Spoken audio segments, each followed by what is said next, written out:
Good morning, everyone. It's 6 o'clock, our top story. Aid distribution centres in Gaza close, with Israel warning that the roads leading to them are combat zones. Plus, the Chancellor, Rachel Reeves, pledges £15 billion for transport in the north. We'll hear from her later, live this morning.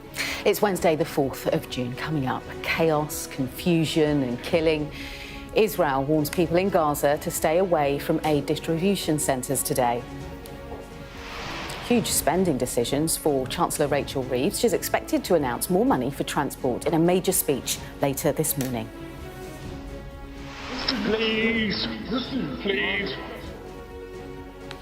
With a special report with the doctors and nurses struggling to cope with a surge in mental health patients at A&E. Reinforced doors, and so that they do lock. There are obviously two doors, so there is a method of escape for staff if needed to be. Family of a British man who went missing on a stag do a week ago tell Sky News they're worried sick. And in sport, Manchester United captain Bruno Fernandes turns down mega bucks from Saudi Arabia to stay at Old Trafford.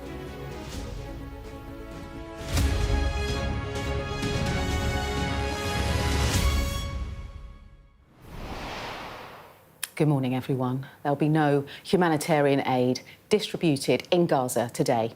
The announcement from the US-backed Gaza Humanitarian Foundation follows a third day of confusion and violence near the distribution centres, with 27 people reportedly killed yesterday by Israeli gunfire.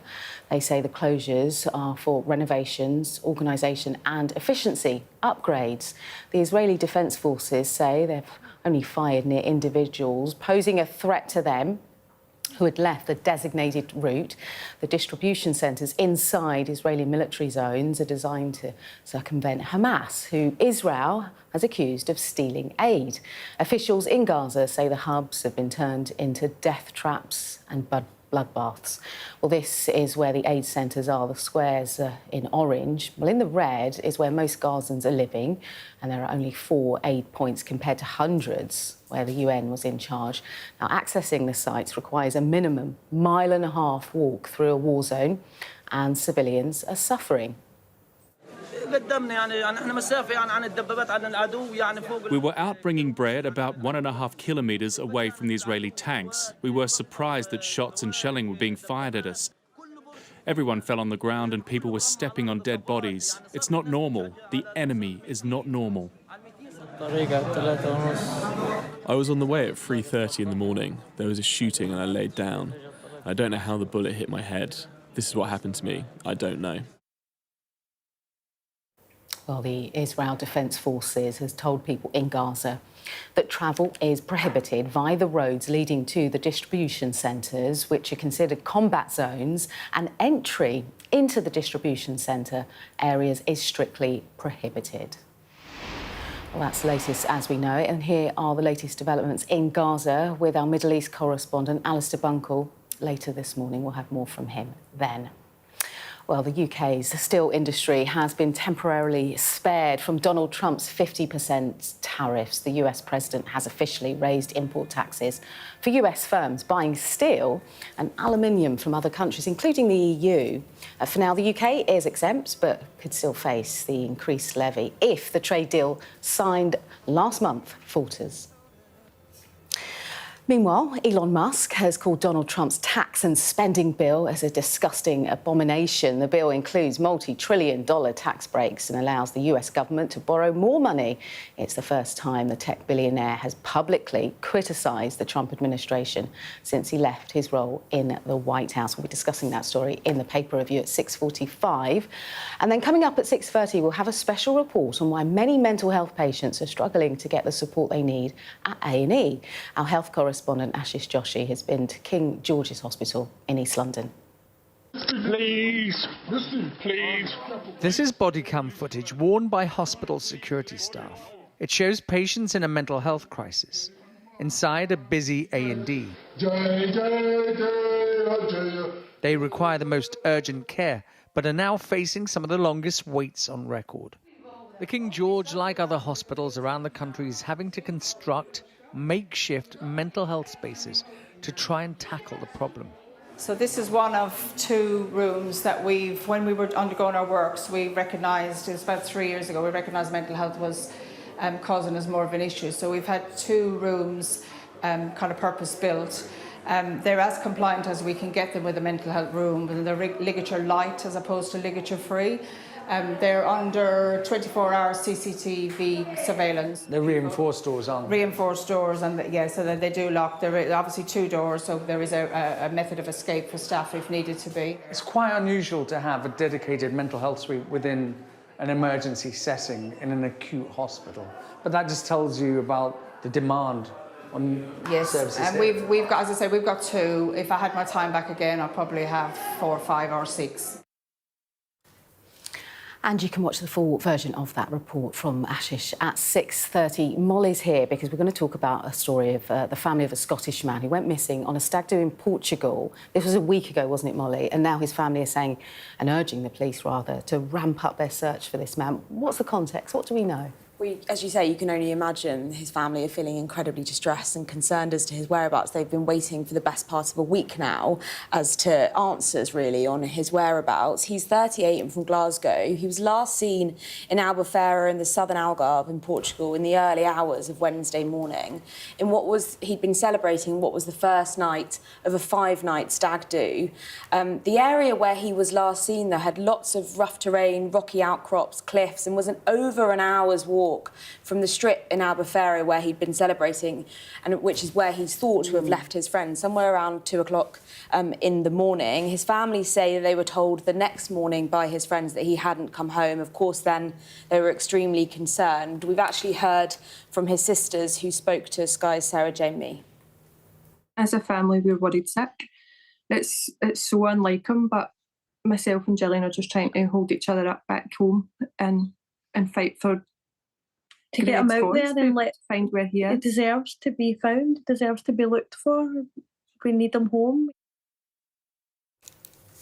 Now, we know that Greg's family and his girlfriend flew out the very next day to help with the search and to sort of look at all the different areas. There's that hour sort of gap between where he was last seen and where he was with his friends, but they're searching in that sort of rocky sort of terrain area. They're saying that the police did tell them that he was seen twice on CCTV footage walking around. So they do have some last sightings of him. But really, as you said, they really want the authorities to ramp up the search for him as they continue, obviously, to worry about him. Yeah, absolutely. Molly, thanks so much for that update.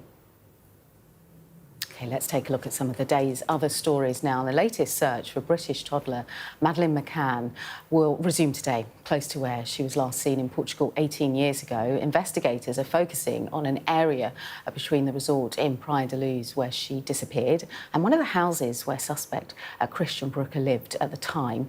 Well, the search will cover 21 plots of land, including abandoned buildings and dense shrubs. 3 British nationals are facing the death penalty in Indonesia after being accused of smuggling nearly 1 kilogram of cocaine onto the island of Bali. So Jonathan Collier and Lisa Stockter were arrested in February, allegedly carrying almost 1 kilo of cocaine, and it was hidden in packets of Angel Delight in their luggage. Phineas Floats was arrested 2 days later for allegedly receiving drugs during a police sting involving the 2 other suspects. Jessie J has been diagnosed with early breast cancer and plans on undergoing surgery. The 37-year-old singer, whose full name is Jessica Cornish, said in an Instagram video she's announced her diagnosis publicly to help her process the news and to show solidarity with others who are going through a similar experience. I was diagnosed with early breast cancer. I'm highlighting the word early. Cancer sucks in any form, but I'm holding on to the word early. I have been in and out of tests throughout this whole period. I just wanted to be open and share it. One, because selfishly, I do not talk about it enough. I'm not processing it because I'm working so hard. I also know how much sharing in the past has helped me with other people, giving me their love and support and also their own stories. I'm an open book. Yeah, best wishes to Jessie J there. Now, the Chancellor, Rachel Reeves, is expected to announce more money for transport in a major speech this morning. Maria's here. So it's all about transport being a big winner this morning, essentially, in the north. Yes, exactly. So later this morning, the Chancellor is going to be in Greater Manchester and she's going to be announcing about £15 billion of investment in local transport outside of London and the South East. Now, that element is really quite important to this. And let me read you some quotes that we've been given in advance of what she's expected to say.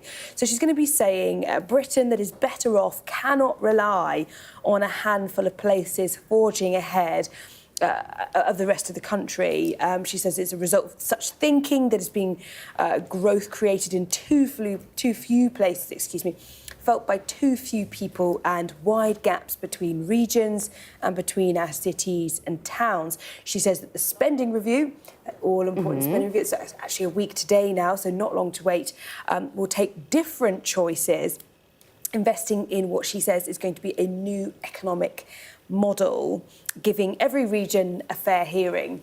Now, that obviously sounds fabulous. However, I think what's really interesting is since Labour have come to power, they've been criticised for kind of focusing on London and the South East when it comes to kind of big announcements, infrastructure projects, private investment projects, Heathrow expansion, for instance, even Gatwick Airport possibly, a big universal theme park in Bedfordshire, for instance. Continuation of HS2, which obviously does go to the Midlands, but it's still London connected, as well as the Oxford-Cambridge arc and all the investment around those two big kind of science and tech hubs as well. And so this appears, now this is just my political antenna twitching here, appears to be Labour perhaps being slightly spooked by Reform and how well they're doing, and essentially thinking to themselves, OK, some of our heartland, some of our true kind of red Labour areas, your red wall that they were expecting to kind of come back and stick with them, are now starting to be tempted away by Reform. Places that feel have been abandoned, left behind, underinvested, all those kinds of things. And so it feels slightly to me that perhaps they're playing a bit of catch-up here now that they're starting to realise Reform is perhaps more of a threat than they were first hoping. Yeah. But that's just my political instinct. No, it's always good to get the Maury antenna twitching, isn't it? There is another issue now, isn't there? Because of this, there'll be a lot of lobbying. Yes. And the police are doing that because they want more. They don't want to be cut. Yes, exactly that. So it's been reported in the Times this morning that senior police chiefs have written a letter to the Prime Minister basically saying you've got to give us more money. We were talking about the spending review, weren't we? And there are always winners and losers in the spending review. I think we've got a great Sam Coates report on that later in the hour that people can watch. But essentially what's happened is the Met Police Commissioner, Sir Mark Rowley, as well as the National Police Chiefs Council's head as well, and also the National Crime Agency head, they've written this letter to the Prime Minister. They've warned of the police force facing stark choices, essentially about which crimes to prioritise, which crimes to investigate or not, if the Treasury ploughs on ahead with what they see as cuts to the police budget, the Home Office budget. And they've been warning of far-reaching consequences of austerity if that were to be the case. They say that the negotiations between the Home Office and the Treasury have been going poorly. I wonder where they've got that from. And that essentially it's setting the path to potential austerity 2.0 under Labour, which would be catastrophic for police. So they say the pledges will not be met. This is now last week, let's not forget, there was already an intervention from Sir Mark Rowley and police chiefs in MI5 about this, and they're saying the government's not going to reach their pledges on some of these policing promises if the money isn't there. And now they've taken it up a notch and now written this letter to the Prime Minister that's being reported in the Times as well. So everybody wants more cash, and everybody, obviously rightly so, believes that the reason they need it is so, so important, and you can understand why. Yeah, you make such a good point, Mari. Also, as Mari was saying, in a week's time, Rachel Reeves, she'll set out her spending plans for the next 3 years or so, won't she? Well, Sky News' deputy political editor, Sam Coates, has used an AI model to predict how funding decisions could be made, including which departments are likely to face cuts. Take a look. A week on Wednesday, the spending review. Rachel Reeves sets the budget for every government department all the way to 2029. Now, it's still being finalised in Whitehall, but what if there was a tool to examine everything that's been said and written and then tries to project the outcome? Here's what happens in spending reviews. Now, you can see them all the way back to 2010. This is what austerity looked like under David Cameron. Here it is being reversed by Boris Johnson. And now this, spread it out, is Keir Starmer's government.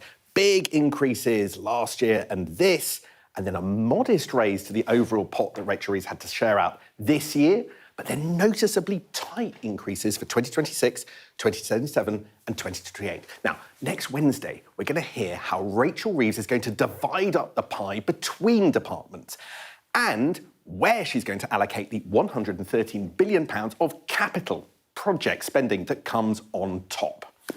So we thought we'd try a novel experiment. We've taken Treasury documents, ministerial statements and reports from the Institute for Fiscal Studies, and we've put them all into AI, ChatGPT. And we asked it to write the spending review, calculate the winners and the losers, where the money goes and why. Now, what you're about to see comes with a health warning. We're using experimental technology. It's sometimes wrong. There are no answers because those discussions are still going on in Whitehall. Think of what you're about to see, a bit like a polling projection giving us clues, but not specifics. But crucially, and this is important, the story you're about to hear tallies with the narrative I'm already hearing from inside government. So I think it's worth having a look. Right, here we go. The winners: defence, transport, health, and Angela Rayner's housing department at the moment as things stand. But everywhere else, it's down compared to this year's spending settlement. Home Office, justice, culture, business, facing real terms squeezes from here on in the Parliament. Now, look at some specifics. The aid budget down here, that is being slashed and the money being given to the Ministry of Defence as a beneficiary. Now, you heard all of that in the spending and the defence review this week. Health, another priority. Now, I heard from sources that Wes Streeting's department is in line for a settlement of about 3%. Now, this AI model puts it just above, so we'll see what happens there. Transport, a surprise winner. I'm told Rachel Reeves thinks that this is where her capital budget should go. Projects in the north of England to help hold on to the voters that live there. But could this spell some trouble? Education down overall. Now, to be clear, this government will be able to say it protects the schools budget. It will be able to say that per pupil funding is up. But things like adult education seem to be at risk. Is that where they find some of their savings? Now, look here. Other places, Home Office down. But is that just falling asylum costs or more? Energy, I am told that they are still haggling over the merits of solar panels versus home insulation. Justice? Well, I'm told that should get what it wants, but will it really? Things here so tight. But ministers won't say that next week. The spending review determines budgets from 2026 onwards, but the graphs the Treasury makes will compare spending with when Labour came into power last year. So their charts will also include that big boost in spending Rachel Reeves has already announced last year. So their charts will look a lot more generous than mine. They'll say that's fair enough, others will disagree, but in the end, is it enough for our public services? And if you want another look at Sam's reports on the Sky News app and website, and we'll bring you Rachel Reeves' speech live around 9:20 this morning. Do stay with Sky News. But let's take a look at today's weather. A bright start and always a warm welcome. The weather, sponsored by Qatar Airways. It's looking unsettled for a while yet, with widespread showers or more prolonged rain, but the south looks drier next week. For now, it's a cool start for many, chilly in parts of the north, and showers will develop widely in the morning, concentrated in the north and west, where they'll be heavy in places. In between, there'll be bright or sunny spells. It'll stay on the cool side, really, and rather blustery, but strong winds will affect the far north. And the afternoon looks similar, but showers will tend to ease and fade across central parts by the evening. A bright start and always a warm welcome. Qatar Airways sponsors the weather. Still to come on The Breakfast Show. The latest for you from the sex trafficking trial of music mogul Shaun Diddy Combs in New York.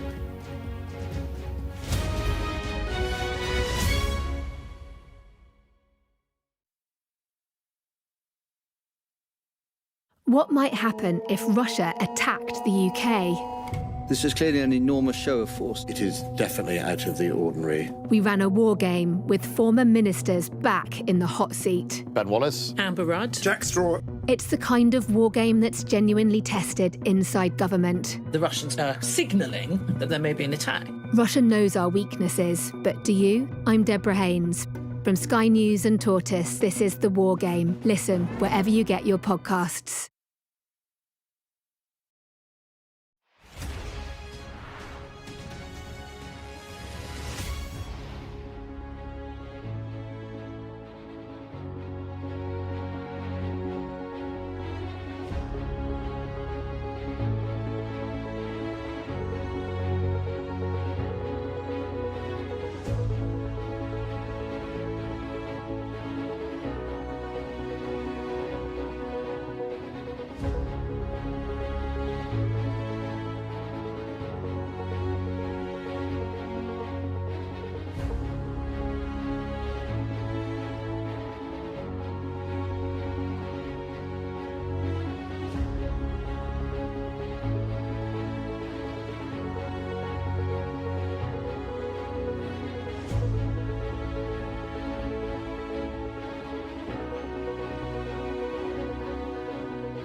A show of military might and menace. Why should the West trust you? Frankly, I don't care whether the West trusts us or not. Sky News. Get the full story first. Have a quick word for Sky News. Is the West right? Are you fueling Russia's war machine? American journalist Evan Gershkovich is on trial here, but was first on display. I'm Ivor Bennett, Sky's Moscow correspondent.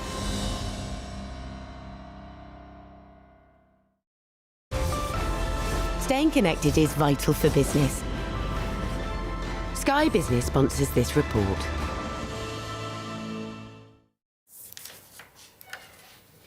It's a cool start for many. Chilly in parts of the north. Showers will develop this morning, concentrated in the north and west, where they'll be heavy in places. In between, there will be bright or sunny spells. It'll stay on the cool side and rather blustery, but strong winds will affect the far north. The afternoon looks similar, but showers will tend to fade across central parts a bit later. Pollen levels, as you can see, will be low in the north, where the grass pollen season hasn't started yet, rising to high in the south.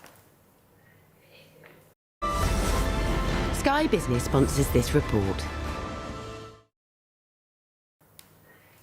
Well, let's take a look at what's on your front pages this morning before you head out.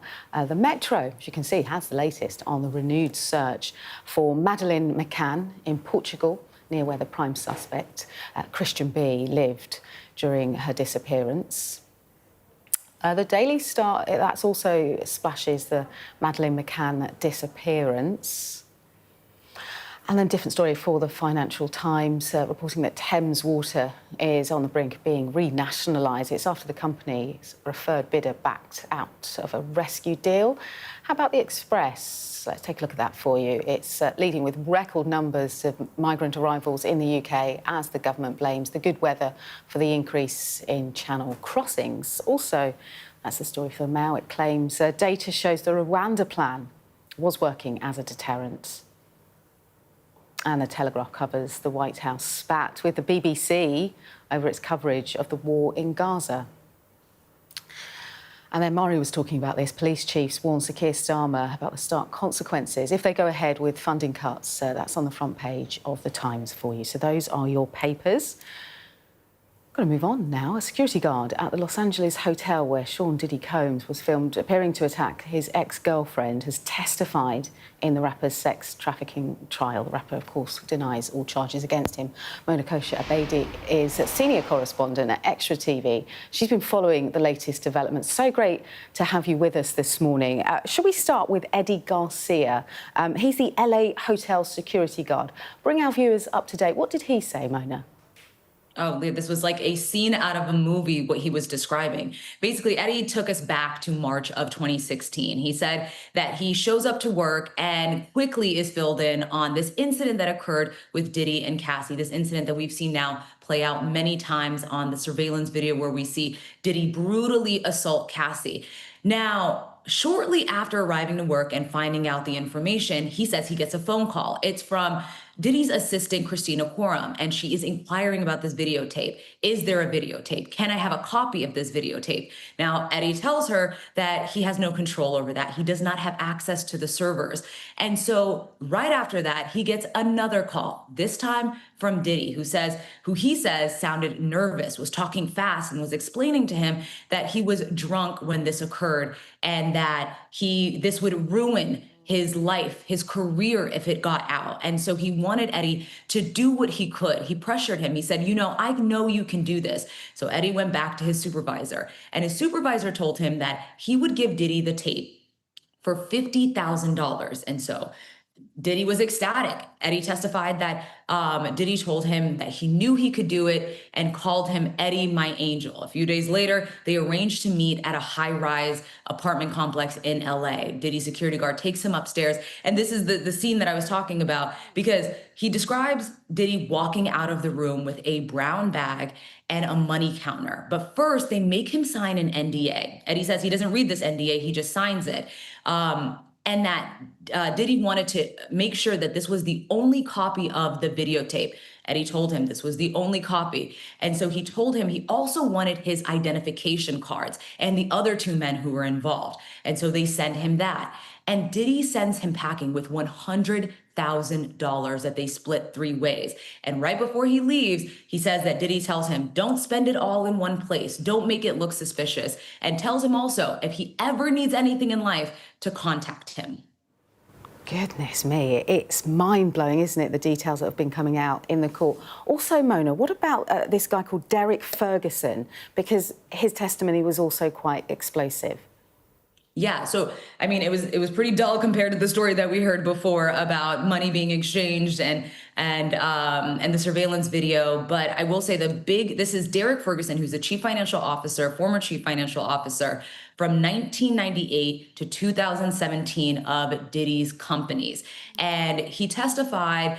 The major chunk of his testimony was just explaining to us how Diddy's businesses worked financially, how money was flowed through the company, who was paid from what, how Diddy's properties, how Diddy paid himself. And so a lot of it was just logistical.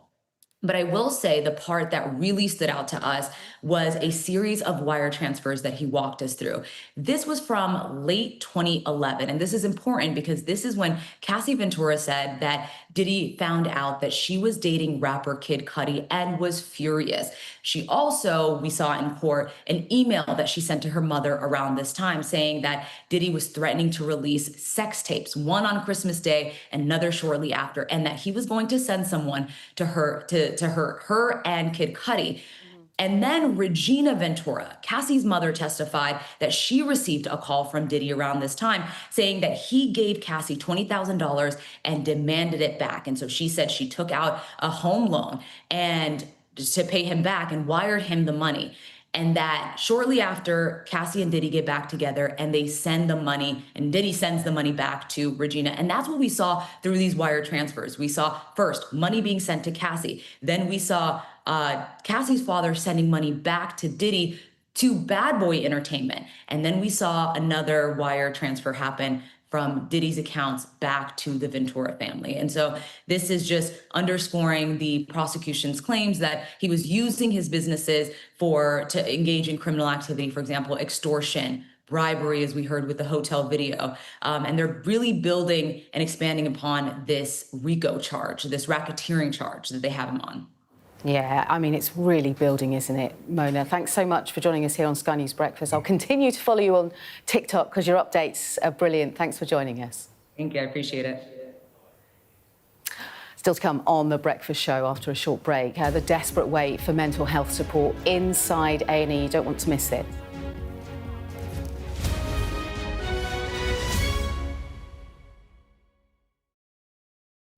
We arrive. A secret hospital hidden in the Myanmar jungle, treating the victims of this bloody war. This is Myanmar today. Its military rulers don't want the world to see, but we have.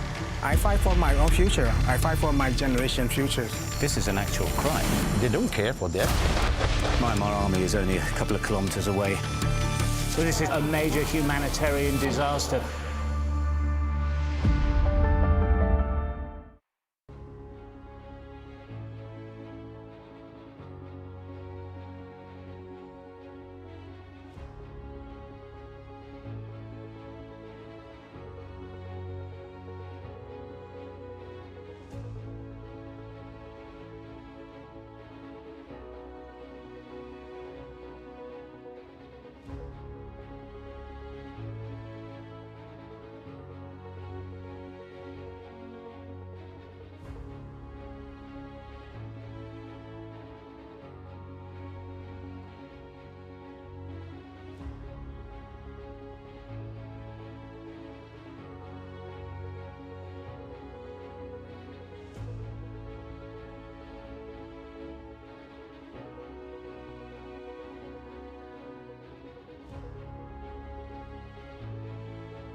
Welcome back to The Breakfast Show. Coming up, we'll have your latest sport and we'll also take a look at this morning's papers with Mari. But first, mental health cases at A&Es across England have reached crisis level. A growing number of patients rely on emergency departments for support, but there simply aren't enough staff or beds to cope with the demand.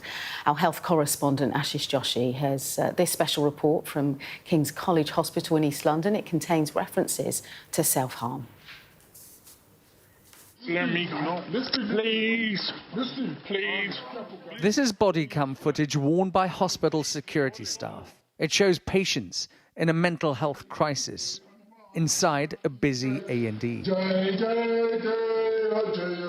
Like physically ill patients, they require the most urgent care, but are now facing some of the longest waits on record. And overstretched hospital staff are desperately trying to keep each other and everyone else in their care as safe as possible. He is not comfortable, he'll definitely need mental health act assessment. It's Wednesday morning, and the A&E team at King George's Hospital in Ilford, East London, are already caring for 5 mental health patients on top of their usual acute workload. One patient wants to leave and is becoming increasingly distressed.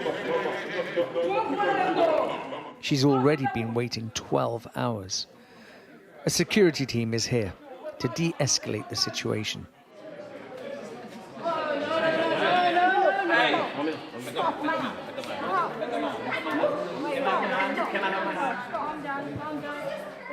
The woman is being held under the Lack of Capacity Act and won't be allowed to leave. We see about 150 to 200 patients a day through this emergency department, but we're getting on average about 15 to 20 mental health presentations to the department. Some of these patients can be really difficult to manage and really complex. If a patient's in crisis and wants to harm themselves, there's lots of things in this area that you can harm yourself with, so it's trying to balance that risk and make sure every emergency department in the country is deemed a place of safety, but there is a lot of risk that comes with emergency departments because they're not purpose-built for mental health patients. Ajay Kumar and his wife are waiting patiently by their son's bedside. He suffered from psychotic episodes since starting university in 2018. And he can become unpredictable and violent. So when you came 2 days ago, how quickly was he seen and did he get the help he needed? Let's say we came 3 o'clock, he came 3:30. Then he stayed away, say, section. He was sectioned? In section 3, which is 6 months in the hospital. But he's here now? He's still here now because they haven't got the bed. They sectioned him, he should be insecure now, yes? He shouldn't go out in the public. Last night, he ran away at night. From hospital? Yes, and he walked all the way home. Took him 4.5 hours to come home. I'm in Ilford, 3.5 miles away. Even though he's totally mental, he still find his way home. And he was so tired. And the police was looking for him. So now you and your wife will have to sit by his bedside until he's found a mental health bed. Yeah. And that could take days. Could be days, I don't know how many. They're not telling us anything. New Freedom of Information data shows that over the last 5 years, more than 1.3 million people in a mental health crisis presented to A&E departments. And that's expected to be a significant underestimate, with only around a quarter of English trusts providing data. And for these patients, waits of 12 hours or more for a mental health bed have increased by more than 380%. Over the last decade, the number of overnight beds in mental health units declined by almost 3,700. That's around 17%. We've seen, particularly over the last few years, a real increase in the number of people in mental health crisis coming into A&E for support.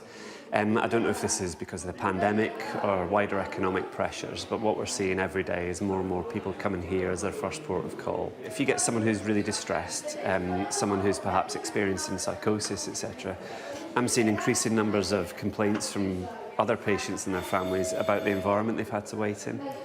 And they're not blaming the mental health patients for being here, but what they're saying is being in a really busy accident emergency with ambulances, with somebody who's highly distressed, and you're sat there with an elderly relative or a sick child or whatever. It's hard for everyone. There's no blame in this. It's something we've got to work together to try to fix. The King George, like other hospitals around the country, is having to construct makeshift mental health spaces to try and tackle the problem. So this is one of 2 rooms that when we were undergoing our works, we recognised, it was about 3 years ago, we recognised mental health was causing us more of an issue. So we've had 2 rooms kind of purpose-built. They're as compliant as we can get them with a mental health room, and they're ligature light as opposed to ligature free. They're under 24-hour CCTV surveillance. They're reinforced doors, aren't they? Reinforced doors, and so that they do lock. There are obviously 2 doors, so there is a method of escape for staff if needed to be. It's quite unusual to have a dedicated mental health suite within an emergency setting in an acute hospital. But that just tells you about the demand on services. And we've got, as I say, we've got 2. If I had my time back again, I'd probably have 4, 5 or 6, because these have helped us so much in the department with the really, really difficult patients, yes.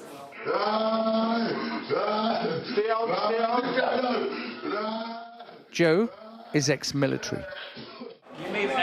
He now works as part of the security team, helping to keep staff and patients safe. De-escalating mental health patients in crisis can involve restraining, isolating, or even sedating them.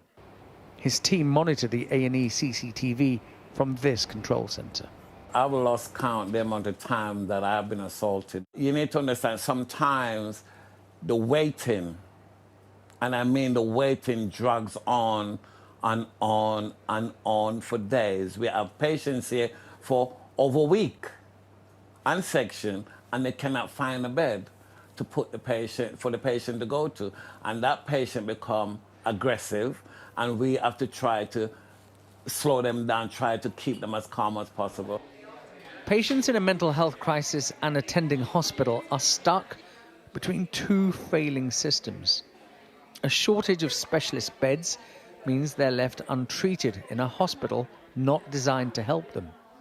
And they're failed by a social care network overwhelmed by demand and unable to provide the early intervention care needed.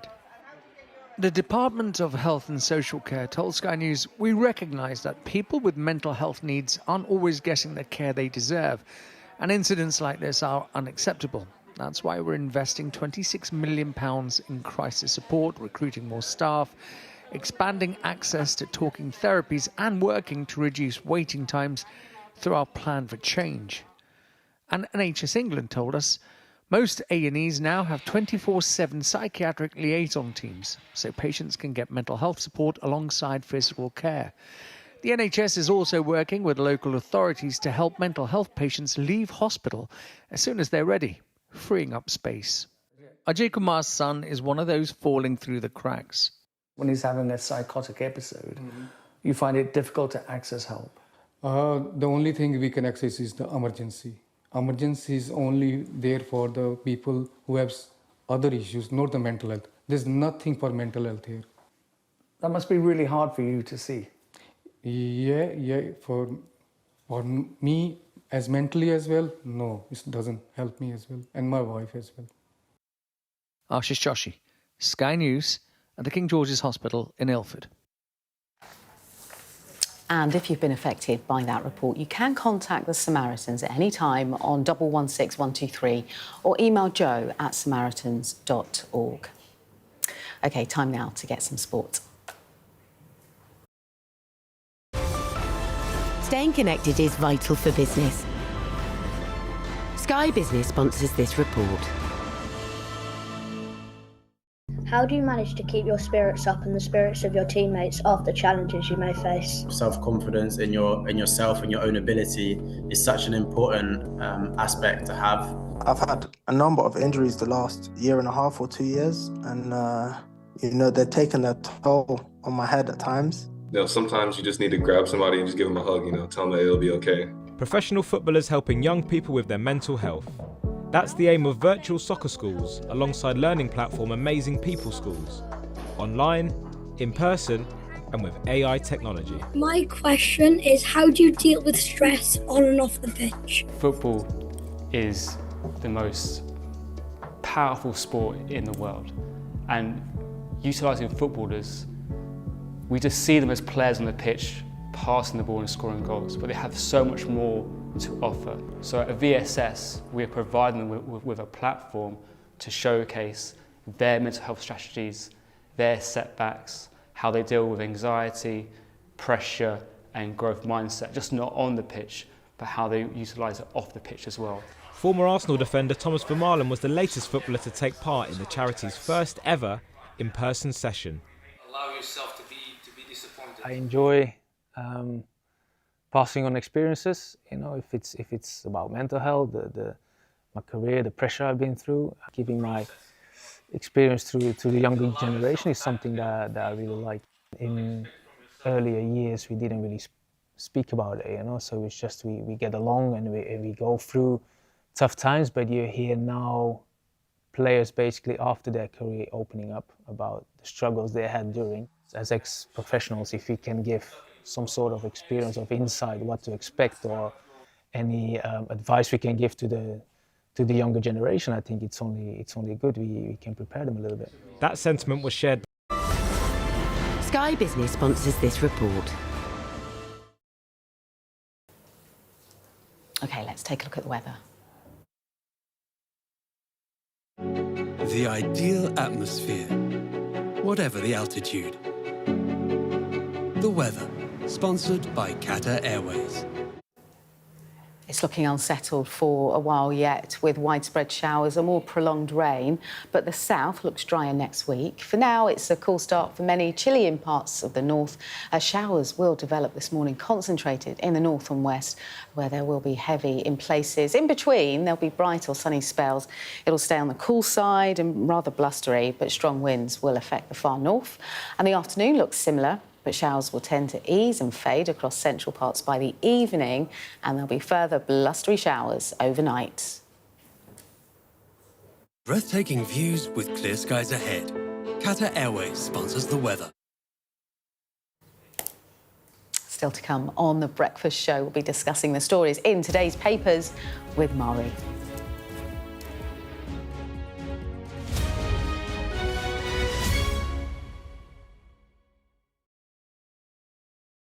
What might happen if Russia attacked the UK? This is clearly an enormous show of force. It is definitely out of the ordinary. We ran a war game with former ministers back in the hot seat. Ben Wallace. Amber Rudd. Jack Straw. It's the kind of war game that's genuinely tested inside government. The Russians are signalling that there may be an attack. Russia knows our weaknesses, but do you? I'm Deborah Haynes.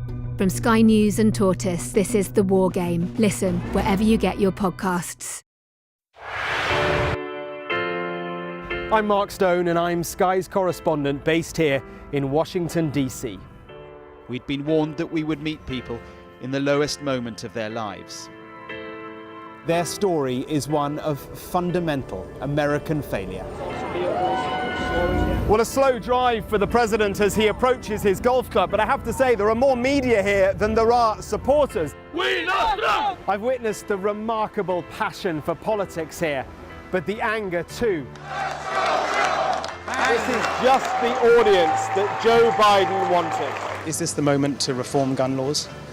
You know, it's easy to go to politics. But it's important, it's at the heart of the issue. For all the talk of a toned-down, humbled Trump, yes, maybe there was just a little less rhetoric, a little less divisiveness, but in the end it was the same rhythm, the same speech, the same man. All them people that died in Russia and Ukraine, they'd still be alive today if Donald Trump was president. If it was my wish, have a businessman that's strong like Trump, but maybe just doesn't say as much, you know? We are under Israeli military restrictions in terms of some of the things that we can film, but it's important to be in there. What we've been allowed to see over here is a humanitarian corridor, free wherever you get your news. A young American medical student is making remarkable things happen. I've seen a lot of difficult things, and honestly, it breaks my heart. These children don't deserve that. I don't think there's a single Arab I know who isn't seriously disturbed by what's going on.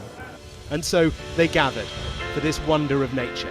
I'm very excited right now. This is an extraordinary moment beyond anything I could have expected. Sky News, get the full story first. We arrive. A secret hospital hidden in the Myanmar jungle, treating the victims of this bloody war. This is Myanmar today. Its military rulers don't want the world to see, but we have. I fight for my own future. I fight for my generation futures. This is an actual crime. They don't care for that. Myanmar army is only a couple of kilometres away. So this is a major humanitarian disaster.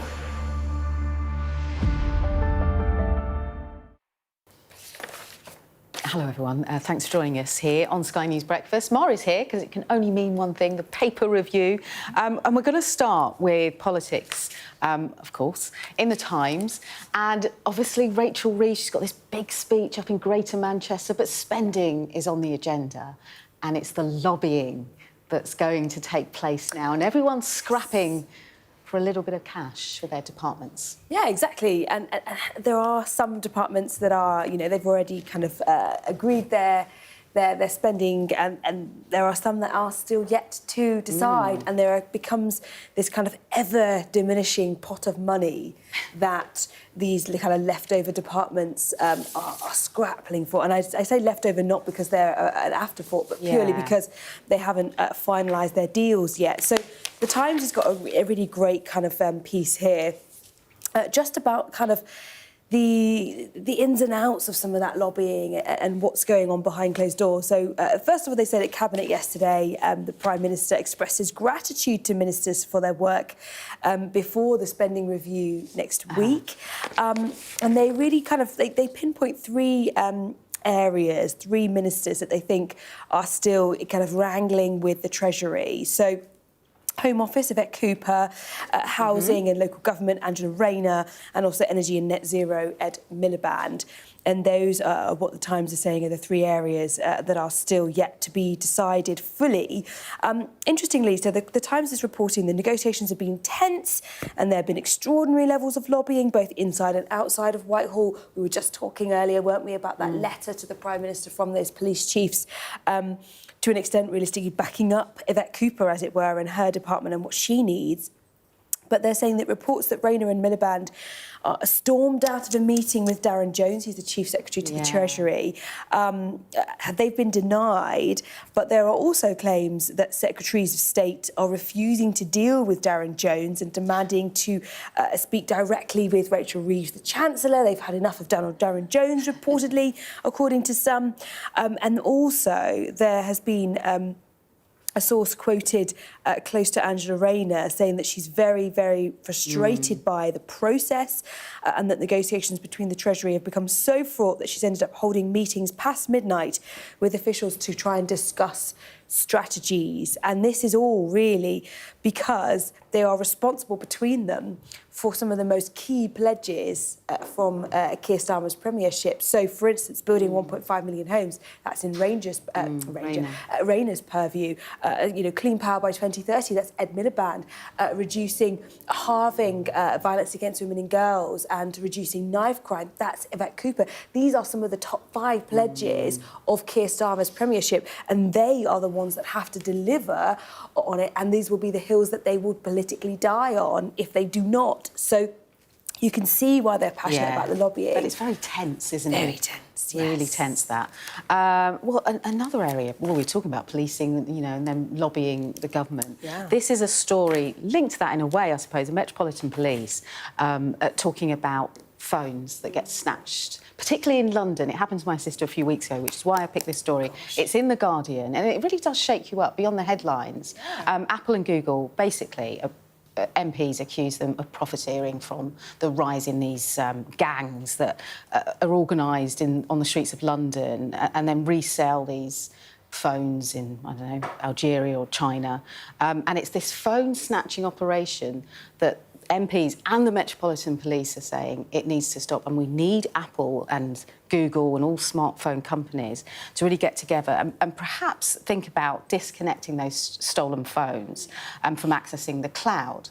And that essentially stops them from being smartphones. And so the resale value of those dramatically falls. So just a bit of context. Last year, 80,000 phones were snatched from the streets of London, including my sister.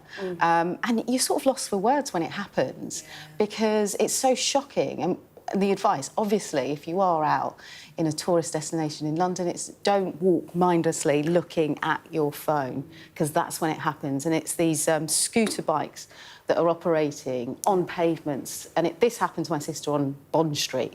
And she was just walking to the station. Someone on one of these e-scooters that are not allowed to legally be on the pavement or in any sort of way, snatched the phone and it was gone. But that phone was then probably resold, and there needs more accountability from smartphone companies to do more to stop this happening. It's actually terrifying, and I find it so bizarre. I mean, we had a series of snatch thefts outside Parliament recently, to the point where we actually got an email for, you know, lobby journalists saying there's been a rise in snatch thefts. MPs are having their phones snatched outside the Houses of Parliament. And that takes on another layer of data security, doesn't it, when you're an MP? And there's more that needs to be fed into disconnecting these phones and making them useless, because they go on to sell for £300-400. Shall we move on then, Mari? Yeah. What's our next story? So this is all about medicines that need to be stockpiled to secure the safety of the armed forces. This is about the defence announcement that we've had in the review. But in the review, they were talking about how there needs to be investment in medical evacuation, medical stockpiling at a scale that matches military commitments and deployments. And essentially, this is really the review saying the NHS services and military healthcare need to be equipped to deal with mass military casualties if there were ever to be extreme circumstances in which the military were attacked, for instance, by a nuclear weapon.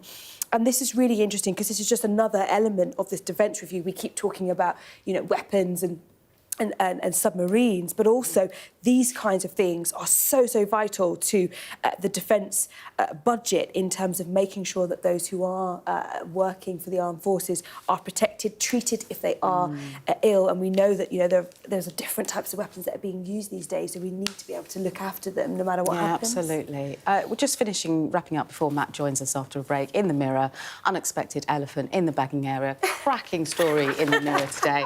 It's basically a hungry elephant that decided to crash a supermarket to find some snacks. Aww. And that's how we'll end breakfast this morning. Thanks so much for your company. We'll see you after a short break. That's the way to do it.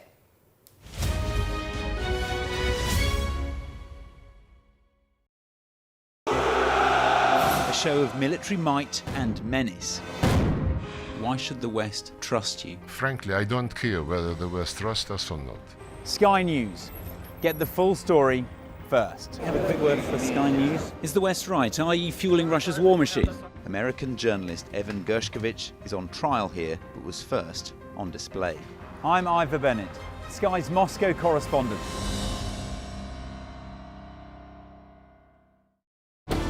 Jubilation in the streets, while some emotional. This is a political victory for Prime Minister Modi and his Hindu Nationalist Party. I'm Neville Lazarus, and I'm Sky's reporter based in Delhi. Companies like these are helping India in its trajectory to be a serious player in space exploration. Sky News, get the full story first.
Good morning, it is 7 o'clock. Our top story today, aid distribution centres in Gaza close, with Israel warning that the roads leading to them are combat zones. Plus, the Chancellor, Rachel Reeves, pledges £15 billion for transport in the North and the Midlands. We'll hear from her live later this morning. And the woman accused of murdering her in-laws with poisoned mushrooms is giving evidence. We'll have the latest for you from the court in Australia. It is Wednesday, the 4th of June. Chaos, confusion and killing in Gaza. Israel warns people to stay away from aid distribution centres today. Those centres will be closed today as the organisers work with the Israeli military to boost security after 3 days of chaos. Huge spending decisions for the Chancellor, Rachel Reeves. She's expected to announce more money for transport in a major speech later this morning. Please, please. We have a special report with the doctors and nurses who are struggling to cope with a surge in mental health patients coming into A&E. The family of a British man who went missing on a stag do a week ago tells Sky News they are worried sick.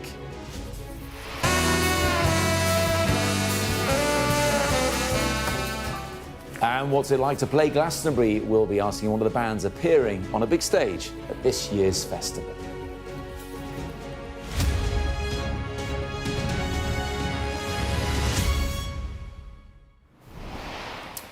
Good morning. There will be no humanitarian aid distributed in Gaza today. The US-backed Gaza Humanitarian Foundation say the closures are, in their words, for renovations, organisation and efficiency upgrades. This announcement follows a third day of confusion and violence near the distribution centres, with 27 people reportedly killed yesterday by Israeli gunfire. The Israel Defence Forces say they've only fired near individuals posing a threat to them who'd left the designated route. The centres inside Israeli military zones are designed to circumvent Hamas, which Israel accuses of stealing aid. Officials in Gaza say the hubs have been turned into death traps and bloodbaths. We were out bringing bread about 1.5 kilometres away from the Israeli tanks. We were surprised that shots and shelling were being fired at us. Everyone fell on the ground and people were stepping on dead bodies. It's not normal. The enemy is not normal. I was on the way at 3:30 in the morning. There was a shooting and I laid down. I don't know how the bullet hit my head. This is what happened to me. I don't know. Just in the last few minutes, there have been reports of 10 Palestinians being killed in an Israeli attack on a school sheltering displaced people. That's according to the Reuters news agency. Let's bring in our Middle East correspondent, Alistair Bunkle, now, who is in Jerusalem. Ali, the situation was already pretty dire, people starving there, and now this, no aid today.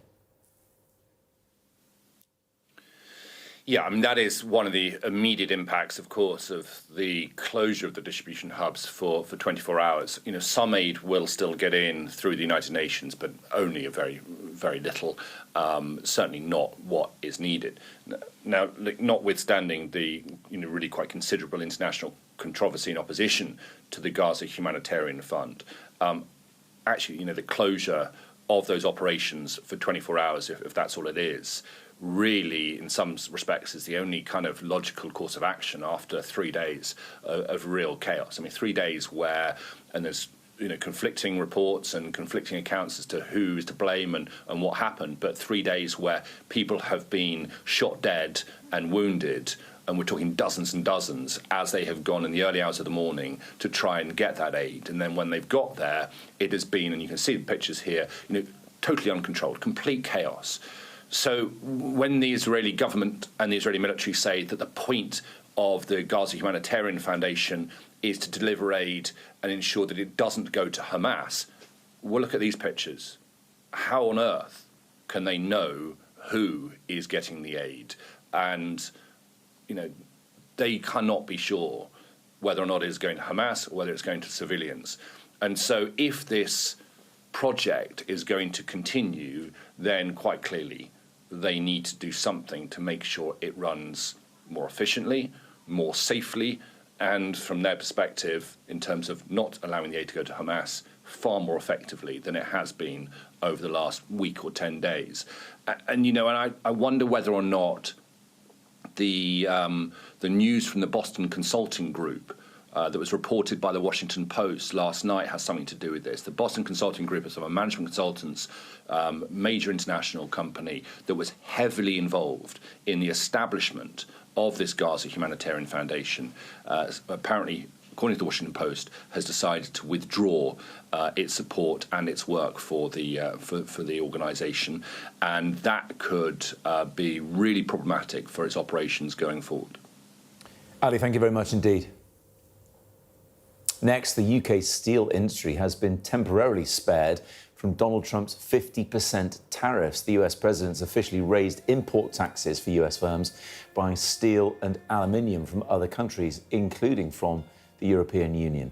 For now, the UK is exempt, but could still face the increased levy if the trade deal signed last month falters.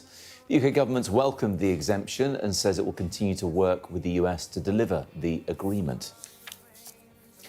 Meanwhile, Elon Musk has called Donald Trump's tax and spending bill a disgusting abomination.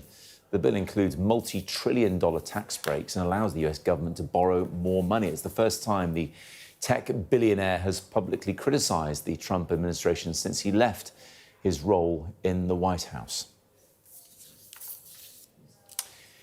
Now, mental health cases at A&Es across England have reached crisis level. A growing number of patients rely on emergency departments for support, but there simply aren't enough staff or beds to cope with the surge in demand. Our health correspondent, Ashish Joshi, has this special report now, which does contain distressing scenes from the start. He's been to King George Hospital in East London. Please, please. This is body cam footage worn by hospital security staff. It shows patients in a mental health crisis inside a busy A&D. They require the most urgent care, but are now facing some of the longest waits on record. It's Wednesday morning, and the A&E team at King George's Hospital in Ilford are already caring for 5 mental health patients on top of their usual acute workload. One patient wants to leave and is becoming increasingly distressed. She's already been waiting 12 hours. The woman is being held under the Lack of Capacity Act and won't be allowed to leave. Nearby, Ajay Kumar and his wife are waiting patiently by their son's bedside. He's experienced psychotic episodes since starting university in 2018, and his father says he can become unpredictable and violent. They sanctioned him. He should be insecure now, yes? He shouldn't go out in the public. Last night, he ran away at night. From hospital? Yes, and he walked all the way home. Took him 4.5 hours to come home. So now you and your wife will have to sit by his bedside until he's found a mental health bed. Yeah. And that could take days. Could be days, I don't know how many. They're not telling us anything. The King George is having to construct makeshift mental health spaces to try and tackle the issue. So we've had 2 rooms kind of purpose-built. They're under 24-hour CCTV surveillance. Joe is ex-military. He now works as part of the security team. I've lost count the amount of time that I've been assaulted. We have patients here for over a week, unsectioned, and they cannot find a bed. They see up to 200 patients a day through this emergency department. Now, on top of that, they'll see between 15 to 20 mental health patients as well. I'm seeing increasing numbers of complaints from other patients and their families about the environment they've had to wait in. And they're not blaming the mental health patients for being here, but what they're saying is being in a really busy accident emergency with ambulances, with somebody who's highly distressed, and you're sat there with an elderly relative or a sick child or whatever. It's hard for everyone. The Department for Health and Social Care told Sky News it's transforming mental health services through its plan for change, including a £26 million investment in services. And NHS England says it's working with local authorities to address the problem and making sure emergency departments now have a psychiatric liaison team available 24/7. Ashish Joshi, Sky News at the King George's Hospital in Ilford. Well, that's just a flavour of things. You can watch an extended version of Ashish's piece there online and throughout the day here on Sky News. Now, Molly's here because we're talking about a Scottish man who went missing on a stag do. This was in Portugal over a week ago, wasn't it, Molly? And his family, what are they saying? They're not happy with the police investigation so far? Yeah, that's right. They feel that there needs to be more manpower behind the search for him. You can only imagine it's an agonising wait for answers. It's the best part of a week ago now, where he went missing just to the west, really, of the Albufeira, which is a city in the southern Algarve in Portugal, in the early hours of Wednesday morning. As you said, he'd been on a stag do with his friends, celebrating a stag do on the first night of a 5-night trip. He was thought to have left his friends around 2 o'clock in the morning. He was then caught on CCTV a couple of times at around 3:30 in the morning. But the area that he was last seen has lots of rough terrain, it's rocky, there are cliffs, and it was over an hour's walk from the area where he left his friends, so just to the west of Albufeira. Now, his family say they were told the next morning by his friends that he didn't come home that night, and of course, immediately they said it's unlike him, they're very alarmed, they're very concerned. We heard actually from his sisters yesterday evening who spoke to Sky's Sarah Jamie. As a family, we're worried sick. It's so unlike him, but myself and Gillian are just trying to hold each other up back home and fight for to get him out there and find where he is. He deserves to be found, deserves to be looked for. We need him home. Now, we know other members of Greg's family flew out the next day, including his girlfriend, to try and assist in this search which has been taken over now by the Portuguese Criminal Investigation Unit. And it's involved sniffer dogs and drones, but as I said, they really want the authorities now to ramp up the search for him. They say they feel they need more manpower behind him. It's a week on, and of course, they're incredibly worried. Yeah, I bet they are. Absolutely. All right, Molly, thanks so much for that update. Really appreciate that. Let's take viewers now through some of the day's other stories. And the latest search for British toddler Madeleine McCann will resume today, close to where she was last seen, in Portugal, 18 years ago. Investigators are focusing on the area between the resort in Praia da Luz where she disappeared and one of the houses where the suspect Christian B lived at the time. The search will cover 21 plots of land, including abandoned buildings and dense shrubs.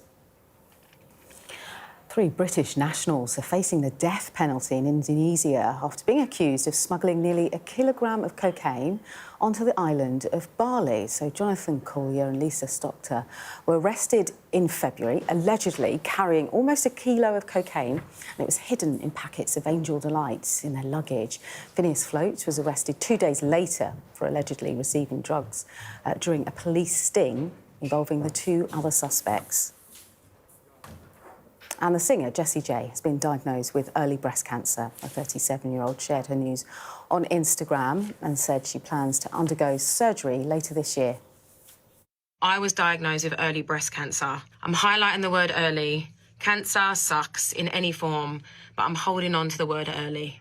I have been in and out of tests throughout this whole period. I just wanted to be open and share it. One, because selfishly, I do not talk about it enough. I'm not processing it because I'm working so hard. I also know how much sharing in the past has helped me with other people, giving me their love and support and also their own stories. I'm an open book. Yeah, really important to talk about that, I think. Yeah, across the absolutely. board. Brave of Jessie J to do that as well. Next up, Mari's here. That means Politics Chat. Chancellor Rachel Reeves is expected to announce more money later on for transport in a major speech. What's she going to say and when's she going to say it? So she's giving a speech at 9:20 in Greater Manchester, and this is all about this £15 billion investment in local transport, so outside London and the South East. I think that is significant. So she says it's going to be in the North, it's going to be in the Midlands.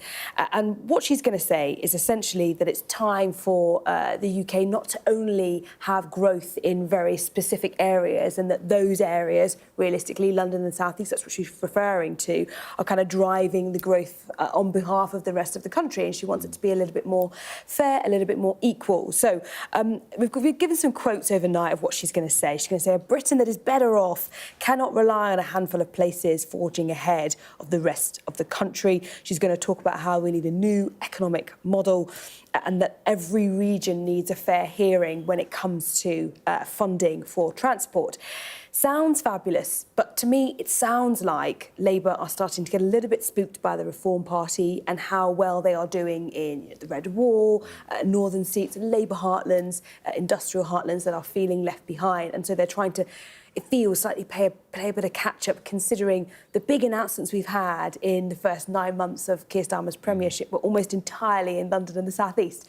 So now suddenly they're talking about the North and the Midlands. It obviously is positive, welcome news for those regions, but I think some of those regions might be slightly sceptical about the motivations behind this speech. Maybe this was all part of the plan. We'll find out in a moment, because I'll be speaking to the Transport Secretary about it. But as Mari was saying there, in a week's time, Rachel Reeves will set out her spending plans for the next 3 years. And Sky News Deputy Political Editor Sam Coates has used an AI model to predict how funding decisions could be made. Feels like the future, a bit scary, including which departments are likely to face cuts. Take a look. A week on Wednesday, the spending review. Rachel Reeves sets the budget for every government department all the way to 2029. Now, it's still being finalised in Whitehall, but what if there was a tool to examine everything that's been said and written and then tries to project the outcome? Here's what happens in spending reviews. Now, you can see them all the way back to 2010. This is what austerity looked like under David Cameron. Here it is being reversed by Boris Johnson. And now this, let's spread it out, is Keir Starmer's government. Big increases last year and this, and then a modest raise to the overall pot that Rachel Reeves had to share out this year, but then noticeably tight increases for 2026, 2027 and 2028. Now, next Wednesday, we're going to hear how Rachel Reeves is going to divide up the pie between departments and where she's going to allocate the £113 billion of capital project spending that comes on top. So we thought we'd try a novel experiment. We've taken Treasury documents, ministerial statements and reports from the Institute for Fiscal Studies, and we've put them all into AI, ChatGPT. And we asked it to write the spending review, calculate the winners and the losers, where the money goes and why. Now, what you're about to see comes with a health warning. We're using experimental technology. It's sometimes wrong. There are no answers because those discussions are still going on in Whitehall.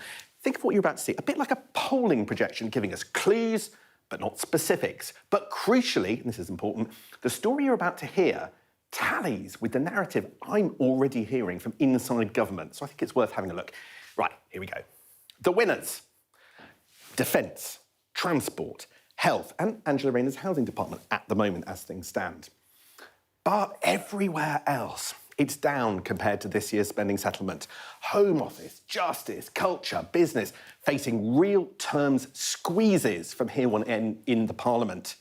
Now, look at some specifics. The aid budget down here, that is being slashed and the money being given to the Ministry of Defence as a beneficiary. Now, you heard all of that in the spending and the defence review this week. Health, another priority. Now, I heard from sources that Wes Streeting's department is in line for a settlement of about 3%. Now, this AI model puts it just above, so we'll see what happens there. Transport, a surprise winner. I'm told Rachel Reeves thinks that this is where her capital budget should go. Projects in the north of England to help hold on to the voters that live there. But could this spell some trouble? Education down overall. Now, to be clear, this government will be able to say it protects the schools budget. It will be able to say that per pupil funding is up. But things like adult education seem to be at risk. Is that where they find some of their savings? Now, look here. Other places, Home Office down. But is that just falling asylum costs or more? Energy, I am told that they are still haggling over the merits of solar panels versus home insulation. Justice, well, I'm told that should get what it wants, but will it really? Things here so tight. But ministers won't say that next week. The spending review determines budgets from 2026 onwards, but the graphs the Treasury makes will compare spending with when Labour came into power last year. So their charts will also include that big boost in spending Rachel Reeves has already announced last year. So their charts will look a lot more generous than mine. They'll say that's fair enough, others will disagree, but in the end, is it enough for our public services? Really fascinating stuff from Sam there and ChatGPT. doing his homework, but we can't begrudge him that. It's the future, as I said before. But, Mari, in all seriousness, what Sam alludes to there is the jostling within government for funding, but the political jostling is happening outside of government as well, not least from the most senior police officer in the country. Yeah, absolutely. And this is the difficulty, is that the Prime Minister's being pulled in different directions, and as you say, not just by his cabinet ministers. Yeah. So there's been a letter reported in the Times that's been written directly to the Prime Minister from police chiefs, so Sir Mark Rowley, the Met Police Commissioner, but also the head of the National Police Chiefs Council and the National Crime Agency as well. And they have written a letter basically saying to the Prime Minister that they cannot have another level of austerity when it comes to policing budgets and the Home Office budget.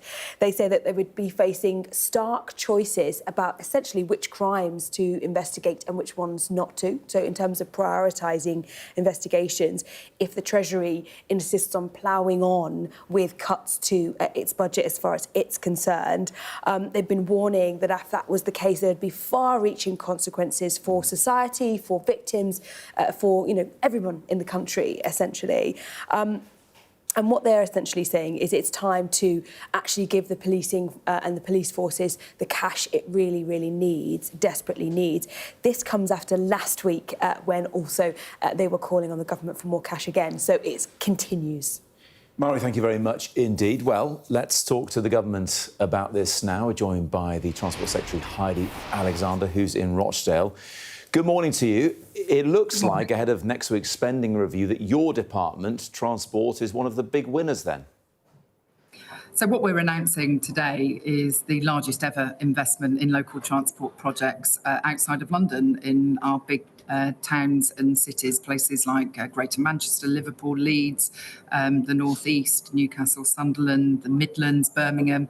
And this is twice as much as the last Conservative government was spending on these projects, and it's going to unlock investment in better buses, better trams, better rail links. And it's really important that we put our money where our mouth is now as a government, and that we invest in the long-term economic future. It's really critical that young people growing up in places like Bradford have a means to access the great jobs in Leeds. And so it's an exciting day. There's lots of exciting projects that our mayors in those city regions are wanting to take forward, whether it's Richard Parker in Birmingham, who wants to extend the metro in West Midlands out to North Solihull, unlocking investment around Birmingham City Football Club. Equally in West Yorkshire, Mayor Tracy Brabin doesn't lose an opportunity to tell me it's time for trams in her city region. And so there's a lot of exciting proposals there across the country. And we really do think this can unlock economic growth in parts of the country which we all know have historically had underinvestment. Yeah, so is this putting them further ahead, or is this just playing catch-up with the South East? Yeah, so if you think about some of the big transport schemes that have been delivered over the last decade, you've had the Elizabeth line built and constructed in London, which is a fantastic addition to our capital city. We're obviously constructing HS2 from London to Birmingham, but we realise that there is huge untapped potential in England's second cities. And if we can unlock the potential of places like Greater Manchester, Liverpool, Sheffield, Leeds, Birmingham, Bristol, Newcastle, that if we could bring productivity in those areas up to the national average, you could see a 3.8% increase in gross value added.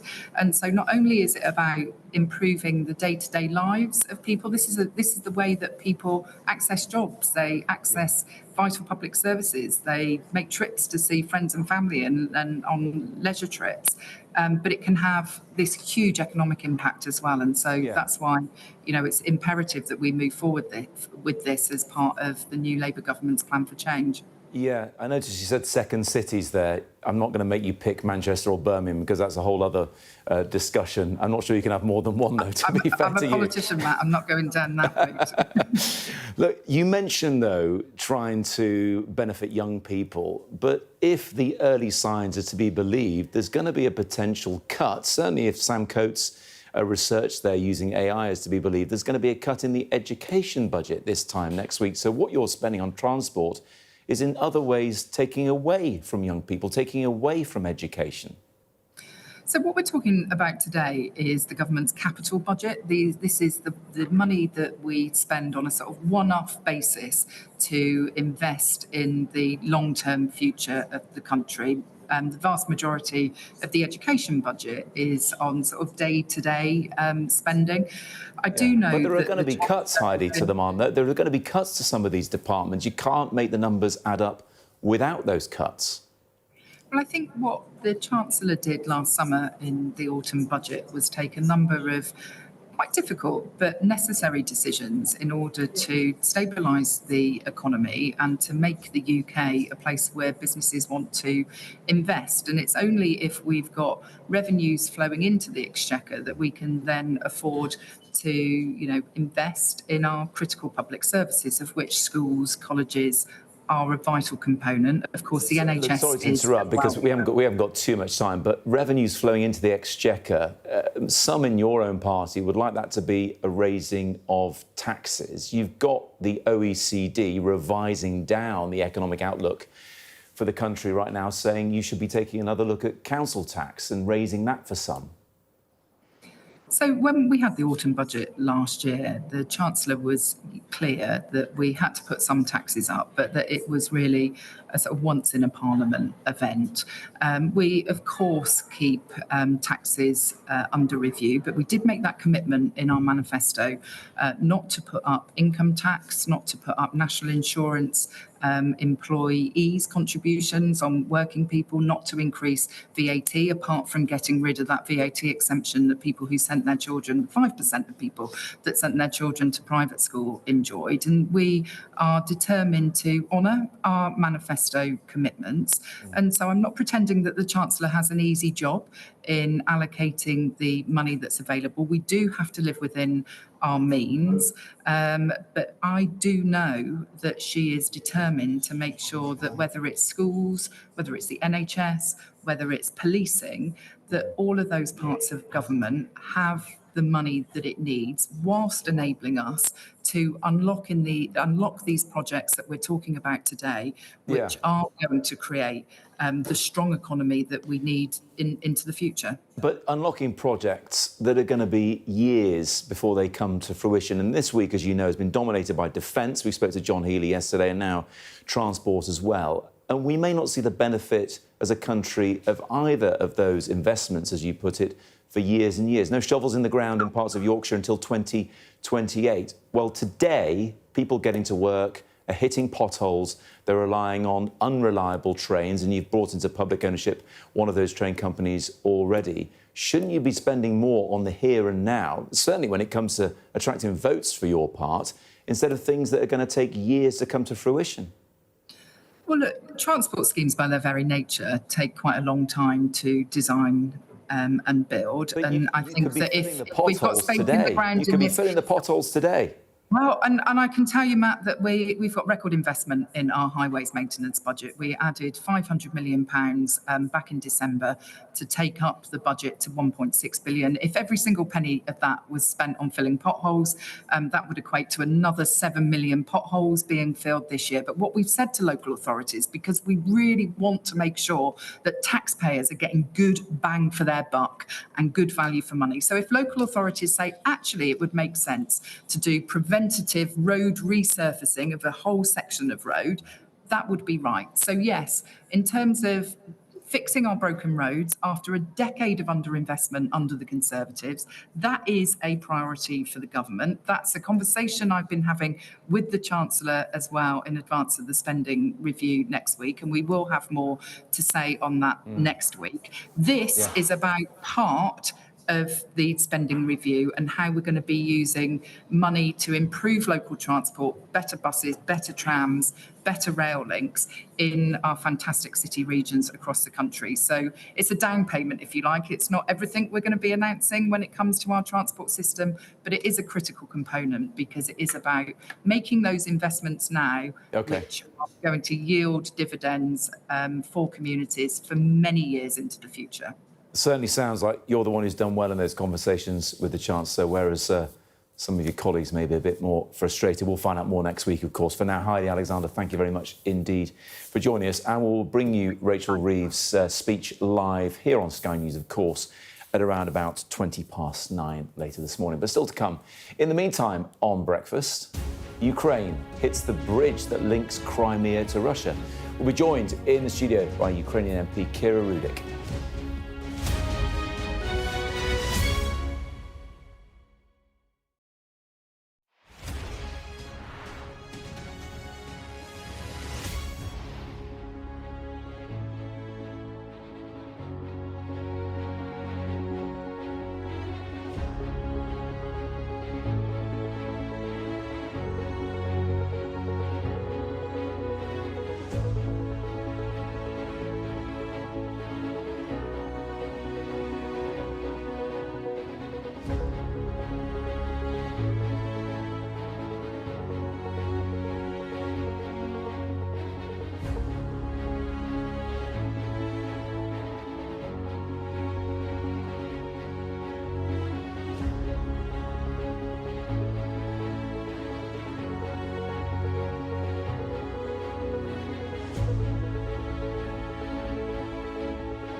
We arrive.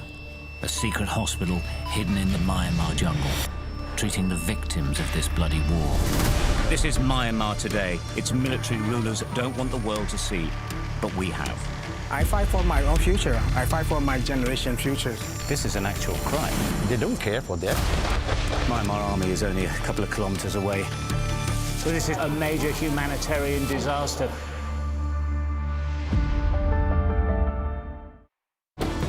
Jubilation in the streets, while some emotional.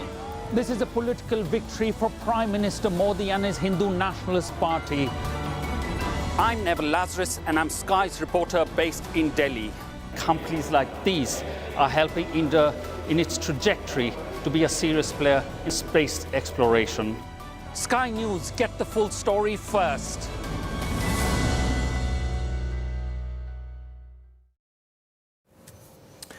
Welcome back. You're watching Breakfast with Leah and me. Coming up, we'll have the latest on that Australian mushroom murder trial that, well, everyone's talking about. It's fascinating. But first, Leah's got the top stories. Thanks so much, Matt. Gaza aid centres are to be closed for the day. After a third day of chaos, confusion and deaths, the Israeli military is warning civilians that nearby roads will be considered combat zones. Ahead of next week's spending review, Chancellor Rachel Reeves is today expected to announce a £15.6 billion investment in public transport in the North and Midlands aimed at boosting regional growth and countering austerity concerns. The UK's steel industry has been temporarily spared from Donald Trump's 50% tariffs. The US president has officially raised import taxes for US firms buying steel and aluminium from other countries, including the EU. And the family of a Scottish man who went missing on a stag do in Portugal have urged police to ramp up their resources to find him. 38-year-old Greg Monks was last seen in Albufeira in the early hours of Wednesday morning. This was just last week. Well, this morning we've learned that Ukraine has blown up part of the bridge linking Crimea to Russia. It is a symbolic and practical blow to the Russian President Vladimir Putin. It shows that Ukraine is not ready to roll over in the ongoing peace talks. Really pleased to say that here with us now in the studio is Ukrainian MP and leader of the Golos party, Kira Rudik. Good morning.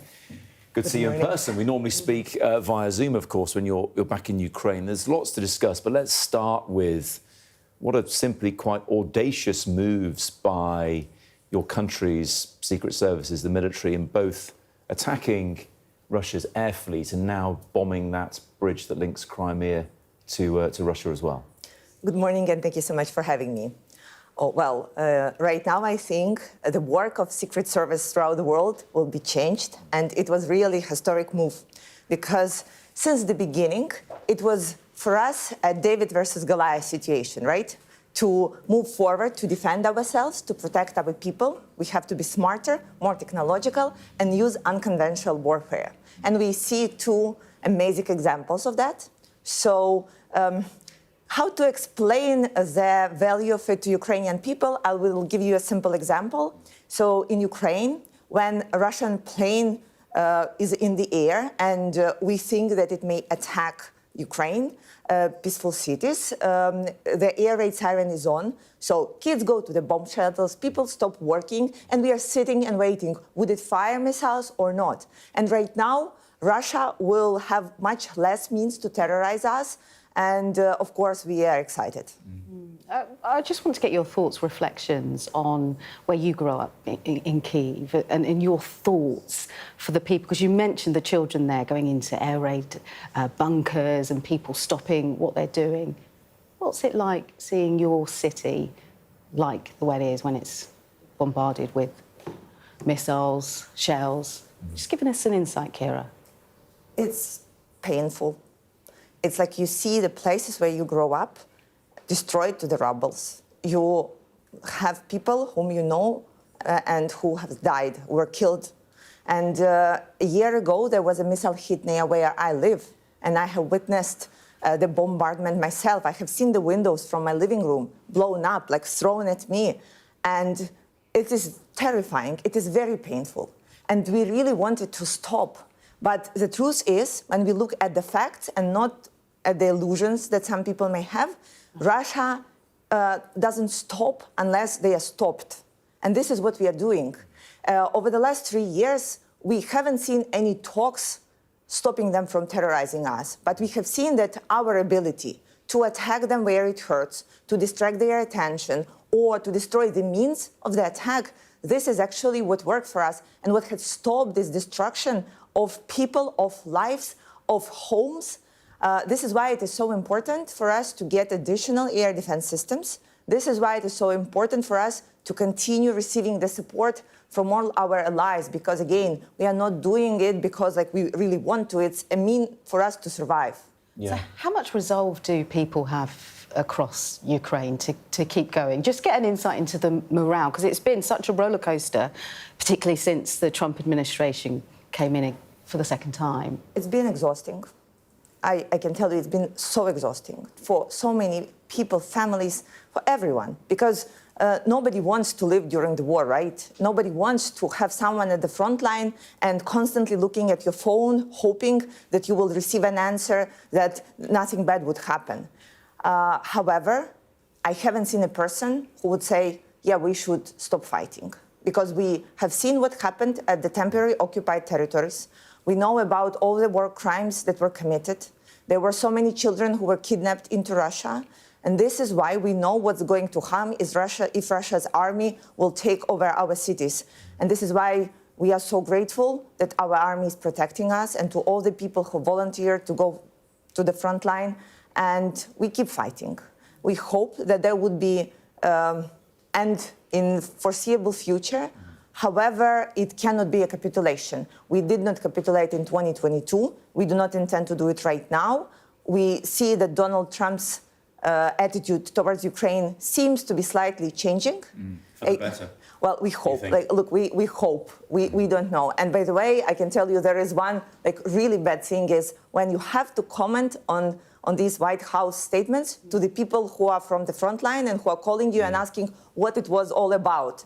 And you have to find a way, not putting them down in moral way, and you have to explain that, well, you know, this is geopolitics, things may change, we are doing our best. But the truth is, right now, we have only seen White House operating by President Trump's illusion that you can talk to Russia and that you can somehow stop them. There has not been an evidence to support this. Because talks are ongoing. This is the second round in Istanbul. The first round did at least lead to the swap of 1,000 prisoners on each side. Are you optimistic that those talks will ever achieve anything? Or do you think Russia is just trying to prolong things because it wants to continue the war? Russia wants to continue the war, and you know how we know it? That they continue attacking us, they continue pushing on the battlefield. If Russia would stop, there would be no war. If Ukraine would stop, there will be no Ukraine, right? So I have to ask Kira, just to finish, there's expected to be a Russian response to certainly the drone attack on all those aircraft, which caused billions of pounds worth of damage. There has been talk once more of tactical nuclear weapons being used on the battlefield. That must make you nervous. You know, we live in a fear for the last 3 years, and Russia has been attacking us constantly over and over, no matter what we do. Like, there was not a strategy that we would do that they would stop. But our goal right now is to destroy the means of their attack. And if that happens, there will be less planes that would be launching missiles, there will be less drones from their side that will be coming on us. So we understand the situation, and we just hope for good. Kira Rudik, thank you so much for joining us. Thank you. Now, an Australian woman accused of murdering her in-laws by serving them a beef Wellington laced with poisonous mushrooms has been giving evidence in her trial. Yes, Erin Patterson denies 3 counts of murder and another of attempted murder, with her lawyer saying the deaths were a terrible accident. Joining us from La Trobe Valley Court in Morwell, Victoria, is 9 News court reporter and host of the Mushroom Trial Say Grace podcast, Penelope Leish. Penelope, it's good to see you. The podcast suggests there's a lot of interest in this because it's a fascinating story and still no sense of what really happened. Yeah, there's certainly been a huge amount of interest in this particular case. The jury has even been told that by the judge. He's noted to them that there is a lot of media attention on this particular case, but of course they are not to take any notice of that or look at anything that isn't what's being presented to them in the courtroom. Now, Erin Patterson, over the last 3 days, has been giving evidence in the witness box. She's spoken about the fact that she did forage mushrooms, she says, around her properties in Leongatha, where this particular lunch was held, and also that she did dehydrate mushrooms, both store-bought mushrooms and mushrooms that she had foraged. Now, today in her evidence, she has said that she does believe there could have been foraged mushrooms in a dried mushroom mix that she added to this beef Wellington. Now, the beef Wellington was served to her lunch guests, her in-laws, at a lunch back in July 2023 at her home, and subsequently 3 of those people passed away. One of them did survive, Ian Wilkinson, a Baptist pastor from the area, but those 3 people did die after that lunch. Erin Patterson has conceded that there must have been death cap mushrooms in that meal, but she says she did not ever deliberately try to poison anyone. She denies that she ever had any intention to cause anyone any harm. Penelope, it's Leah here in the studio. Give us a sense of how it's being covered in Australia, because it's such an extraordinary case. Is it front page news everywhere? It certainly is drawing a lot of attention, this case. So it's now into its 6th week. We're sort of halfway through the 6 weeks of this. Initially, the jury was told this would run for around 5 to 6 weeks. And it certainly is on this case, a lot of front pages, everything that has happened in the court, the reporting from the day before in the papers. It's certainly on television news bulletins most nights, and often leading those bulletins as a trial runs for this long. News agendas change over time, but it has continued to be in the news throughout this entire period. And I certainly haven't seen this number of media at a court trial. We've got international media here as well covering this case, and many have been throughout the entire period. Penelope, just a quick question to finish. What is Erin Patterson like in court, and also what happens next in the trial? Well, Erin Patterson, she is still being questioned by her defence barrister. So she's the first witness that has been called by the defence. There's been 54 witnesses that the prosecution have called some evidence from earlier in this case. Now, Erin Patterson, at times in her evidence, she has appeared quite emotional, choking back tears when talking about health experiences with her children, about some of the relationships she had with different family members. But she has continued to answer these questions now over 3 days from her barrister.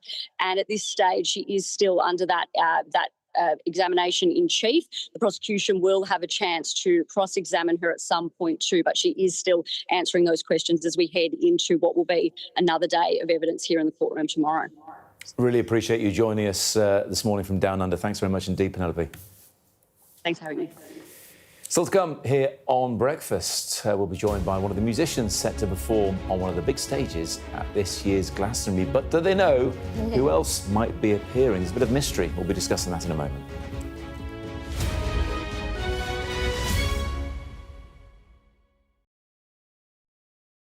What might happen if Russia attacked the UK? This is clearly an enormous show of force. It is definitely out of the ordinary. We ran a war game with former ministers back in the hot seat. Ben Wallace. Amber Rudd. Jack Straw. It's the kind of war game that's genuinely tested inside government. The Russians are signalling that there may be an attack. Russia knows our weaknesses, but do you? I'm Deborah Haynes. From Sky News and Tortoise, this is The War Game. Listen wherever you get your podcasts. I'm Mark Stone and I'm Sky's correspondent based here in Washington, D.C. We'd been warned that we would meet people in the lowest moment of their lives. Their story is one of fundamental American failure. Well, a slow drive for the president as he approaches his golf club, but I have to say there are more media here than there are supporters. We love Trump! I've witnessed the remarkable passion for politics here, but the anger too. This is just the audience that Joe Biden wanted. Is this the moment to reform gun laws? You know, it's easy to go to politics. But it's important. It's at the heart of the issue. For all the talk of a toned-down, humbled Trump, yes, maybe there was just a little less rhetoric, a little less divisiveness, but in the end it was the same rhythm, the same speech, the same man. All them people that died in Russia and Ukraine, they'd still be alive today if Donald Trump was president. If it was my wish, have a businessman that's strong like Trump, but maybe just doesn't say as much, you know? We are under Israeli military restrictions in terms of some of the things that we can film, but it's important to be in there. What we've been allowed to see over here is a humanitarian corridor. Free wherever you get your news. A young American medical student is making remarkable things happen. I've seen a lot of difficult things, and honestly, it breaks my heart. These children don't deserve that. I don't think there's a single Arab I know who isn't seriously disturbed by what's going on. And so they gathered for this wonder of nature. I'm very excited right now. This is an extraordinary moment beyond anything I could have expected. Sky News, get the full story first.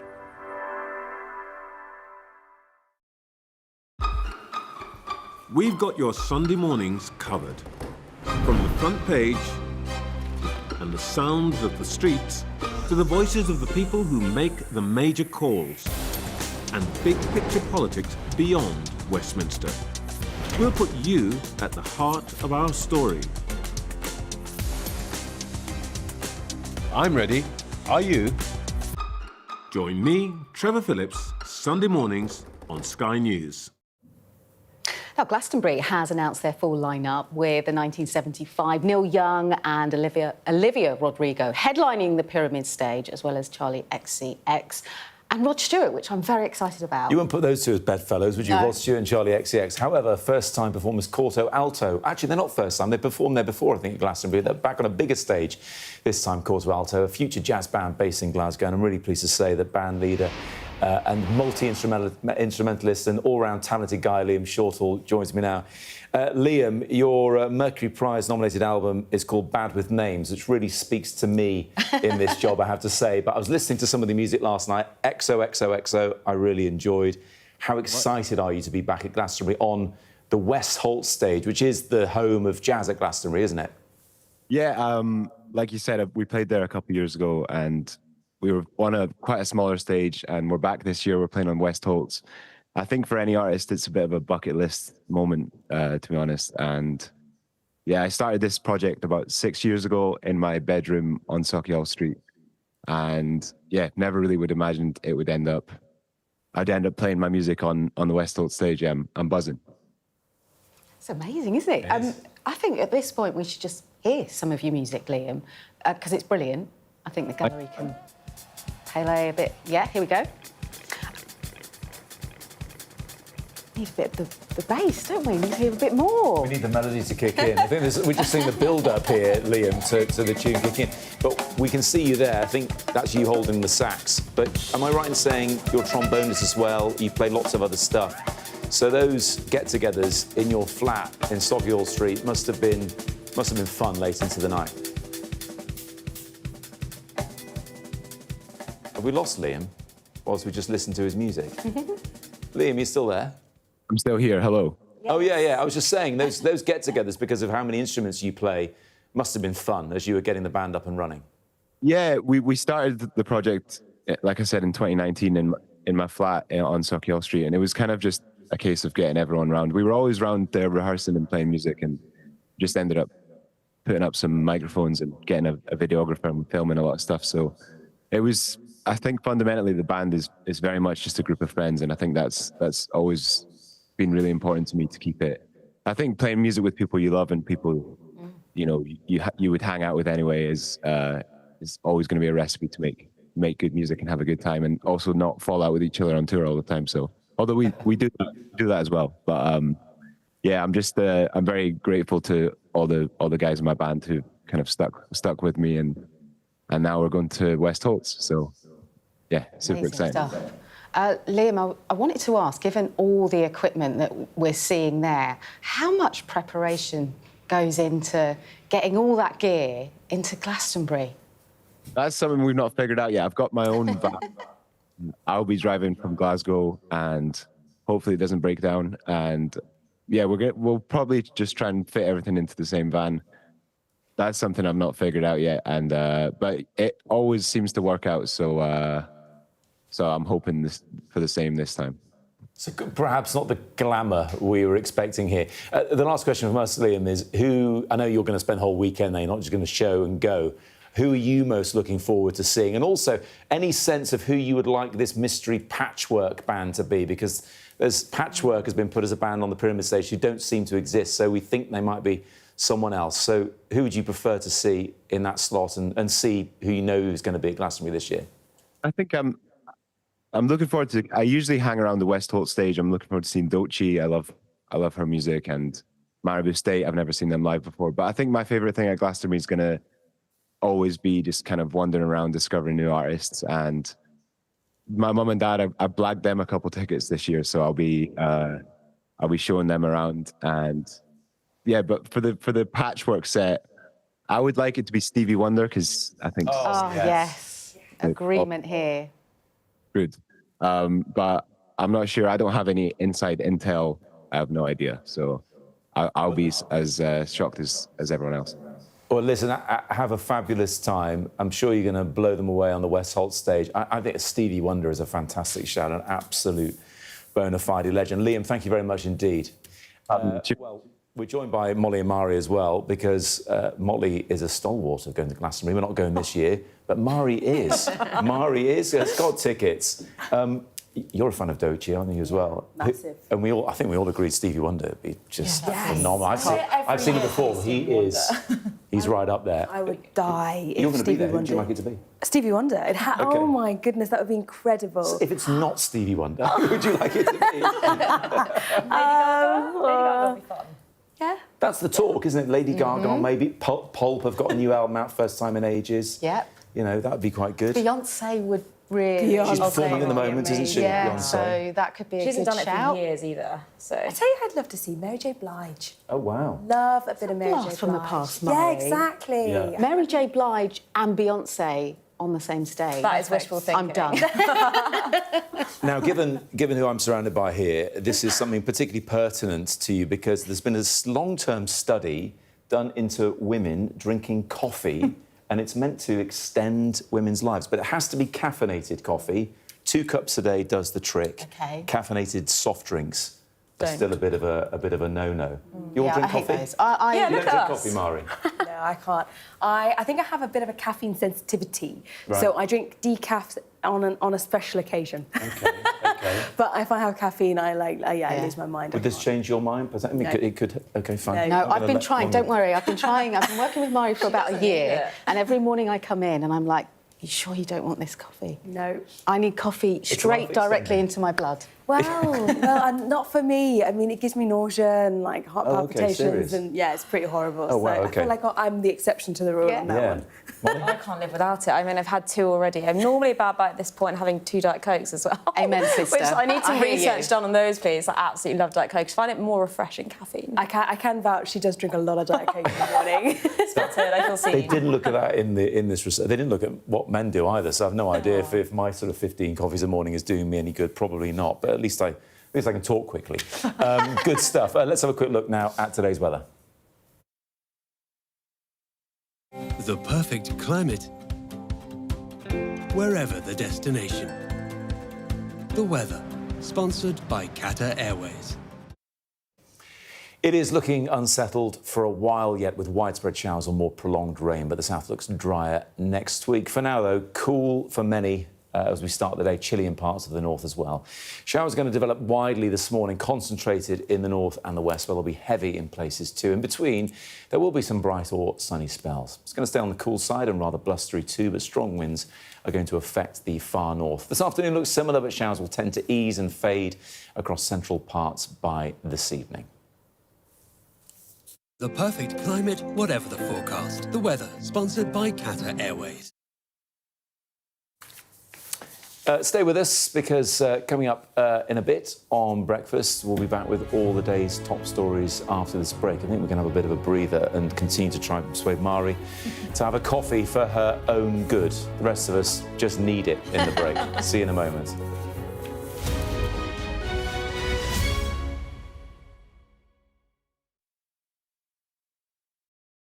A show of military might and menace.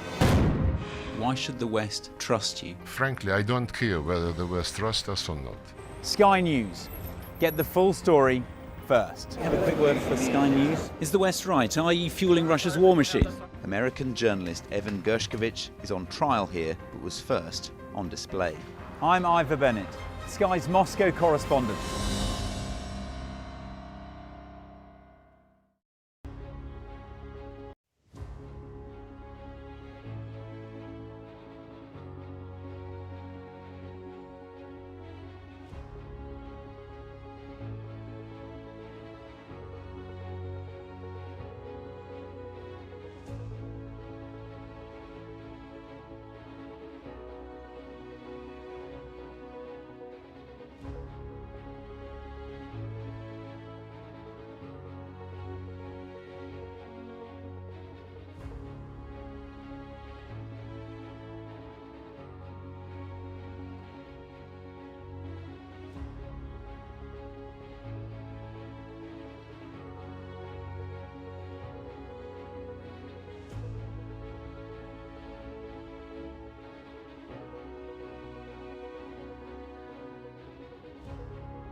Good morning, it's good to have you with us. It is 8 o'clock. Gaza aid centres are closed for the day as the Israeli military warns nearby roads will be considered as combat zones. Ahead of next week's spending review, Chancellor Rachel Reeves will pledge billions for transport in the North and the Midlands when she delivers a speech next hour. We'll hear from the Tories in the next few minutes. And more than 8 out of 10 student midwives say they're not confident they'll find a job. We'll speak to one of them shortly. It is Wednesday, the 4th of June. Chaos, confusion and killing in Gaza. Israel warns people to stay away from aid distribution centres today. Aid delivery will be suspended for 24 hours as the Gaza Humanitarian Foundation liaises with the Israeli military to boost security after days of chaos. Huge spending decisions for Chancellor Rachel Reeves. She's expected to announce more money for transport in a major speech in the next hour or so. Please, please. We have a special report this morning with the doctors and nurses who are struggling to cope with a surge in mental health patients arriving at A&E. The family of a British man who went missing on a stag do a week ago tells Sky News they are worried sick.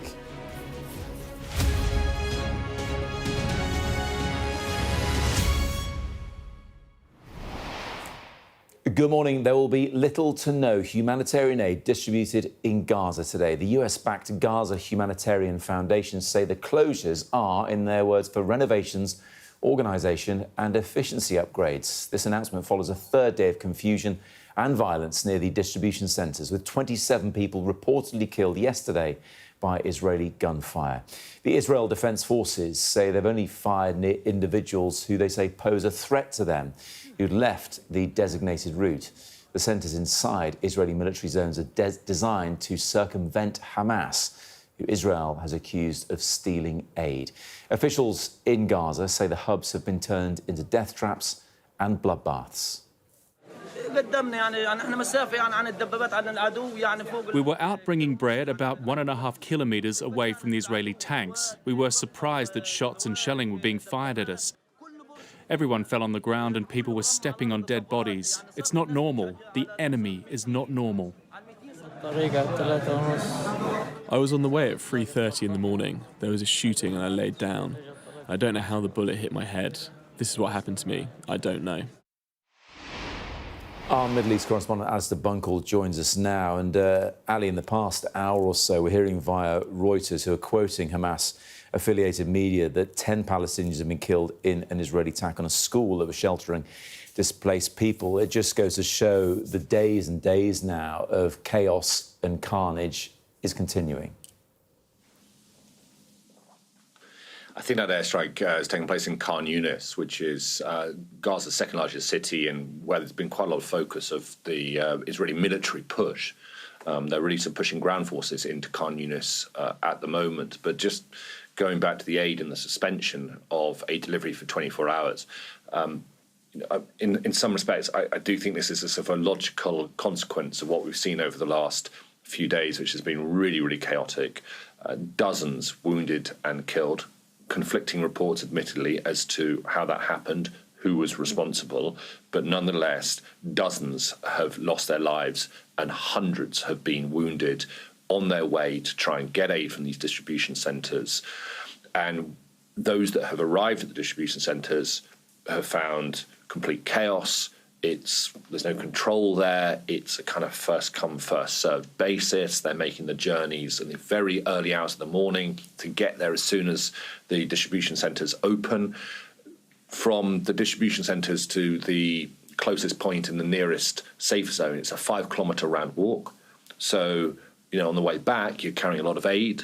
You're doing it, as I say, very early in the morning. Well, that, rules out the very ill, the wounded, the young, the elderly, at the very least. Many of those cannot simply make those journeys, so they aren't necessarily getting the aid they need. It is a survival of the fittest.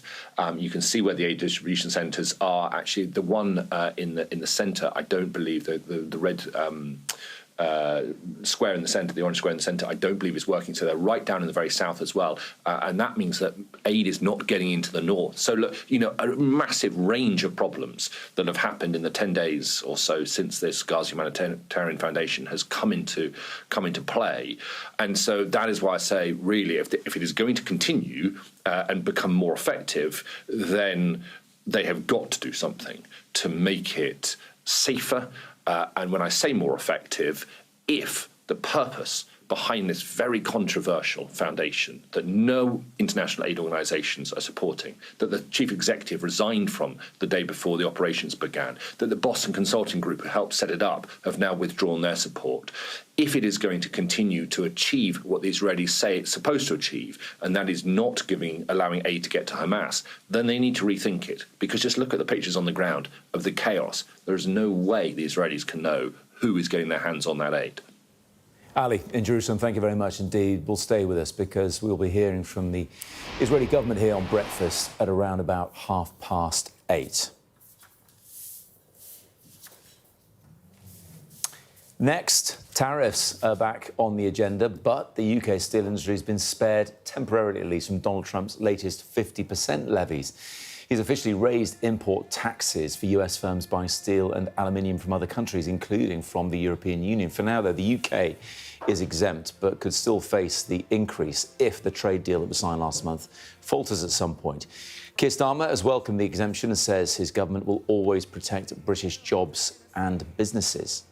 Posting online, the Prime Minister said, as a result of our landmark deal with the US, UK steel won't be subject to additional tariffs. My government will always protect, as I said there, British businesses and British jobs.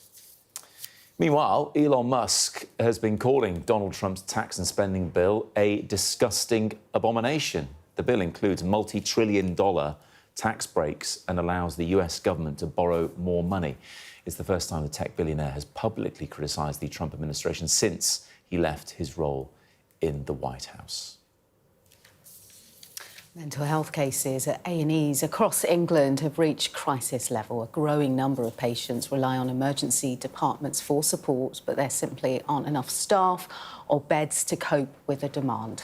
Our health correspondent Ashish Joshi has this special report now, which does contain distressing scenes from the start. He's been to the King George Hospital in East London. Please, please. This is body cam footage worn by hospital security staff. It shows patients in a mental health crisis inside a busy A&D. They require the most urgent care, but are now facing some of the longest waits on record. It's Wednesday morning, and the A&E team at King George's Hospital in Ilford are already caring for 5 mental health patients on top of their usual acute workload.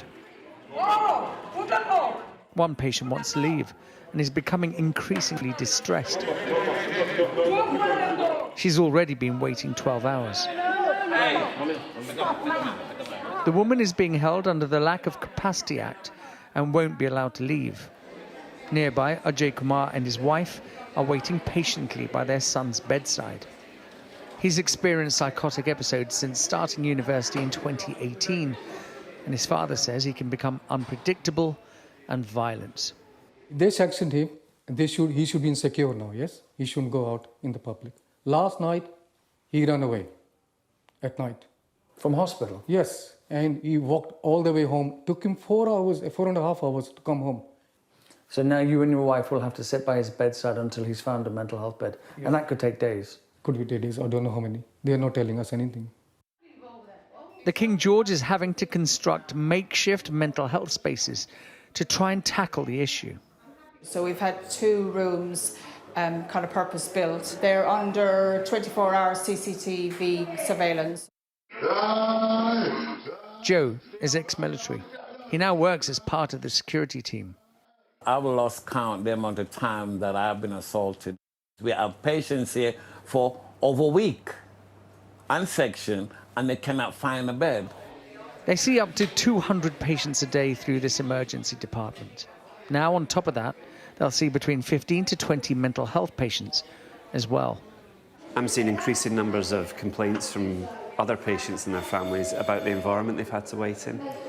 And they're not blaming the mental health patients for being here, but what they're saying is being in a really busy accident emergency with ambulances, with somebody who's highly distressed, and you're sat there with an elderly relative or a sick child or whatever. It's hard for everyone. The Department for Health and Social Care told Sky News it's transforming mental health services through its plan for change, including a £26 million investment in services. And NHS England says it's working with local authorities to address the problem and making sure emergency departments now have a psychiatric liaison team available 24/7.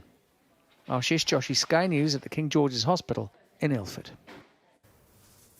And you can actually watch an extended version of Ash's report online and, of course, throughout the day on Sky News. We're going to move on to another story now. Molly's here, and this is all to do with a Scottish man who went missing on a stag do. This was in Portugal. It's a week ago, but the family have been speaking, haven't they, Molly? Because they're not happy at the moment, at least, with the police search. Yeah, they feel a week on with this, since he's gone missing, they feel that the police sort of manpower needs to be ramped up.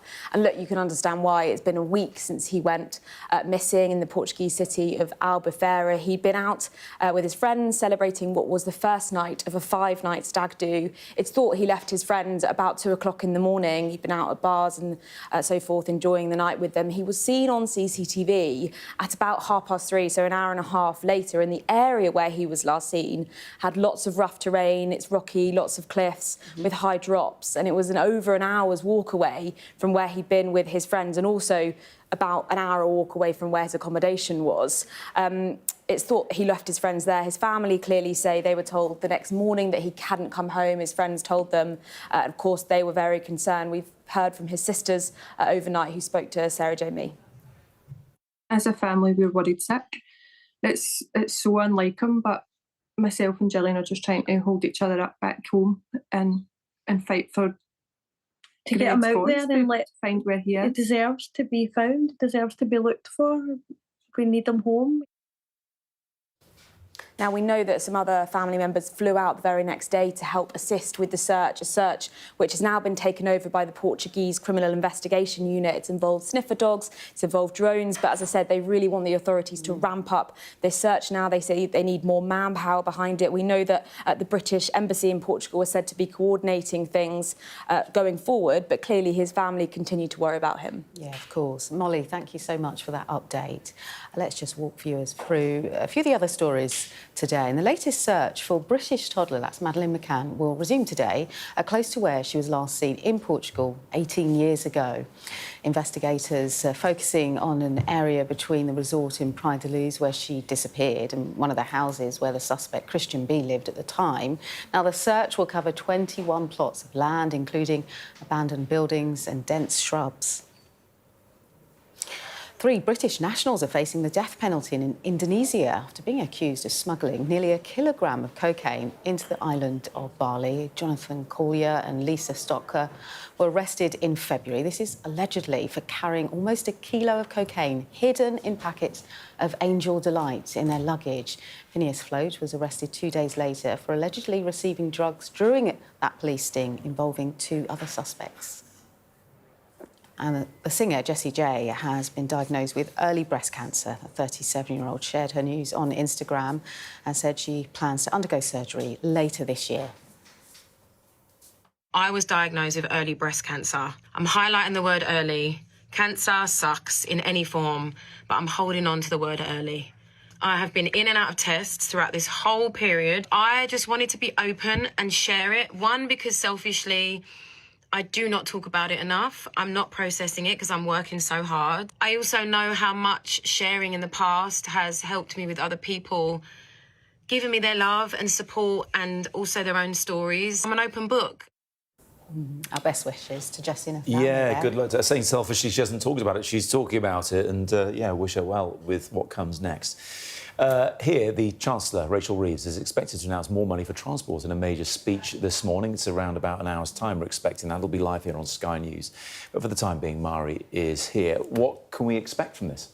So Rachel Reeves is talking about £15 billion of investment in local transport outside of London and the South East, so the Midlands and in the North. And she's expected to say that a Britain that is better off cannot rely on a handful of places forging ahead of the rest of the country. She says a result of such thinking has been growth created in too few places, felt by too few people, and wide gaps being between regions, between cities and towns. And what she's saying is it's time for a new economic model. It's time to give every region a fair hearing when it comes to this level of transport investment.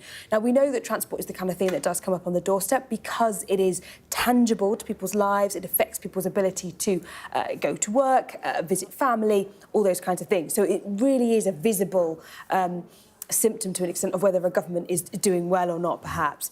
The difficulty, I think, is I find it slightly ironic that she's talking about how we can't have only certain parts of the country driving growth for everywhere else, how that can't be right, which makes total sense, and it's what Labour have been saying before the election. But if you look at what big announcements have come in the past 6-9 months since Rachel Reeves became the Chancellor, since Keir Starmer became the Prime Minister, almost all of the big announcements in terms of investment or those kinds of things have been in London and the South East, and therefore there have been a lot of criticism that the UK government was essentially focused so much on London and the South East because it was the easiest and quickest place to get growth in order to essentially placate the ABR.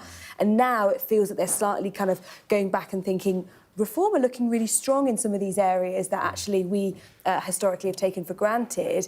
And actually, if we don't give them something, perhaps we won't keep those voters hanging on. So I, as a kind of political sceptic, I always feel like this is slightly deliberate.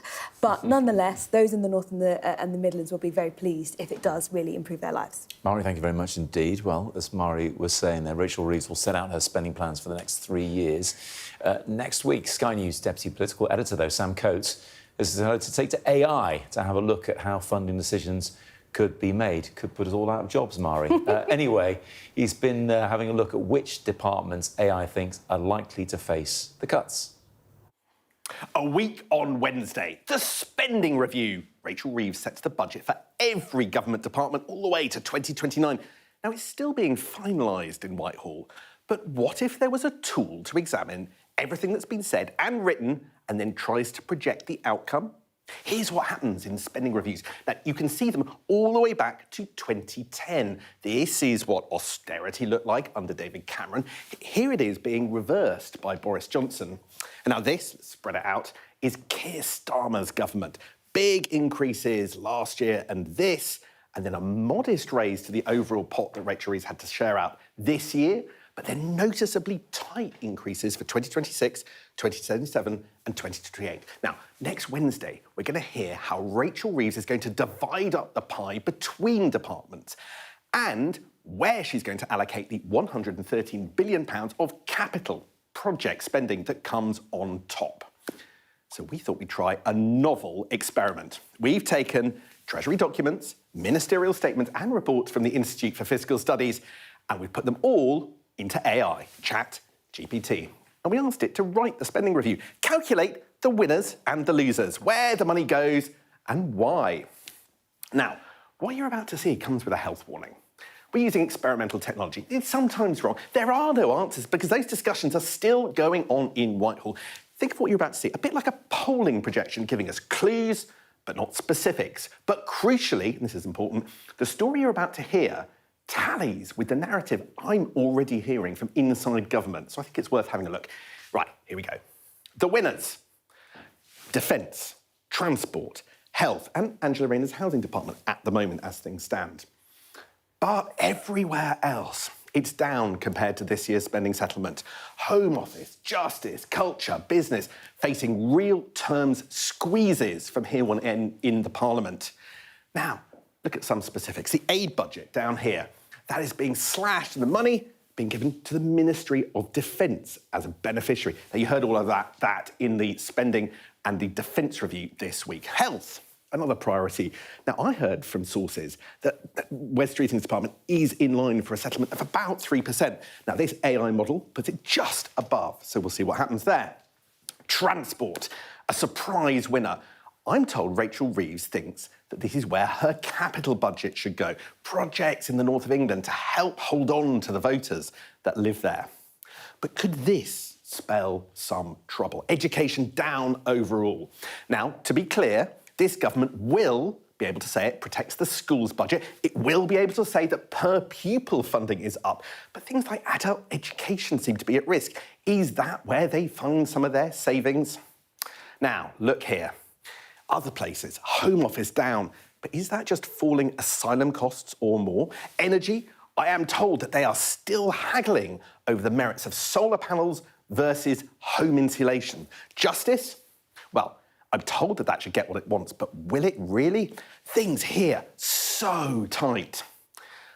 But ministers won't say that next week. The spending review determines budgets from 2026 onwards, but the graphs the Treasury makes will compare spending with when Labour came into power last year. So their charts will also include that big boost in spending Rachel Reeves has already announced last year. So their charts will look a lot more generous than mine. They'll say that's fair enough, others will disagree, but in the end, is it enough for our public services? Sam Coates there using ChatGPT to do some of his homework. Here with me now is Shadow Chief Secretary to the Treasury, Richard Fuller. Good morning to you. Good morning. Do you use it to crunch the numbers? Not yet, but I think there's a lot of potential for it. And I would hope that the Chief Secretary of Treasury, who's been doing this review, looking for efficiencies, has taken advantage of some of those things. I asked him that in the question time last week. Yeah, they're doing a review within a year of coming into government. It was quite a while since the Conservative government had done a review like this, wasn't it? Was that a mistake?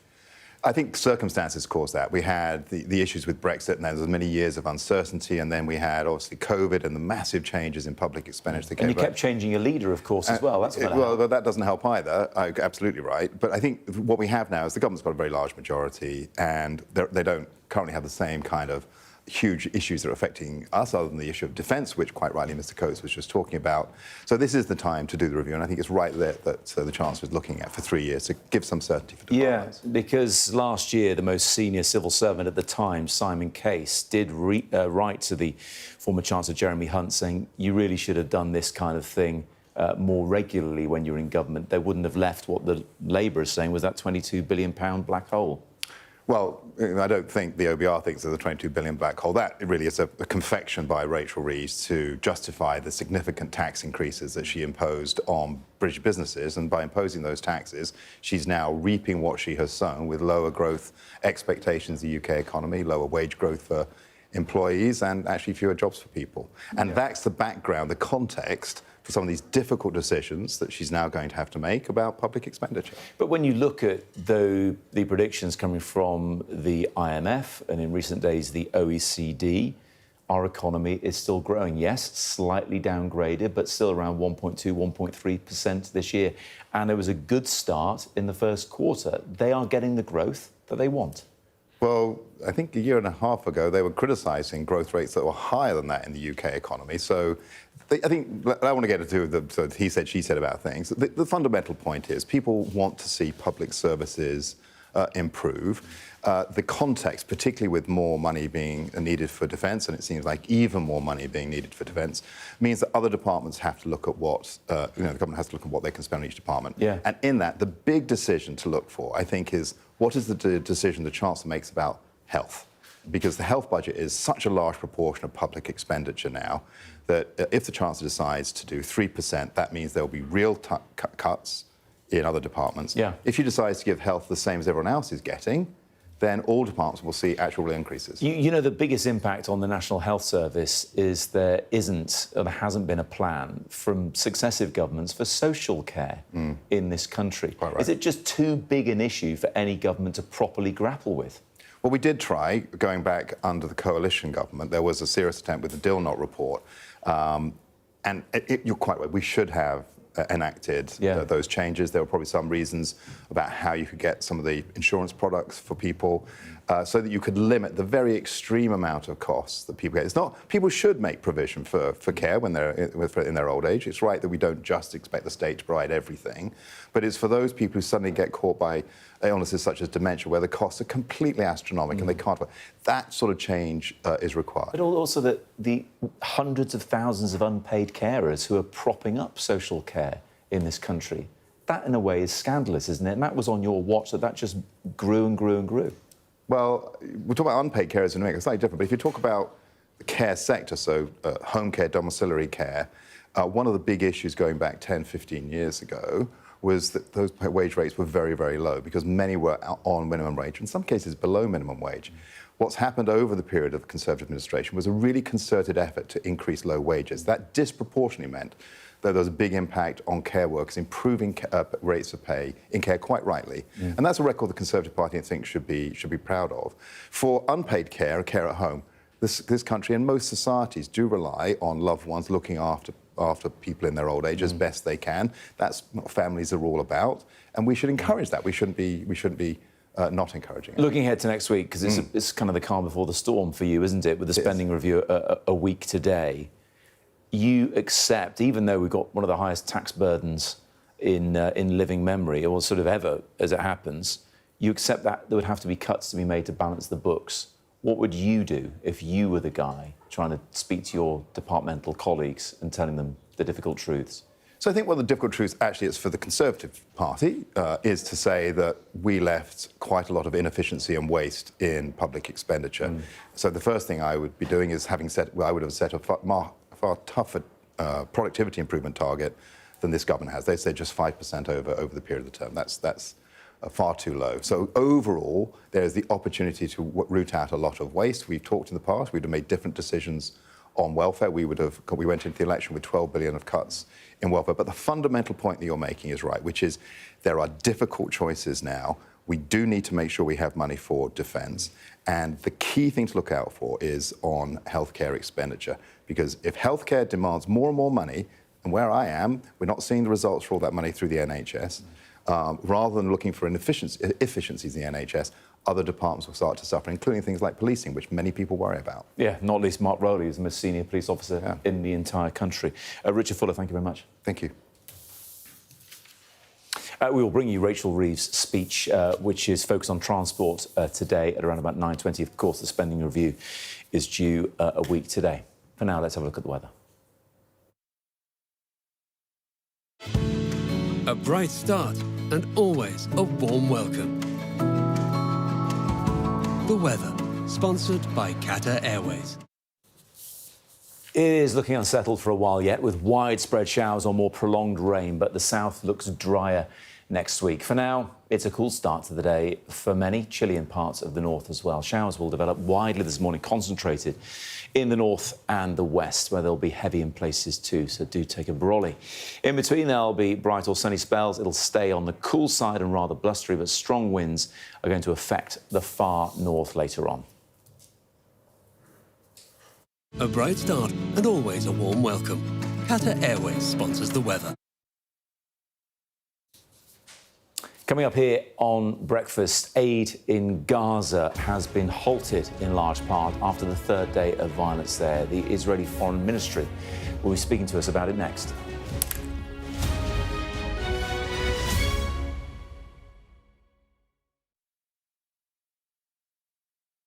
What might happen if Russia attacked the UK? This is clearly an enormous show of force. It is definitely out of the ordinary. We ran a war game with former ministers back in the hot seat. Ben Wallace. Amber Rudd. Jack Straw. It's the kind of war game that's genuinely tested inside government. The Russians are signalling that there may be an attack. Russia knows our weaknesses, but do you? I'm Deborah Haynes. From Sky News and Tortoise, this is The War Game. Listen wherever you get your podcasts.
secret hospital hidden in the Myanmar jungle, treating the victims of this bloody war. This is Myanmar today. Its military rulers don't want the world to see, but we have. I fight for my own future. I fight for my generation's future. This is an actual crime. They don't care for that. Myanmar army is only a couple of kilometers away. So this is a major humanitarian disaster.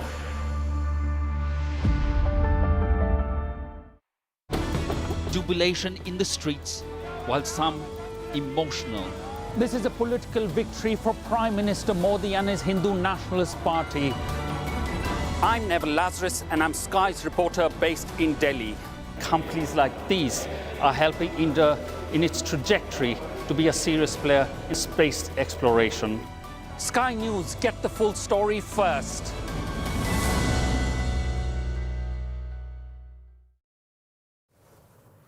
Welcome back. You're watching Breakfast. Coming up, we'll be hearing from the Israeli government. But first, Leah has the top stories. Thanks so much, Matt. Gaza aid centres are to be closed for the day after a third fatal shooting near one of the hubs. The Israeli military is warning civilians that nearby roads will be considered combat zones. Ahead of next week's spending review, Chancellor Rachel Reeves is today expected to announce a £15.6 billion investment in public transport in the North and Midlands aimed at boosting regional growth and countering austerity concerns. The UK's steel industry has been temporarily spared from Donald Trump's 50% tariffs. The US president has officially raised import taxes for US firms buying steel and aluminium from other countries, including the EU. And the family of a Scottish man who went missing on a stag do in Portugal have urged police to ramp up their resources to find him. 38-year-old Greg Monks was last seen on Albufeira in the early hours of Wednesday morning. Returning to our top story this morning, the distribution of humanitarian aid has been halted in Gaza following a third day of violence, with reports that 27 people were killed yesterday by Israeli gunfire and more reports of people dying this morning too. In a moment, I'll be speaking to the Israeli government about that. But first, here's our international affairs editor, Dominic Waghorn.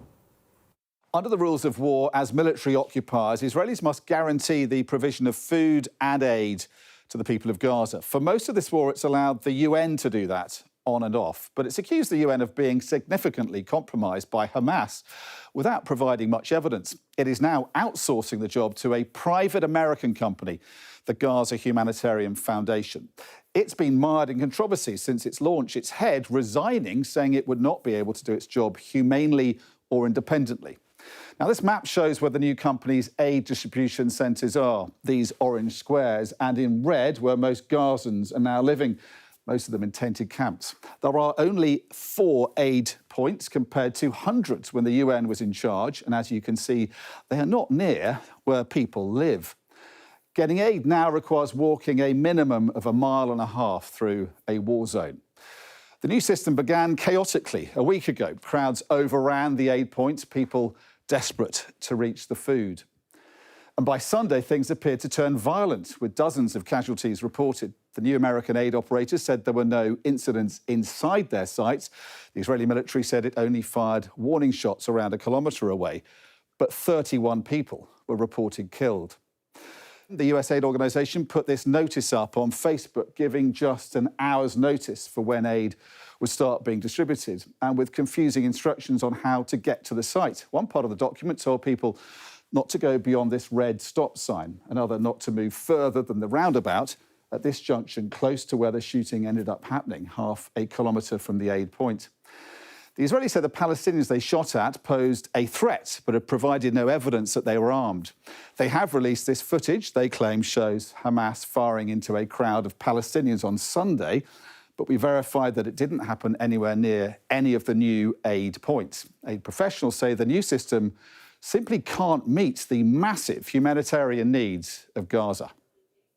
This is not an appropriate, fit way to distribute aid equitably in a dignified way to people who are facing the most desperate humanitarian conditions. This is an organisation with no track record of working in situations like this. And the other bit as well is, again, everything is being reduced. The number of trucks that's coming in, number of boxes of food that are being distributed. People can't live on boxes of food and bags of flour alone. They need all the services that go along this.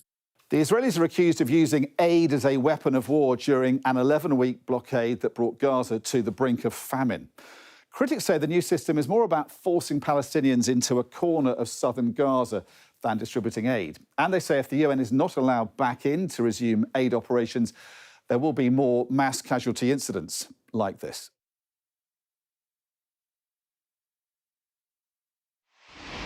Dominic Waghorn there. Joining me now is Israeli Foreign Ministry spokesperson Oren Marmorstein. Good morning to you. Why have aid operations been suspended in Gaza for 24 hours? Is it just an acknowledgement that it's chaos? Good morning, Matt. It's good to be on the show. Let's talk about aid. Let's try to do it seriously. Israel is now facilitating aid to Gaza in two different channels. The first channel is facilitating the entry of 1,000 aid trucks via Kerem Shalom. Unfortunately, the UN hasn't showed up to pick up the aid trucks. Hundreds of those aid trucks are waiting for the UN to pick them. The second channel, in this channel, the aid is being distributed through Gaza Humanitarian Fund. This is an American initiative. And the important thing about it is that the aid is distributed directly to the people and not to Hamas. This is what's going on. The idea what you're saying is what it sounds like is you're not taking any responsibility then as the Israeli government. You're blaming the UN, you're blaming the Americans for it not working, when it is your responsibility to make sure, as we heard Dominic say there, that you provide food and aid to Palestinian civilians. Let me go even further. The UN aid chief, Tom Fletcher, says that you're using starvation as a bargaining chip. Are you? Matt, is this the same UN official who said that so many children will die? I think he went with the number 10,000 children will die in 48 hours, and he said later, sorry, I just did a misinformation and fake news act. So I think Mr. Fletcher should be very cautious with his statements. And I want to get back to your point. What Israel is saying, let's try to have the aid being distributed directly to the people. Because one thing needs to be... Why, Oren Marmorstein, has the Gaza Humanitarian Foundation decided to not provide aid today? They were very clear that today the distribution points will be closed because they need to do logistical work in order to improve their operation. But I want us to pause about the rationality. Instead of channeling aid through vehicles and organization and routes that end up in the hands of Hamas, we're trying to do something different, something for the benefit of the people of Gaza. We're trying, via this American-led foundation, it's trying to have Hang on a second. If I just may. The GHF is Israeli-American. It's a joint company, effectively, isn't it? It suits you to blame America when it goes wrong, and it certainly looks like it's going wrong. We are not blaming America. On the contrary, we are thanking America for leading this entrepreneur. And the rationality behind this entrepreneur is that we're trying to get the aid directly to the people themselves. And let's pause for a second. Why do you think Hamas is doing everything possible to prevent this GHF, this humanitarian fund, from operating? I'll tell you why. Because they know that in this way of operation, the aid gets to the people and not to Hamas. Well, in the other chaos, vehicles, explain the Palestinian civilians who end up being shot, and that's coming to us via other means like the Red Cross as well, who say they're having to treat Palestinian civilians who have been shot in the areas of aid in recent days. I come back to my main point. the approach of the Gaza Humanitarian Foundation is not working. People are starving, civilians are getting hurt and killed. I beg to differ. So you far, don't think civilians are getting hurt and killed in Palestine, in Gaza? No, I beg to differ on your assumption that this operation, this Gaza Humanitarian Fund, is not operating and it's not successful. So far, more than 7 million meals have been distributed. This is an enormous number. And you need to understand, in the other way of operation, it went to Hamas. And Hamas used it in order to feed its war machine. So I'm asking the Sky viewers, who do we want to have the aid? Hamas or the people in Gaza? This is the whole rationality behind this operation. And I'll tell you one more thing.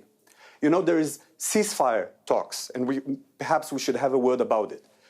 In these ceasefire talks, Hamas insisted that this Gaza Humanitarian Fund won't be part of the aid distribution. He insisted it will go back to the old channels.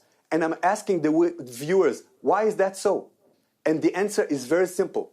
Because this aid of the GHF, of this humanitarian fund, is going to the people and not to Hamas. And you know one thing? Hamas knows it. And he feels that it's getting to him. He feels that he's getting weaker and weaker. And he feels that his grip on the people of Gaza is being undermined. And that's why he's doing everything possible to try to sabotage this operation. And you don't know, do you? You don't know that even with GHF, where the aid is going. We've all seen the pictures of absolute carnage of people trying to collect these heavy boxes and walking miles to get them. You don't know whether it's going to the right people or, as you say, Hamas. Matt, if I may, we know that this is being distributed to individuals. In the other way of operation, it went into Hamas' hands, which we know used it in order to rebuild its war machine and to pay salaries to recruit more terrorists. And if I may, I want to say a word about the most important thing, achieving a ceasefire. Because I think myself and also the viewers would like to see a ceasefire. And this ceasefire negotiation that I mentioned, and in which Hamas insisted not to have the Gaza Humanitarian Fund part of the aid distribution, right now we are in this state of affair that Hamas is refusing to agree to this ceasefire. This is not the spokesperson of the Ministry of Foreign Affairs saying. This is the United States, on record, Special Envoy Steve Witkoff saying Hamas' response to the ceasefire proposal is completely unacceptable. And so the Israeli government, let me come back on that point. The Israeli government spent 20 months bombarding Gaza and fighting Hamas.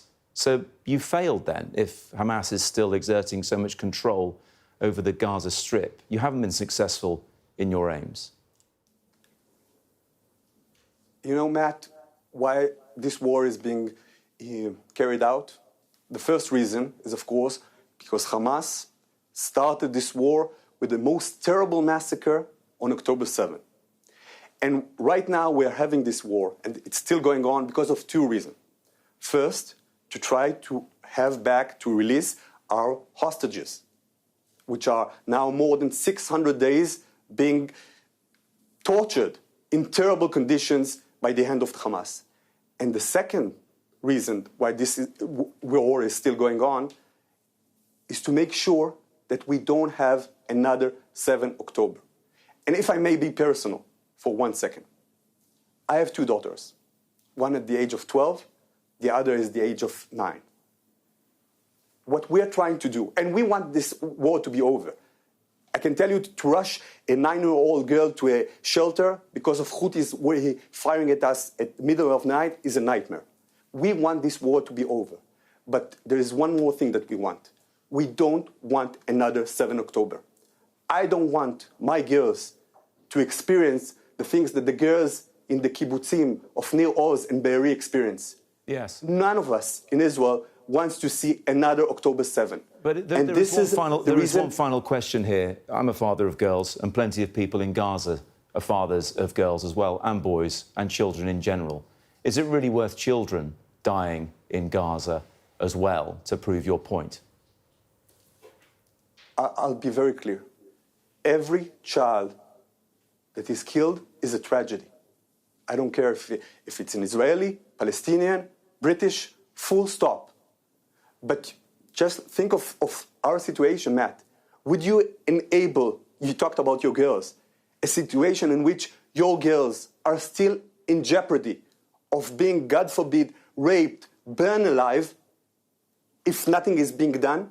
Because, again, this is not Israeli Minister of Foreign Affairs speaking. This is Hamas speaking. They said on record, we want to do another 7th of October. We want to do another massacre. Just the moment we can, we'll come back. So the only thing we're trying to do is to make sure they're not coming back. Yeah. Oren Marmerstein, thank you very much. Thank you.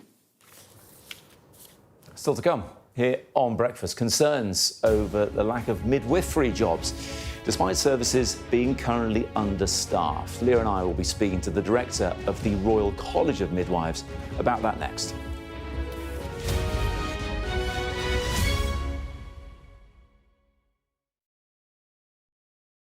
What might happen if Russia attacked the UK? This is clearly an enormous show of force. It is definitely out of the ordinary. We ran a war game with former ministers back in the hot seat. Ben Wallace. Amber Rudd. Jack Straw. It's the kind of war game that's genuinely tested inside government. The Russians are signalling that there may be an attack. Russia knows our weaknesses, but do you? I'm Deborah Haynes.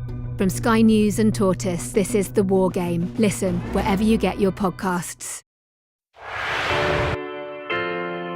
I'm Mark Stone and I'm Sky's correspondent based here in Washington, D.C. We'd been warned that we would meet people in the lowest moment of their lives. Their story is one of fundamental American failure. Well, a slow drive for the president as he approaches his golf club, but I have to say there are more media here than there are supporters. We love Trump! I've witnessed the remarkable passion for politics here, but the anger too. This is just the audience that Joe Biden wanted. Is this the moment to reform gun laws? You know, it's easy to go to politics. But it's important, it's at the heart of the issue. For all the talk of a toned-down, humbled Trump, yes, maybe there was just a little less rhetoric, a little less divisiveness, but in the end it was the same rhythm, the same speech, the same man. All them people that died in Russia and Ukraine, they'd still be alive today if Donald Trump was president. If it was my wish, have a businessman that's strong like Trump, but maybe just doesn't say as much, you know? We are under Israeli military restrictions in terms of some of the things that we can film, but it's important to be in there. What we've been allowed to see over here is a humanitarian corridor. Free wherever you get your news. A young American medical student is making remarkable things happen. I've seen a lot of difficult things, and honestly, it breaks my heart.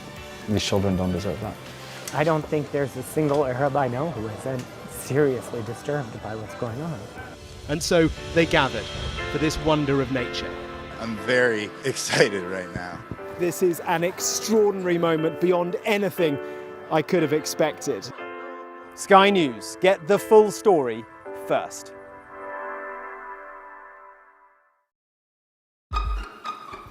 We've got your Sunday mornings covered. From the front page and the sounds of the streets to the voices of the people who make the major calls and big picture politics beyond Westminster. We'll put you at the heart of our story. I'm ready. Are you? Join me, Trevor Phillips, Sunday mornings on Sky News. Welcome back. A new survey has found more than 8 out of 10 student midwives are not confident they will find a job once they graduate this year. That's despite maternity services being stretched. Now, the Royal College of Midwives says it's due to funding cuts and recruitment freezes, and managers are unable to hire as much staff as they were prior. Now, joining us now is the Director of Midwifery at the Royal College of Midwives. It's Fiona Gibb, and we're also joined, pleased to say, by newly trained midwife, Jasmine Jonah. Fiona, we'll start with you first of all. How did we get here? Because there are lots of newly trained midwives who say, look, got the skills, ready to do this, the job's not there. Yeah, it's a huge concern of ours and something that our student members raised with us even over the past year. We did this survey in May, and 8 out of 10 of them that are due to qualify this year said that they're not confident. And this was echoed also in what our educators and our leaders in the NHS were saying. And I suppose just to be clear, this is not about an oversupply of midwives. This is about, NHS trusts and boards only being able to apply what they can afford rather than what they need. And that's a huge concern because, as you say, there are no jobs despite so many services being understaffed. And we know that some services have had to close temporarily due to the staffing recently. Jasmine, you're listening to that there. What's your experience? So, sorry, excuse me about my voice. So I qualified, I finished in December and went onto the register in January. I've been applying since May last year, and I've been unsuccessful with getting a job, and I think I've had about maybe 2 places that I've been shortlisted for, and I wasn't able to get a job at the place I trained at. So yeah, I'm just basically kind of looking and having to think further afield, and I've even had to start thinking about putting my work into becoming an independent midwife. So yeah, it's just been a struggle at the moment, and I know plenty of other people within my cohort that are in the same position as me, and especially on a group on Facebook, and that's the same kind of trend and pattern that everyone's talking about. Which is remarkable, Jasmine, isn't it? Because babies are born every day. You think getting a job as a midwife pretty fundamentally important. Are you regretting the decision to follow that career path now? No. I knew I always wanted to be a midwife. Prior to that, I was a healthcare assistant within the rapid response team, and I knew that that's what I wanted to do, but I never thought I would be in a position that I'm not going to have work.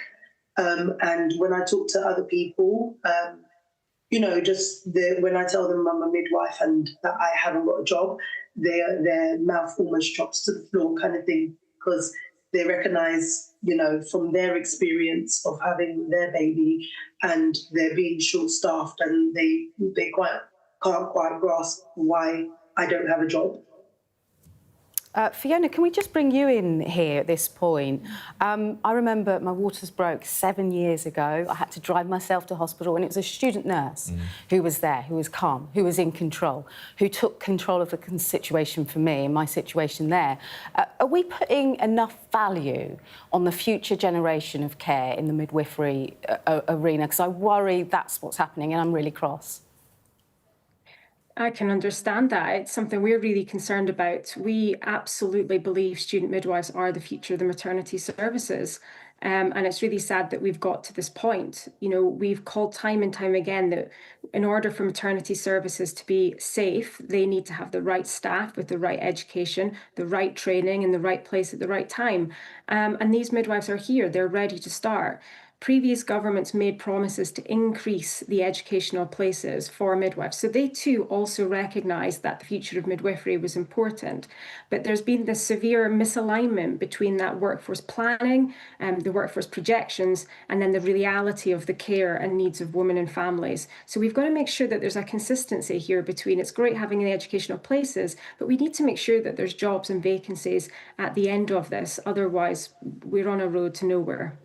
Fiona, I'd imagine you'll be looking ahead to next Wednesday and seeing where the money is going to be allocated. It looks like the NHS may have a little bit more. Whether that's in real terms or not, we await to see. But if things don't change, Fiona, if the money isn't there, the funding cuts and recruitment freezes are not reversed, What kind of risks are there to women having babies? Well, I think it's important to say that maternity services are doing their absolute utmost to make sure that services are safe, and absolutely their midwives and the wider maternity care team are there for women and families when they need them. However, I feel like the investment, this time and the effort that there has been to get these students through, it is a logical first step to protect the future of the service, is to employ these students. And not to mention for the students themselves, you know, students have told us that they are expecting to graduate with a minimum of £40,000 worth of debt. What does that do for them when they are at the end of their courses and they're worried about not only how they're going to support themselves, but their families too? So this has got a much wider impact than also just maternity services. OK, Fiona and Jasmine, thanks so much for your time. Really fascinating subject, this. Thank you. Really is. Both parents, it takes you back to that situation. You more than me. I was just watching on, of course, but it seems to be different every time. Stay with us. Plenty more to come. We're talking to Jeremy Corbyn after 9 o'clock as well. Don't go away.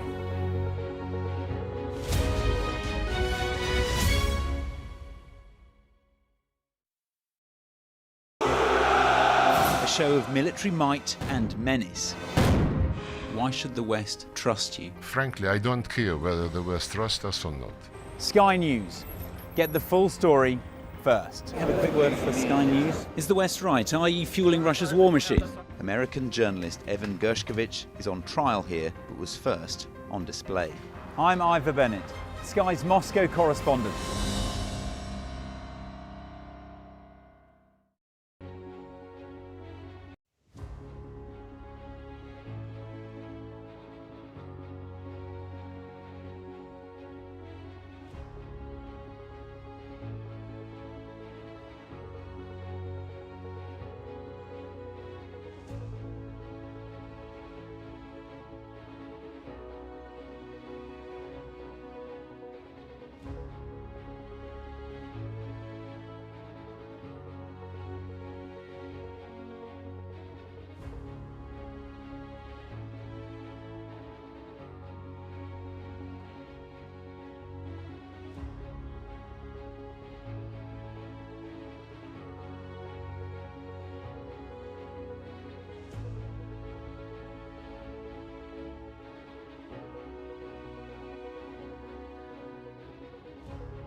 Good morning, it's good to have you with us. It is 9 o'clock. Gaza aid centres are closed for the day as the Israeli military warns nearby roads will be considered by them as combat zones. In a moment, I'll be speaking to the former Labour leader Jeremy Corbyn about that.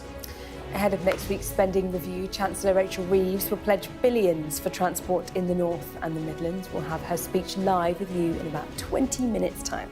And searches for Madeleine McCann resume. We'll, of course, bring you the latest from Portugal. It is Wednesday, the 4th of June. Chaos, confusion and killing in Gaza. Israel warns people to stay away from aid distribution centres.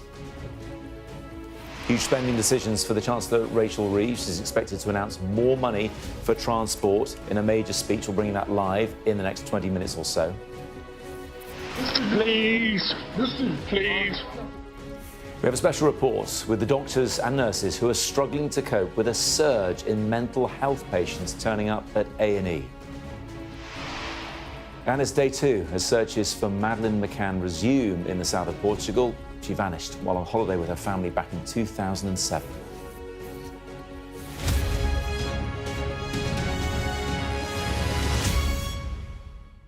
Good morning. There will be little to no humanitarian aid distributed in the Gaza Strip today. The US-backed Gaza Humanitarian Foundation say the closures are, in their words, for renovations, organisation and efficiency upgrades. This announcement follows a third day of confusion and violence near the distribution centres, with 27 people reportedly killed yesterday by Israeli gunfire. The Israel Defense Forces say they've only fired near individuals posing a threat to them who had left the designated route. The centres inside Israeli military zones are designed to circumvent Hamas, who Israel is accusing of stealing aid. Officials in Gaza say the hubs have been turned into death traps and bloodbaths. We were out bringing bread about 1.5 kilometres away from the Israeli tanks. We were surprised that shots and shelling were being fired at us. Everyone fell on the ground and people were stepping on dead bodies. It's not normal. The enemy is not normal. I was on the way at 3:30 in the morning. There was a shooting and I laid down. I don't know how the bullet hit my head. This is what happened to me. I don't know. Well, just a few moments ago, I spoke to the Israeli Foreign Ministry spokesperson, Oren Marmerstein. We're very clear that today the distribution points will be closed because they need to do logistical work in order to improve their operation. But I want us to pause about the rationality. Instead of channeling aid through vehicles and organization and routes that end up in the hands of Hamas, we're trying to do something different, something for the benefit of the people of Gaza. We're trying, via this American-led foundation, we're trying to have the aid go, if I just may, yes, we are not blaming America. On the contrary, we are thanking America for leading this entrepreneur. And the rationality behind this entrepreneur is that we're trying to get the aid directly to the people themselves. And let's pause for a second. Why do you think Hamas is doing everything possible to prevent this GHF, this humanitarian fund, from operating? I'll tell you why. Because they know that in this way of operation, the aid gets to the people and not to Hamas. Joining me now to discuss the situation is the former leader of the Labour Party and now independent MP for Islington North, Jeremy Corbyn. Good morning to you. You're bringing a bill, aren't you, that you want to look at the UK's involvement in this situation. Tell us more about it. Yes, I'm introducing a bill later on today in Parliament under the 10-minute rule procedure, which would enable Parliament to set up an independent inquiry to examine policy making surrounding the supply of arms, the supply of aid and the relationship with Israel and any negotiations that have gone on about peace. But above all, making sure that our policy making was based on sound legal advice, respect for the International Court of Justice and the ICC, and that the statements made to Parliament concerning supply of weapons and supply of components for the F-35 jets are actually in line with international legal advice and legal opinion. This is similar to the inquiry that was eventually set up after the Iraq War headed by Sir John Chilcot, which finally reported in 2016. I think we need to know exactly what has gone on, because evidence suggests that arms supplies have continued at pace. We're unclear of the 30 arms licenses that David Lammy suspended, what they actually are or were. And the supply of parts for the F-35 jets goes into the global supply chain, which even the Foreign Office ministers admit means they could be bought by Israel and indeed used to bomb Gaza, where almost 60,000 deaths have already been recorded. What is really your aim here? Because you mentioned Chilcot there, which of course was after the Iraq war. The situation in Gaza is ongoing right now. So is it the case that you obviously have suspicions things have been done with propriety? Are you trying to change the outcomes here? Because it certainly looks like Israel doesn't really listen to even its friends, regardless of what they do. Or are you trying to bloody the nose of a Labour government? This is a British responsibility to supply arms. It's a British responsibility to use the Royal Air Force Base at Akrotiri. It's a British responsibility to have flights overflying Gaza, taking millions of photos and sending them I don't know where. What cooperation are we providing to the Israeli Defense Force, Israel Defense Force, which is bombing Gaza all the time? And so I think we need to know what our involvement is and our complicity. We're looking at a humanitarian disaster in Gaza. The UN says everyone in Gaza is basically in the midst of a famine. Yes, the UN aid chief has said that Israel is weaponising starvation. But look, I have to ask, because people are suspicious of your motivations when it comes to Palestinians and the situation in Gaza. You've been accused of being a sympathiser for Hamas in the past. Clarify what your view is on that situation. My view is there has to be a ceasefire, there has to be peace. Talks have gone on between the US and Hamas, between Israel and Hamas, to try to bring about a ceasefire. I think we need to push for another ceasefire immediately, and we need to push for independent supply of aid to Gaza, particularly through the UN Food Programme and the United Nations Relief Works Agency, so it gets there. Jeremy Corbyn, the Israeli government and their American allies would say there is a ceasefire possibility on the table now. Israel agrees to that, and they're waiting for Hamas to agree to it, which they haven't done already. So what's your view of that situation? What is your view these days of Hamas? I want a ceasefire. I want the people of Gaza to be able to live in peace and decide their own future, but above all, to stop the killing and allow people in Gaza to eat, to drink, and get the medical supplies that they desperately need. We are part of the problem because we do supply the wherewithal, some of it, for Israel to bomb Gaza, which has taken so many lives. Look, final question. You do have some backing for this bill that you're bringing later on today. There's a name of MPs. What likelihood that you will achieve your aims with it? It's more likely to get voted down, isn't it? Well, I'm hoping it'll get passed today, so at least the bill can then be, the contents of it can be decided upon, it can be printed, it can be published, and then we can take a chance in the future. Yes, I'm realistic. The chances of it actually becoming law under the 10-minute rule procedure are obviously extremely remote. But I think it's important that Parliament makes its view clear, that we want to know how, why, and when the British government made the decisions it did, which have assisted the Israeli bombing of Gaza and indeed, for that matter, of the West Bank. Look, of course, many of those who are in the British government now were in your shadow cabinet when you were Labour leader, perhaps saying different things to what they're saying these days. Does that disappoint you? Is that how you feel about the likes of David Lammy and others now? I feel deeply disappointed that government ministers cannot see what they're actually doing and what is actually happening.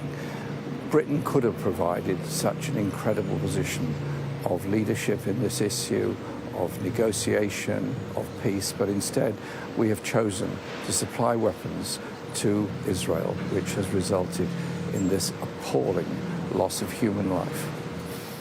Jeremy Corbyn, thanks for joining us here on Sky News Breakfast this morning. Thank you very much.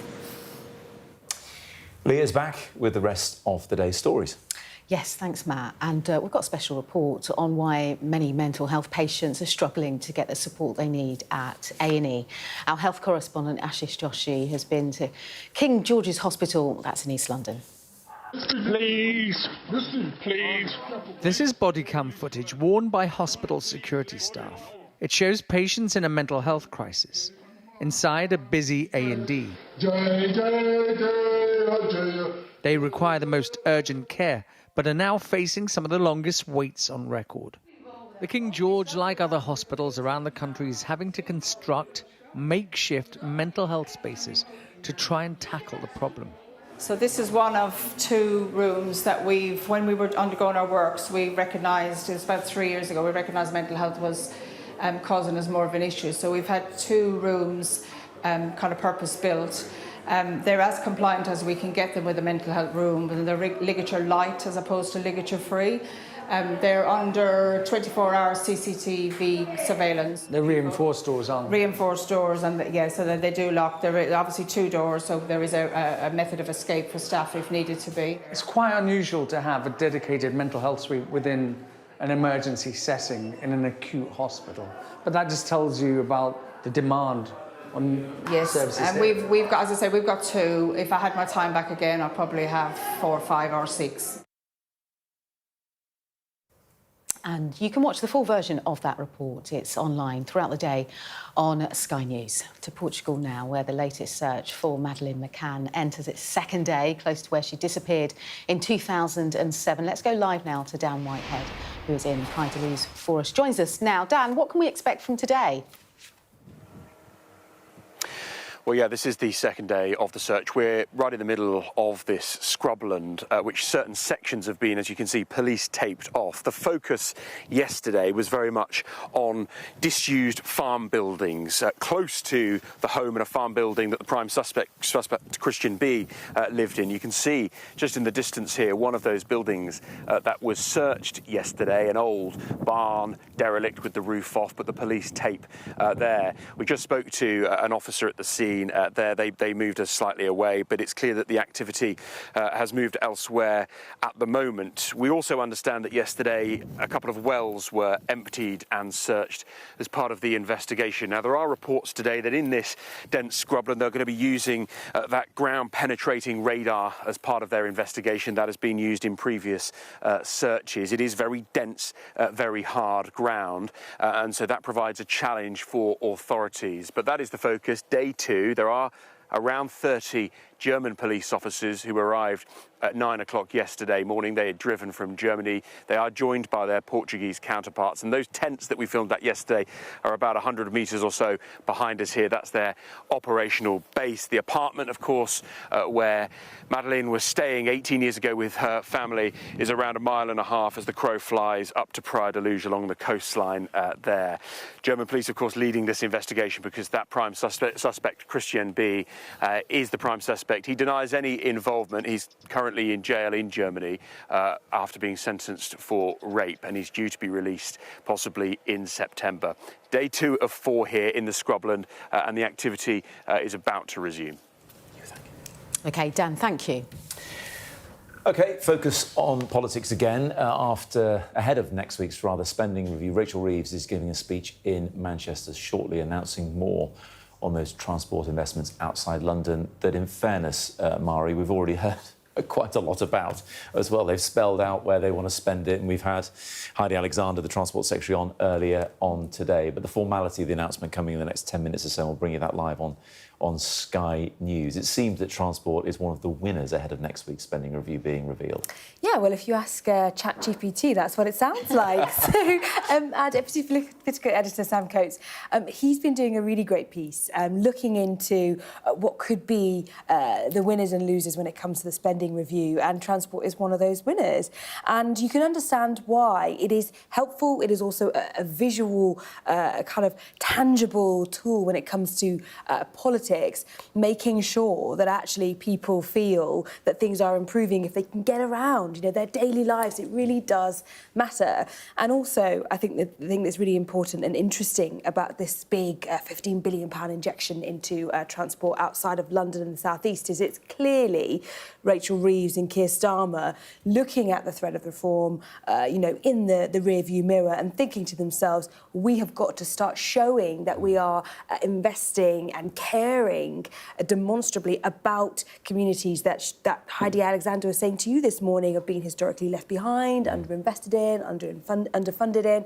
And so there's a situation now where they are, it appears, slightly playing a little bit of catch-up on this. But also, I think what was interesting is Heidi Alexander telling you, that these things do take time. Not all of these things are quick fixes, but that actually it's beneficial for growth and to try and deliver some of those key policy agendas for Keir Starmer's premiership. Talking of transport, I'm getting a live update in my ear as to the whereabouts of our Deputy Political Editor, Sam Coates, and apparently he's on an e-bike just round the corner, so he'll be here. I'm not going to lie, I actually had a bet with someone on the desk, and I said, I'm telling you now, he's going to be on an electric bike, and he'll be here just before Rachel I'd love to see him Reeves. just riding straight into the studio here, jumping off and telling us his hot take on what's going on. Susie has the mics primed and ready. All ready to go, and then we can grill him about his use of ChatGPT, because he's been crunching the numbers with it. But look, let's carry on chatting, Mari, ahead of what we're expecting Rachel Reeves to say. I mentioned to Heidi Alexander earlier on, they may have Reform UK in the rearview mirror as they try and tackle these red wall seats and give them something to get excited about. But big transport projects, big investments in the armed forces, as we've heard in recent days, they take a long time to come to fruition. These are not easy wins. This is not what they call the low-hanging fruit necessarily, is it? No, exactly. And that's part of the difficulty, is when the longer the projects are, the bigger the projects are, the more expensive they can become, the more bloated they can become, and the less you get the credit for them. Look at HS2. Think about how many governments HS2 has gone through, and whoever actually ends up finalising and finishing HS2 obviously is going to get some of that credit, realistically, because it happened on their watch. And so I think the difficulty is, how do you capitalise on that, politically speaking, when you might not be the government actually there, when you cut that ribbon, when you get that all-important kind of reveal moment when it comes to transport infrastructure.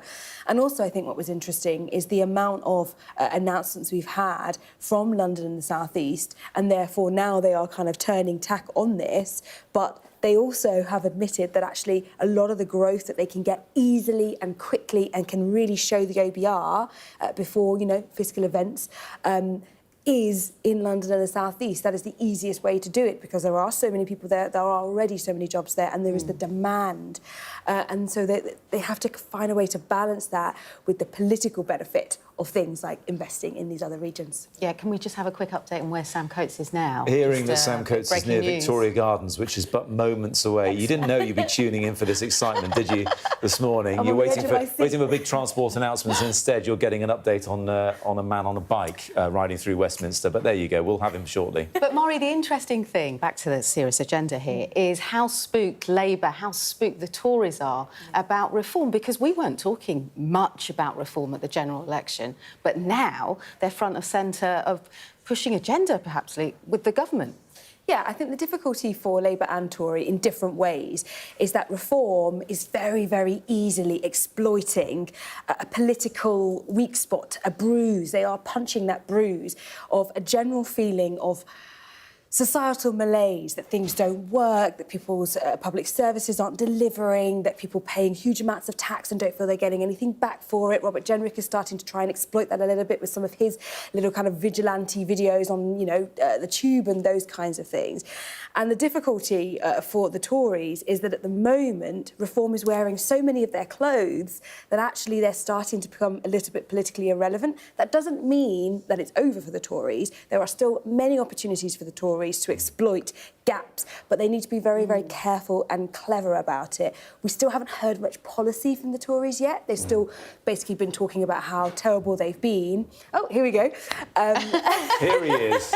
As if by magic. Oh, he's gone again. Our He's floor gone manager again. is just So they've been micing talking him about up. how terrible they've been and saying all the mistakes that they've made, but we haven't had much meaty policy just yet from the Tories. And therefore, I think when that starts to come into fruition, that will make a huge deal to their electoral prospects. There you go. Sam has made it. Rejoice, hallelujah. And not only did you ride in, Sam, you just carried on your own chair, which is just above and beyond the call of duty. We're glad you made it. It was a live transport excitement here on the floor. We're easily pleased and excited as it happens. I think we should call you Sam Chat GPT from now on, because you've been crunching the numbers ahead of the spending review using Chat GPT, and as Mari has been reminding us, it threw up some interesting possibilities. Certainly the fact that transport seems to be one of the big winners. ChatGPT says that. We know that from the announcement today. But what of the others? One of the encouraging things of this is a rather unusual experimental project that I did over the last few days, which does come with health warnings, it has to be said, was that the narrative I'm getting from people inside government is what the bots threw out, essentially. So defence is the big winner. The NHS gets roughly 3% uplifts every year. I was hearing that separately. Transport, well, lo and behold, that's what Rachel Reeves is talking about today. But the other thing it reminds us, because what this kind of exercise does, it tells you about the big picture of a moment like this. You know, don't focus too much on the individual percentage, but the big picture is that day-to-day spending in government squeezed. And that Rachel Reeves has said that between 2026 and 2029, there's going to be an average of 1.2% uplift a year. Now, that's really low in historical standards when it comes to rise. It comes off the back of a big boost, but nevertheless, that rise is quite small. So there are difficult decisions to be made. And when you look down that AI chart, what it really reminded me is an awful lot of red. Yeah. An awful lot of red and an awful lot of difficult decisions and areas that are important to Labour, like education. Now, we don't know the exact number, and they will be able to say that they protect schools funding and per pupil funding, but the education budget's more than that. It's things like adult skills. There are all sorts of different bursaries and programmes, and of course you've got universities and the rising university fees, which will come at the expense of taxpayers. So all of that stuff, difficult choices. You're going to hear about this thing called capital spending, which is project spending, one-off spending, and there's a lot of money for that. But keeping bits of the government running day to day, which is known as resource spending, I'm sorry for all the jargon, that's really squeezed. So it's a bit of a set of mixed messages. Rachel Reeves wants to talk about one of them, unsurprisingly, not so much the other. Sam, does this mean that we're all out of a job now with your use of AI, potentially? We might be, but let's listen to the Chancellor too, because it might be that the bot's better than her today. Oh, it could be. Love it. Should we set a little bit of the context around why the spending review matters? Because the idea of a spending review was brought in by Gordon Brown, I think when he was Chancellor. The Conservatives were a bit hit and miss with spending reviews. I think their last proper one was in 2021, and they were rebuked by Simon Case when he was the most senior civil servant, saying they perhaps should have had them more regularly, and they wouldn't have necessarily fallen into, debt effectively. Why does it matter? Is it because this sets the tone for the rest of the Parliament, the rest of the government spending between here and the next election? I mean, in essence, yes. What happens is the Chancellor works out the overall size of the pot of money that he or she in this case, has got to dish out.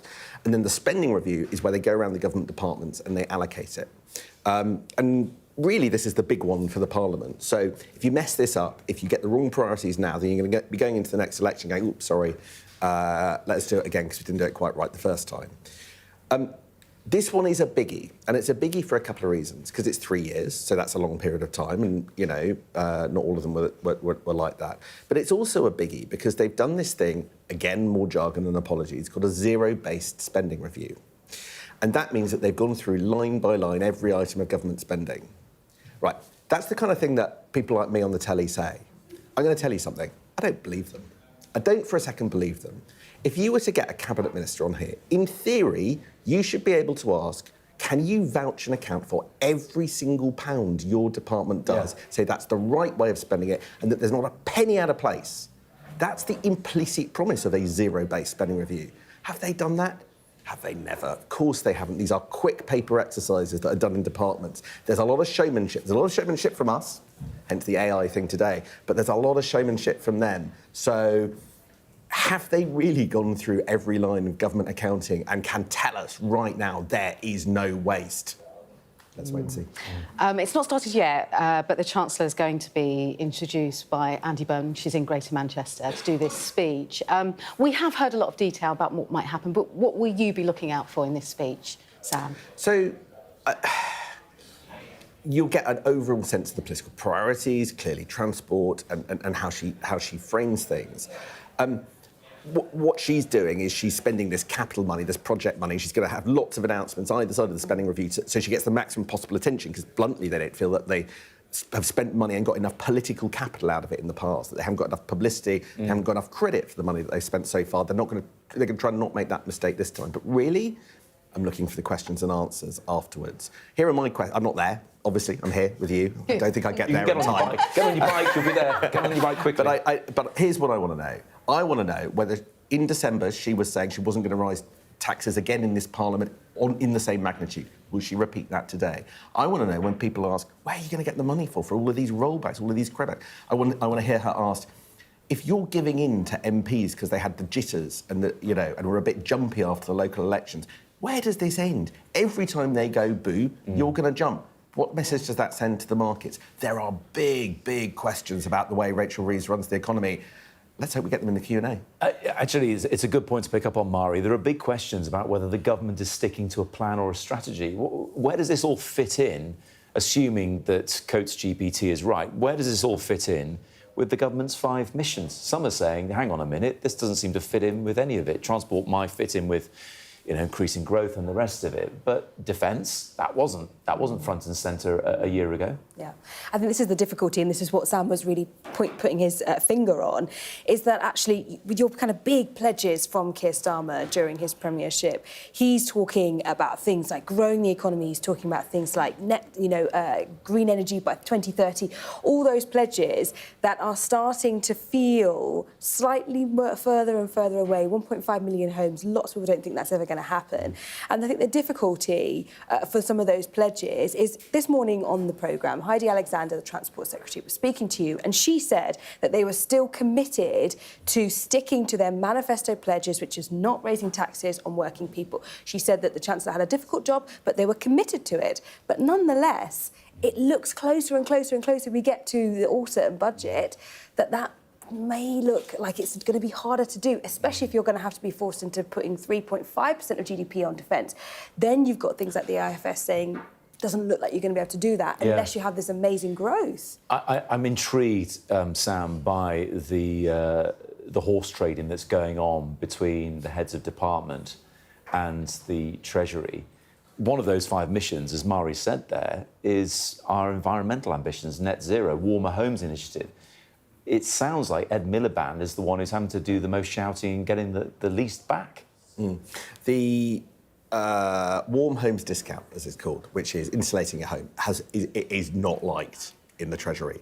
And in opposition, when the shadow Treasury team wanted to get some cash, they squeezed the warm homes programme.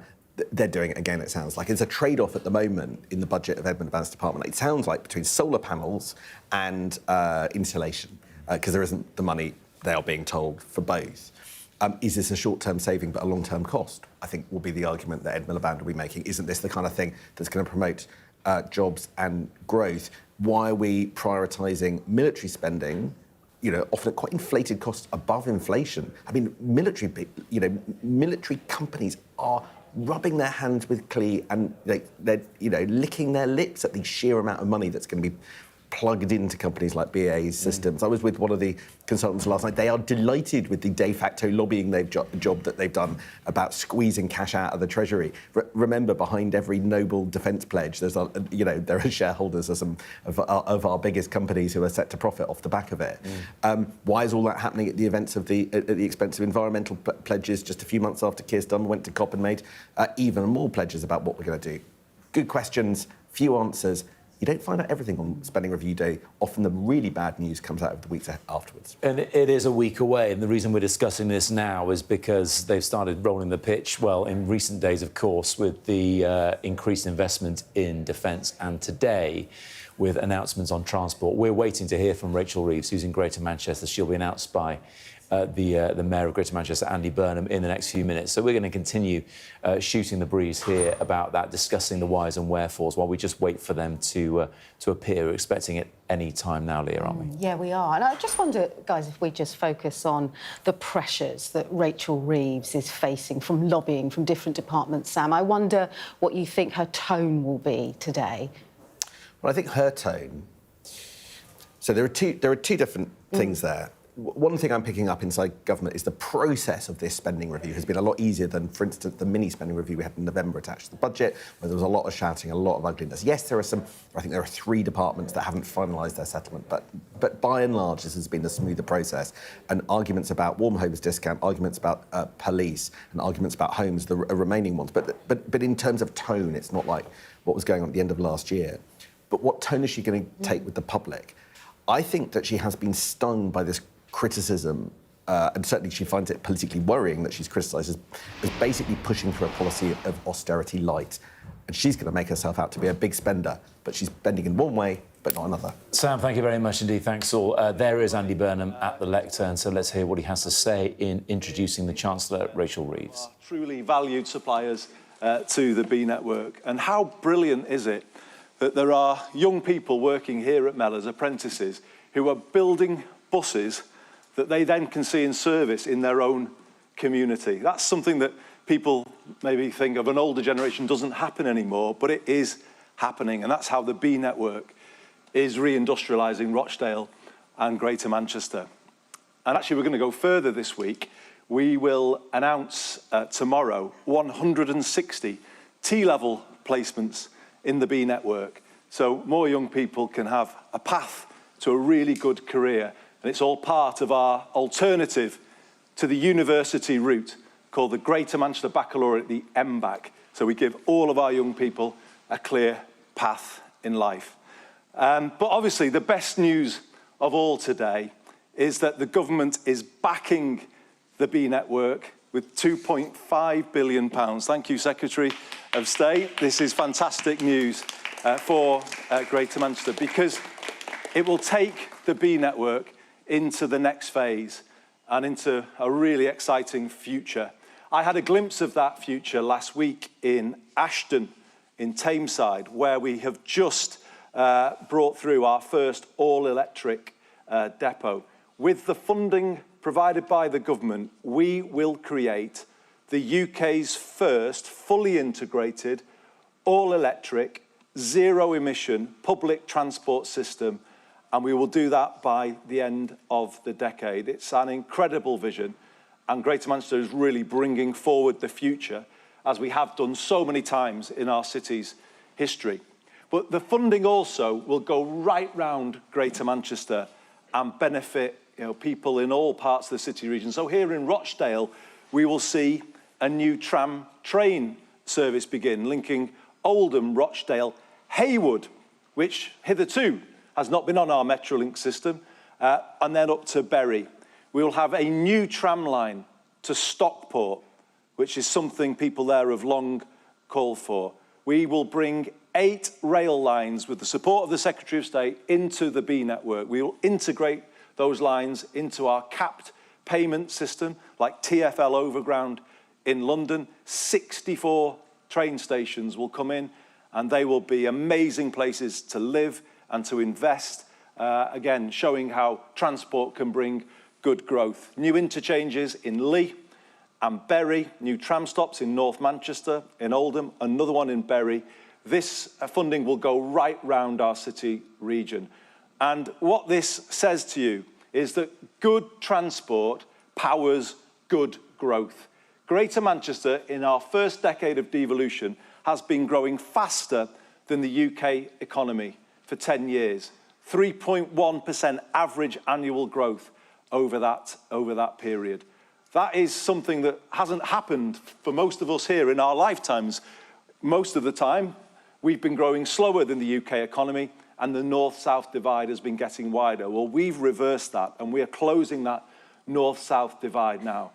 But with this funding in the next decade, I believe we can go even further. And my my offer to the Chancellor today is to achieve an even higher level of growth in the next decade than we did in the last. And I believe we can do that. I think the decade ahead of us, 2025 to 2035, could be the best decade for Greater Manchester since the Victorian period.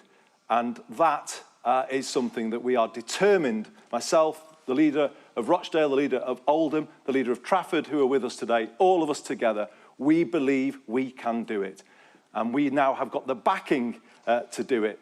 So what I would say to the government is, you know, we're ready to unlock a new era in Greater Manchester and really show how we can power the north with good growth, benefiting all of our residents and all of our communities. It's clear today that we are benefiting from a government that is actually putting investment into the north. The levelling up that was once promised is actually happening here. So the government is backing us, and our message from Greater Manchester today is that we're backing you, we're backing our Chancellor of the Exchequer as she goes into next week's spending review. Ladies and gentlemen, please give a warm welcome to the Chancellor of the Exchequer, Rachel Reeves.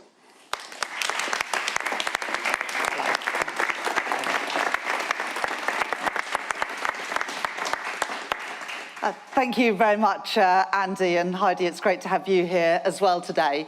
And it's fantastic to be in Rochdale at Mellors Bus Factory. Not just a good local business, although it is that, but also a key part of the B network supply chain. And it's good to see so many familiar faces here, including the leaders of some of our local councillors.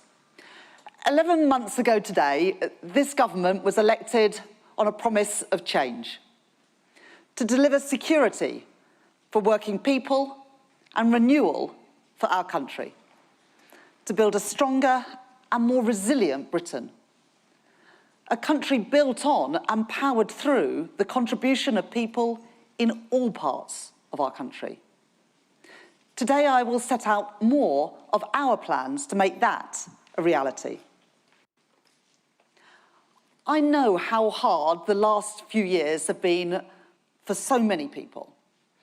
I have always been clear that the central challenge facing this government is to improve living standards and to renew our public services. And that the only sustainable way to turn around Britain's growth performance after 14 wasted years, to put more money in people's pockets, to revive our high streets, to give our children the opportunities that they need to succeed, and put simply, our plan is to make working people, to make our country better off. The central barrier to economic growth has been underinvestment. For too long, Britain has lagged behind every other G7 economy when it comes to business investment as a share of GDP. One of the consequences was that the last Parliament was the worst on record for living standards.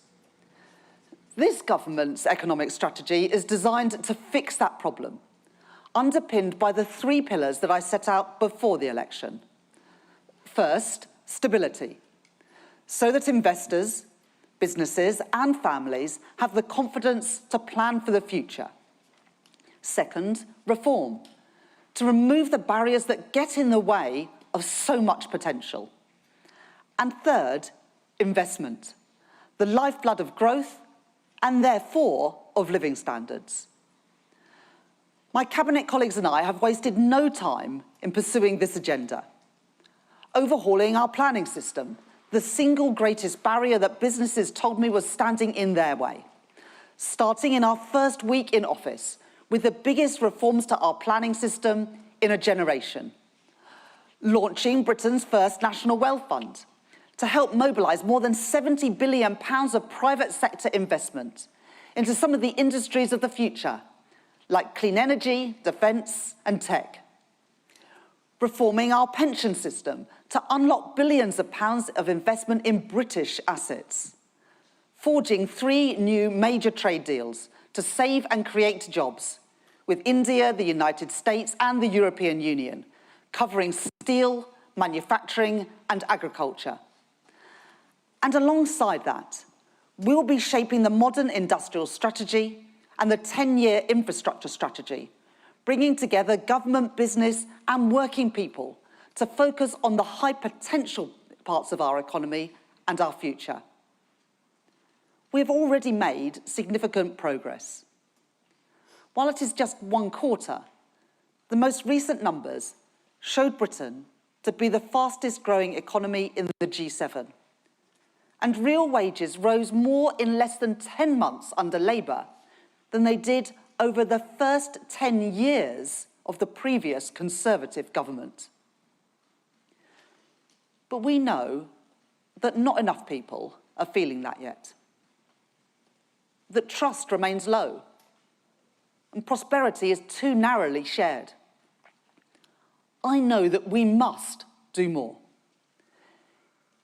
In a week's time, I will set out a spending review targeted squarely on the renewal of Britain, focused on the priorities of working people, by investing in our security, in our health, and in our economic growth, to deliver on the promise of change to make you and your family better off. I have long said that the only viable strategy for growth today is one that builds on strong and broad foundations. A Britain that is better off cannot rely on a handful of places forging ahead of the rest. And so we must reject once and for all the exhausted idea that a strong economy can be powered by just a few people, just a few industries, just a few parts of our economy. The result of such thinking has been growth created in too few places and too few people feeling the benefits.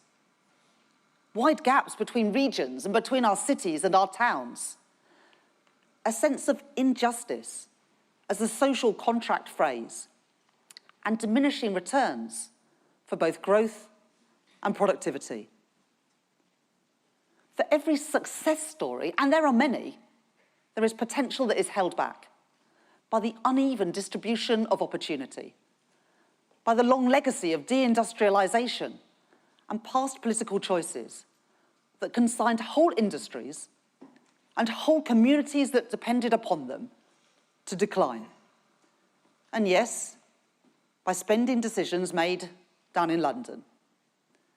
Now, I've been a Leeds MP for 15 years. Another great city, Andy. Like so many of my colleagues, wherever they represent, and so many of our constituents, I am painfully familiar with big promises that come to nothing. The frustration that people feel as good work and opportunities slip away, while young people are presented with a choice to stay close to home where they want to be, or to move away and find a better job paying better wages. Families wrenched apart, or opportunities missed out on. No one should have to make that choice. So that is why I and my colleagues are determined to change things. Because I know that there is brilliant talent to be found right across our country.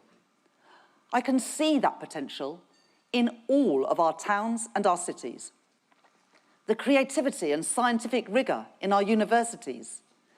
The leading businesses pushing at the frontier in sectors that will be core to our modern industrial strategy, in tech, energy, transport and finance.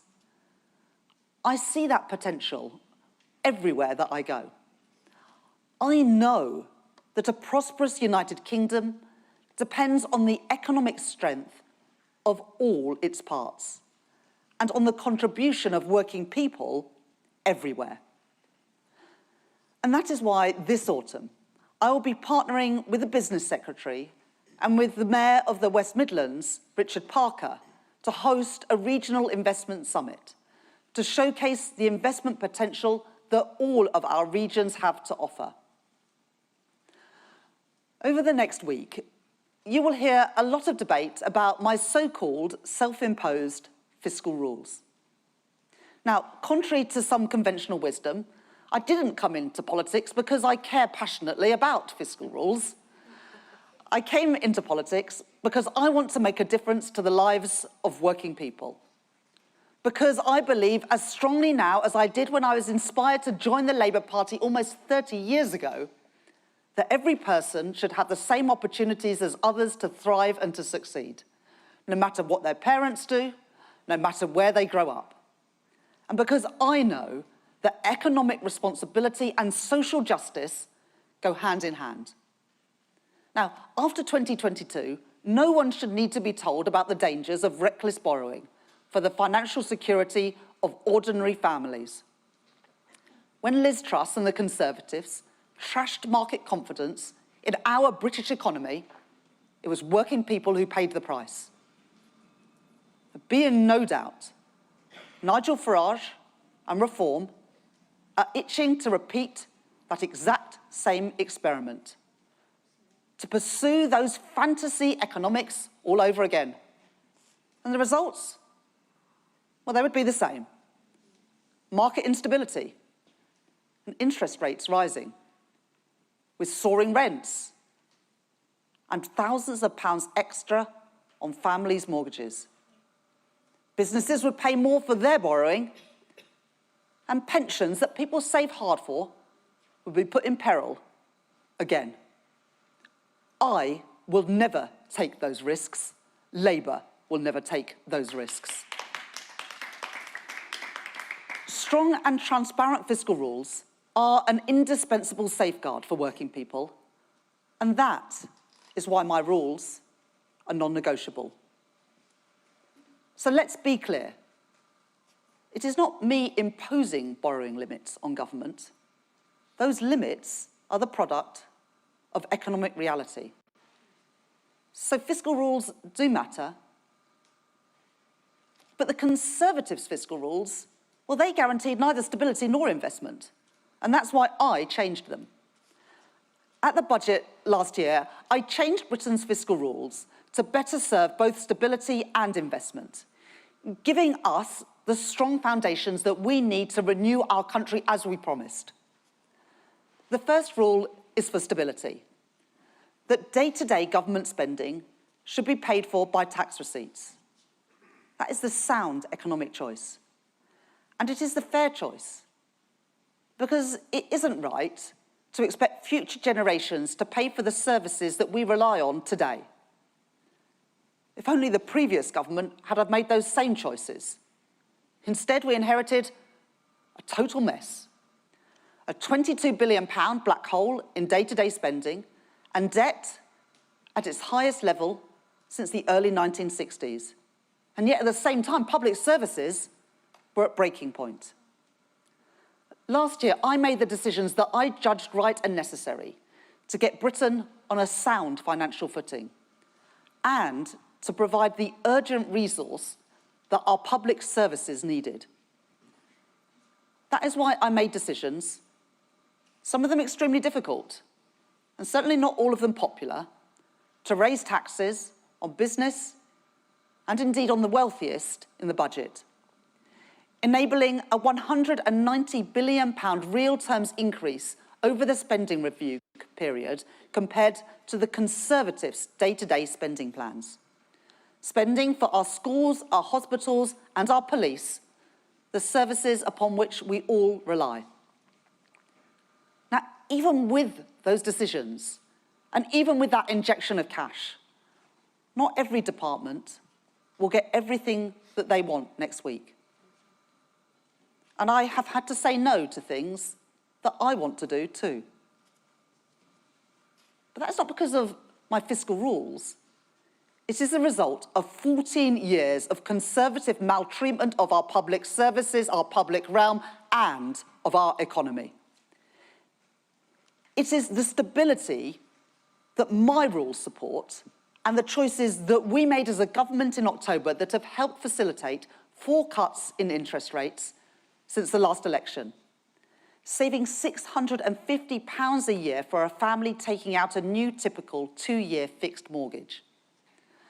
My second fiscal rule is what enables us to invest in Britain's economic renewal, to keep Britain's public sector debt on a sustainable path, while allowing government to invest in the infrastructure that will provide stronger economic growth in the future.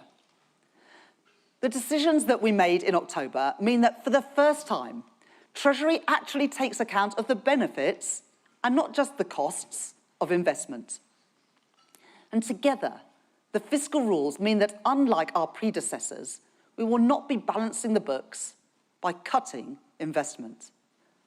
And that is why we can increase investment by over £113 billion more than the last government planned, meaning public investment will be at its highest sustained level since the 1970s. Combined, these changes deliver over £300 billion of extra spending across 5 years on our public services and on our economic future. Britain faces a binary choice: investment or decline. And I choose investment, because I believe in an entrepreneurial and an active state. And I reject wholeheartedly the old-fashioned dogmatic view that the only good thing a government can do is get out of the way. These choices that I am making are about realising that entrepreneurial and active state. At the spending review, I will set out in detail the allocation of those additional resources to power growth and to renew our public services. And the choice is already clear. Where Reform and the Conservatives would gamble with Britain's future, Labour will invest in that future. Where they offer chaos, Labour offers stability. Where they offer decline, Labour offers investment. And where they offer more of the same, we offer change. Change that we can now deliver because of the choices we have made. Today, I can tell you about one part of those investments. They are underpinned by a step change in how government approaches and evaluates the case for investing in all of our regions. The Treasury Green Book sets the guidance for how public servants assess the value for money of government projects. It may sound dry, but it is one of the reasons why there hasn't been enough investment in the North and the Midlands for decades. And I have heard from mayors across the country, from Andy, but also from Steve Rotherham, the Mayor of Liverpool, that previous governments have wielded the Green Book against them as an excuse to deny important investments in their areas and their people. That's why in January, I ordered a review of the Green Book and how it is being used, to make sure that this government gives every region a fair hearing when it comes to investment. I will publish the full conclusions of that review next week. However, I can tell you now that it will mark a new approach to decision-making in government and an end to siloed Whitehall thinking, making sure that government is taking account of the reinforcing economic effects of infrastructure investment in housing, in skills and in jobs, to invest in all of our nations and regions, not just a few. Next week, I will set out our plans in full for England, Scotland, Wales and Northern Ireland, in housing, in energy, in roads and in rail. But today I want to tell you about just one part of our plan, renewing our transport systems in England's largest mayoral regions, including here in Greater Manchester and across the North and the Midlands. Because connectivity is an absolutely critical factor in unlocking the potential of towns and cities outside of London. One of the areas in which previous governments have promised most, but delivered least. And that will now change. Let me tell you why it matters. Modern growth rests on dynamic, connected city regions, creating clusters of activity so that people can get around, communicate, share ideas, commute, find good work, and earn wages that flow back into strong local economies.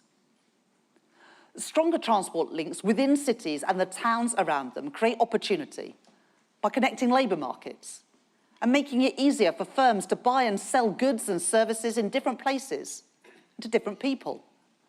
Labour's strong investment in the past in strongly integrated transport systems, including in London, helps explain London's global success and also its advantages over other UK cities. Now, we want London to succeed, but it is the lack of that infrastructure which puts England's other great cities, Birmingham, Liverpool, Newcastle, at a disadvantage compared to their European counterparts that have this infrastructure. And it helps to explain our underperformance relative to other European economies. If we were to increase the productivity of those second cities in the UK to match the national average, our economy today would be £86 billion larger.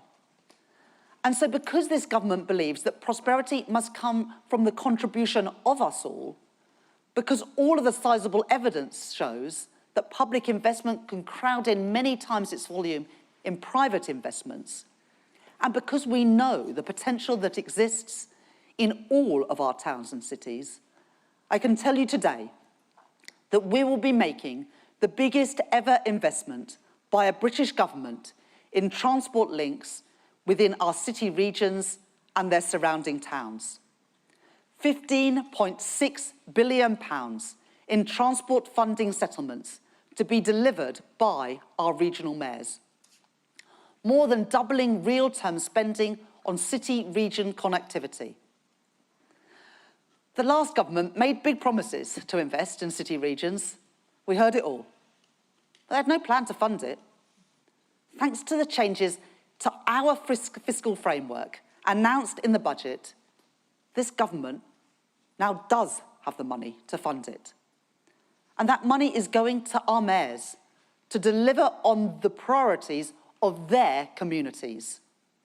New trams, new train stations and bus routes to link up our towns and cities.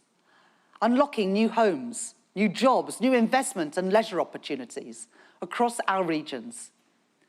And let me take you through those city regional investments in turn.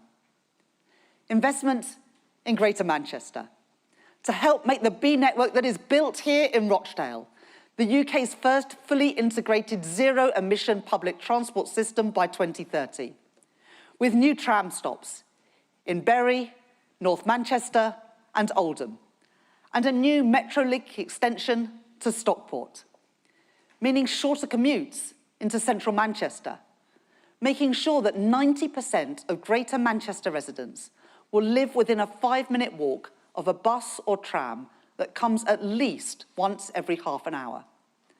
And opening up connections for people in Bury, in Hayward, in Rochdale and in Oldham to the tens of thousands of new jobs in the Northern Gateway. Investment in the Liverpool city region, backing the Mayor Steve Rotherham to deliver 3 new rapid bus routes, linking up the city centre, John Lennon Airport, Anfield, the new Everton Stadium on Bramley Moor Dock, and new homes built on the Central Docks redevelopment, alongside the largest ever investment in Merseyside railway stations to serve Halton, St Helens and Woodchurch. Investment in West Yorkshire, so that Tracy Brabin can fulfil her manifesto commitment to the people of West Yorkshire to deliver that mass transit system, with spades in the ground by 2028, unlocking in the process over 7,000 new homes, improving local transport for 700,000 people, to link up Bradford, Kirklees, Calderdale, Wakefield, Pudsey and Leeds.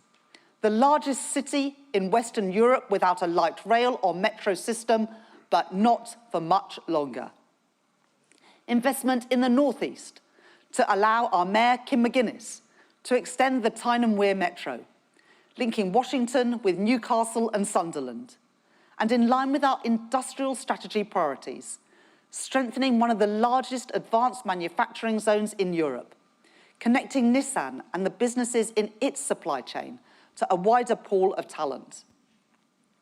Investment in South Yorkshire, supporting our Mayor Oliver Coppard, so that in addition to the reopening of Doncaster Airport, he can renew the existing and now publicly controlled Supertram network, with track replacements, overhead line maintenance, and rolling stock renewal, with a full fleet of new vehicles by 2032.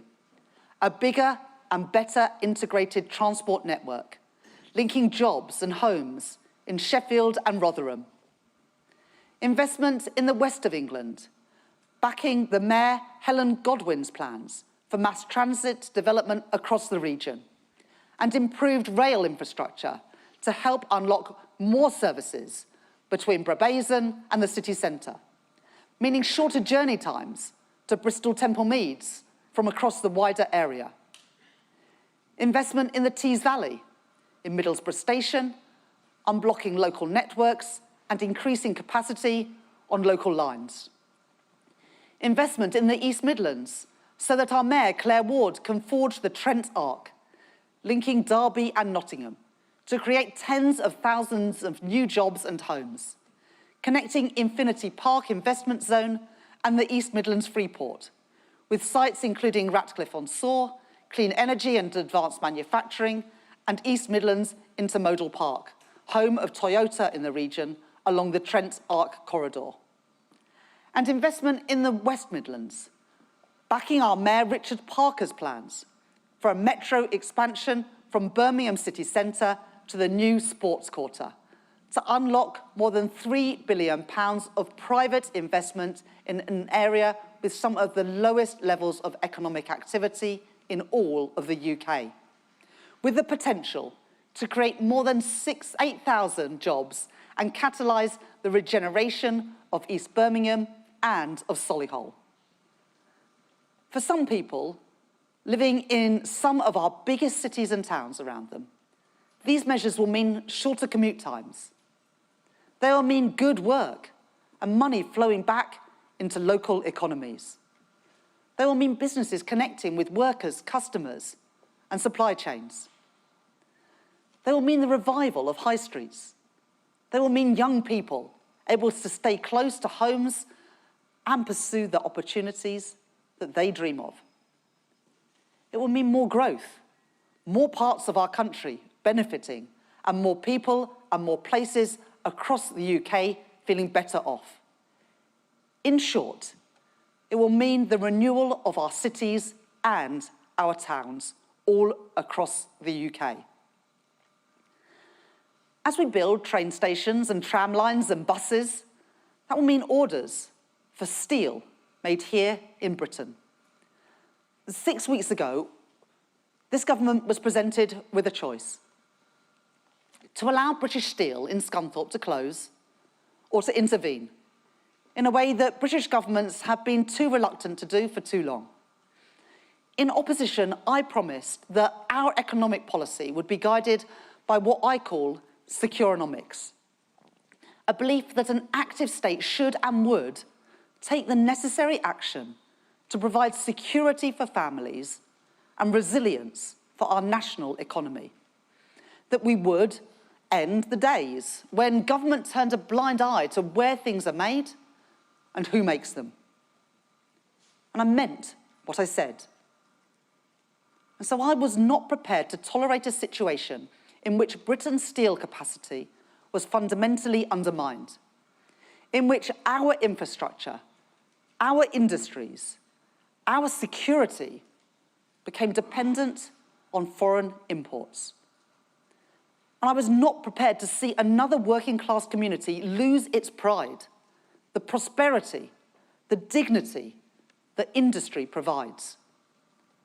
So we intervened. We saved British Steel and the jobs that went with it. And in line with that principle, as we invest in transport for our regions, that investment will support British supply chains. I promised that this Labour government would buy, make and sell more here in Britain, and I meant it. Growth made in Britain, jobs here in Britain, and a new generation of crucial national infrastructure built right here in Britain. What I have set out today is just one part of our ambitious plan for the renewal of Britain, a plan which marks a decisive break with the days when government stood back and shrugged its shoulders, as jobs, industry and aspiration were drained away from so many of our towns and cities. Steps towards a new economic model, driven by investment in all parts of the country, not just a few. That is how we intend to deliver on that promise of change, to make you and your family better off. Next week, there will be more to come. This government promised change, and we are keeping that promise. Thank you.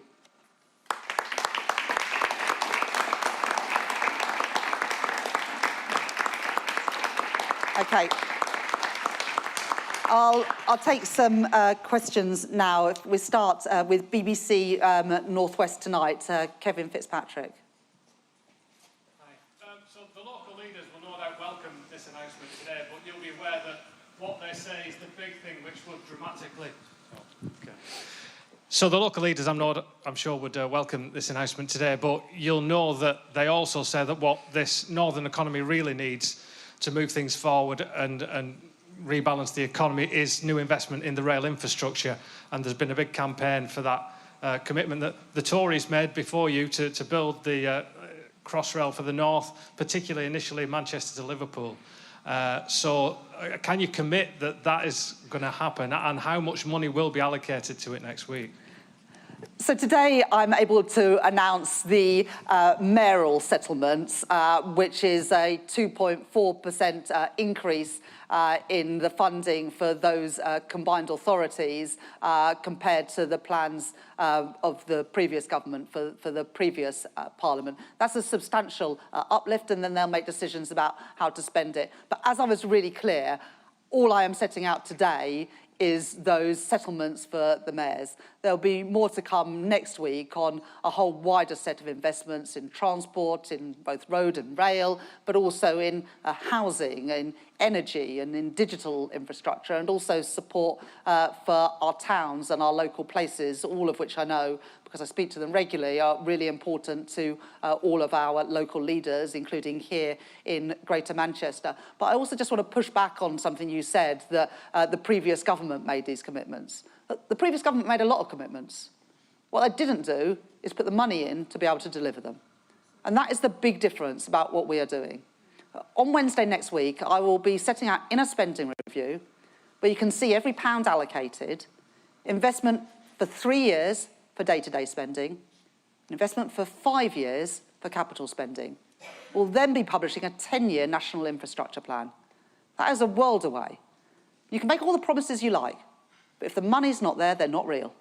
And that is the difference between the hollow promises of the last government and the serious ambition and investment of this government, with our plans not just generated in Westminster and Whitehall, but built up in conjunction with our mayors and with our local leaders, because we believe that the people who represent their local communities, live there day in, day out, know what is best for their local people and their local communities. And that is what is different about this government compared with the hollow and shallow promises of the past. I'll take the next question from Joseph at Manchester Evening News. Hi. Sorry. Just following on from Kevin's question, I mean, we at the Manchester Evening News have been campaigning for the new line from Manchester to Liverpool, so we hope the reports that it's happening are true. If you won't tell us that you can make a commitment to it today and how much you'll be spending, can you at least tell us what you think of the Mayor's proposal for the new line? And as part of those plans, the mayors have talked about an underground station at Piccadilly, which would also improve links to your constituency of Leeds. So can you tell us whether that will feature as part of the plans?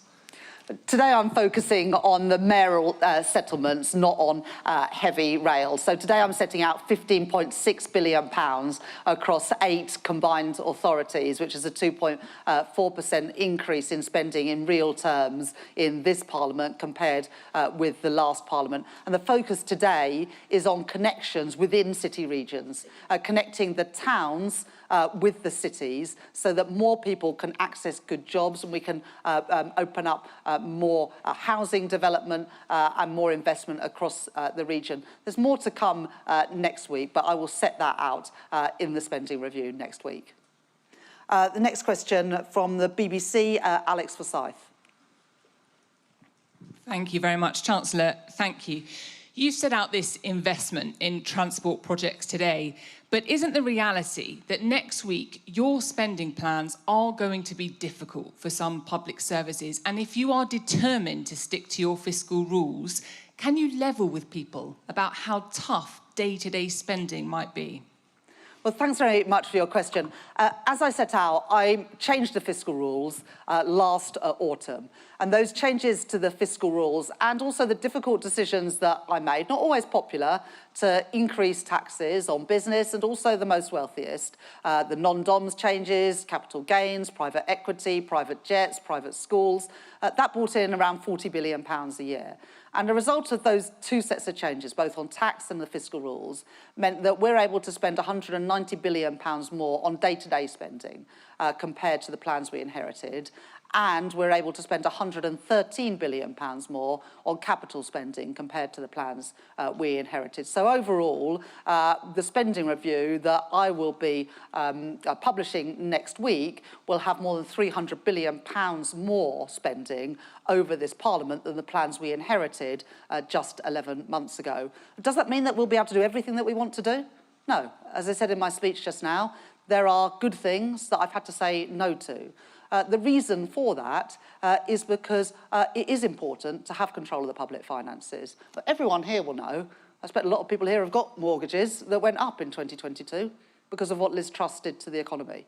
She crashed the economy, markets lost confidence, interest rates went through the roof, and people that are affected most by that were just ordinary working people who had done nothing wrong but found that their dreams of home ownership were further away than ever, or the mortgages they had taken out in good faith they were now paying hundreds of pounds extra for. So when I say the fiscal rules are non-negotiable, it's not a matter of pride for me that we stick to the fiscal rules. It's about protecting working people from economic irresponsibility that they pay the price for.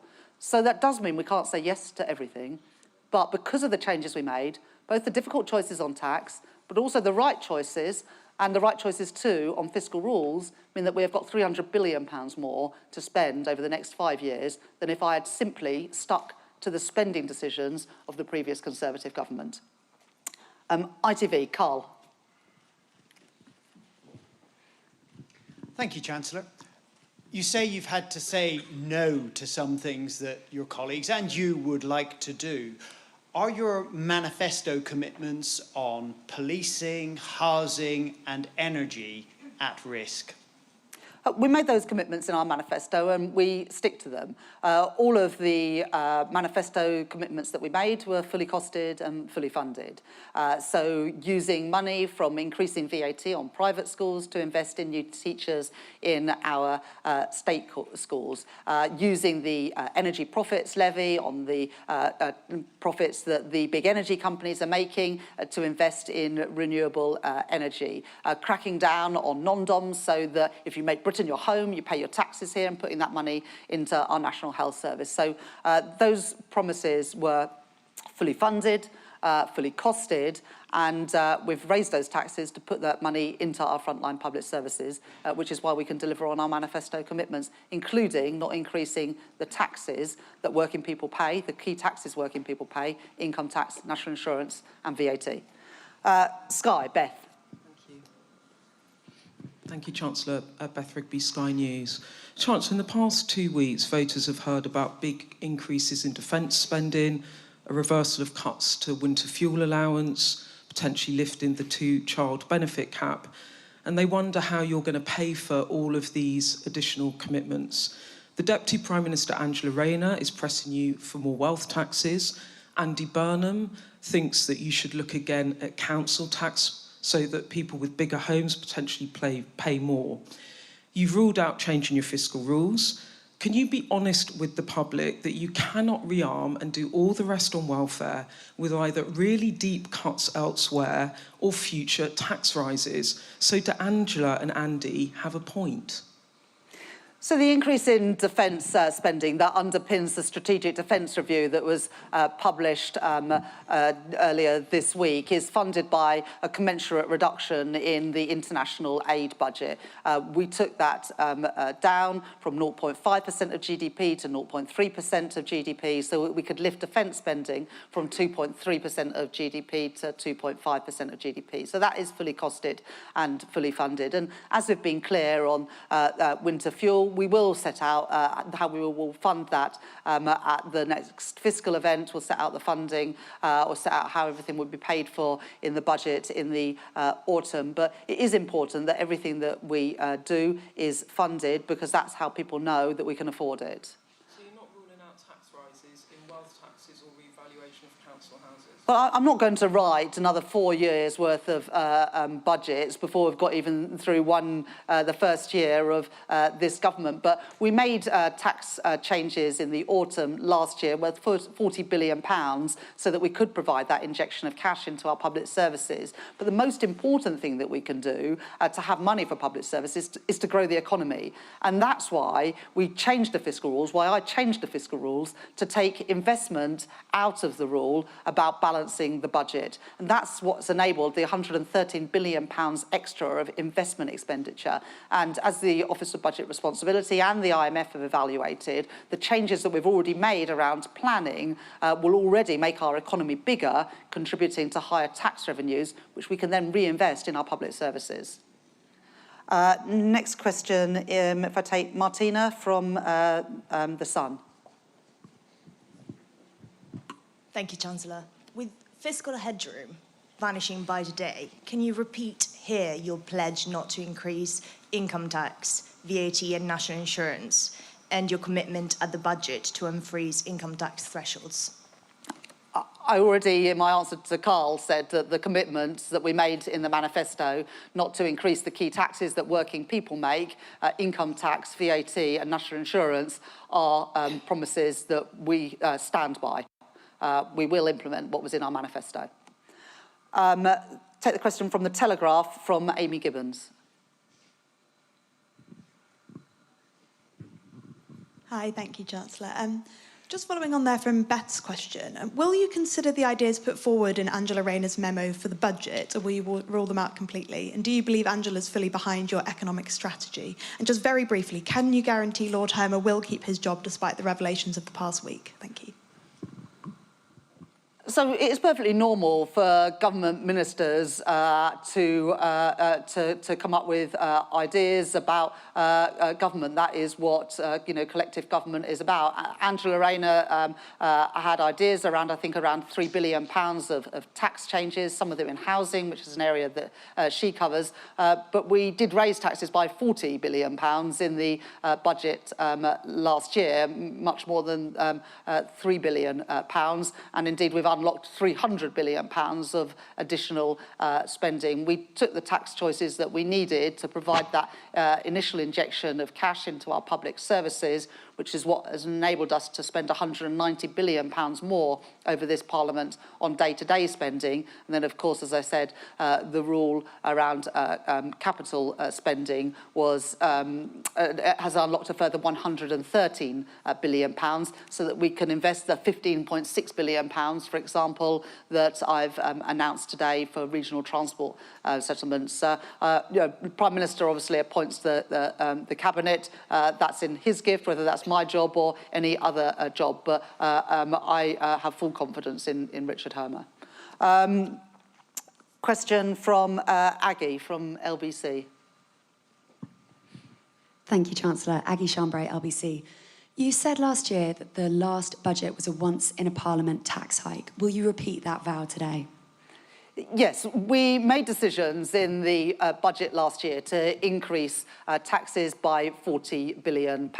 I have absolutely no intention of repeating a budget on that scale again. That budget was absolutely necessary because the previous government left a £22 billion black hole in the public finances, not some year in the future, but in the fiscal year we're in. They had already spent the reserve set aside for genuine emergencies 3 times over, just 3 months into the financial year. So I had to take immediate action, both to put our public finances on a firm footing and also to ensure that our public services that had been committed funding, but that money hadn't been made available, to make sure that they could continue to function. I've now drawn a line under that economic mismanagement. People can be confident that our public finances are on a firm footing, and this week I'll be allocating funds based on the budget settlement that we made last year.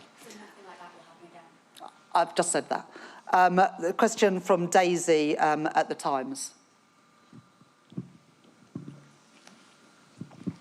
Thank you, Chancellor. Sir Mark Rowley has warned that if frontline policing is faced with cuts in the spending review, forces will have to make stark choices about which crimes they investigate. Which crimes are the government happy for police to ignore? We will be increasing spending on police in the spending review next week, so that's not a decision that, or a choice that I would recognise. Any other questions? Catherine? Thank you, Catherine Forster, GB News. Chancellor, you refer to people in the north being made big promises that come to nothing. You're here today, but 5 months ago, you announced a huge infrastructure splurge based pretty much entirely on London and the South East, the areas that are already doing the best. Isn't it the case that for the Treasury, the North is an afterthought? And also, if I may, more uncertainty about tariffs today. Isn't it the case that Donald Trump's vagaries are proving to be the stuff of nightmares for you?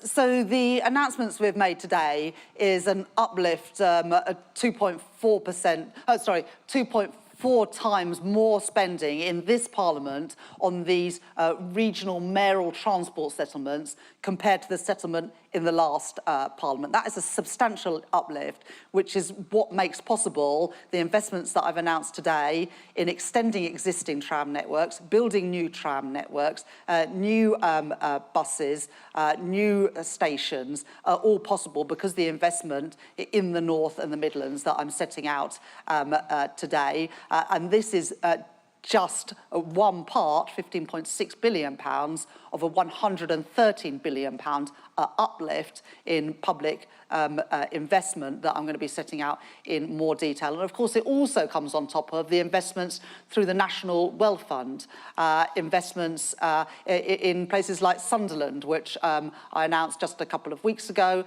in a battery factory for electric vehicles. It comes on top of the commitment to carbon capture and storage, more than £20 billion of public and private investment in Merseyside and in Teesside. So we're committed to growth everywhere. And one, I think, indication that this is not just about one-off announcements, but about a whole different approach is the fact that we're changing the Green Book.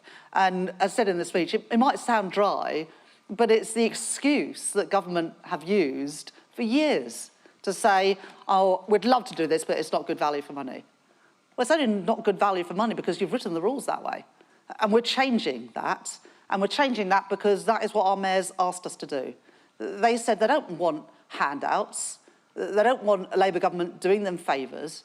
They want us to take seriously their investment propositions. And that's what the reforms that I'm going to be setting out in full detail next week will enable us to do. So it's not just a one-off decision, this is about a whole different way of doing things. And let me say something about the tariffs. Look, it was welcomed today by UK Steel that we have an exemption on the 50% steel tariffs that Donald Trump is bringing in. They will apply to every country in the world apart from Britain. That is because of the negotiating that Johnny Reynolds and his team at DBT have led, but also because of the work that our Prime Minister has done in building that relationship and setting out the case for Britain with the President of the United States. Now, we have 25% tariffs on steel today, but we've signed a deal, we've done a deal with the US that will bring those down to zero. That is good for British Steel, but it is also good for Jaguar Land Rover and other car manufacturers and other industries in the UK. And we are still the only country that has done a deal with the US. but not just with the US, also with India, which helps many industries, including Scotch whisky, where tariffs have more than halved, and the deal with the EU, which helps our farming sector in particular, but also other parts of the economy. So 3 trade deals, a national wealth fund, reforming the Green Book, reforming how our pension system invests in British assets, all with the sole purpose of making Britain better off so we can make working people right across our country better off. Is Jen here from the FT? Oh, yes. Hello, thank you. We published a story this morning about the Labour Party postponing its latest business engagement event at the last minute. It was due to take place on June 23rd. And we spoke to a number of businesses who'd been asked to pay £5,000 a head, who are getting increasingly jaded by constant requests for cash from the party in the name of business engagement. This is the second similar event Labour's cancelled in recent months, and in both cases, you were due to speak. Why is Labour organising and then postponing or cancelling these events? And are you trying to use British business as a cash point? Thank you.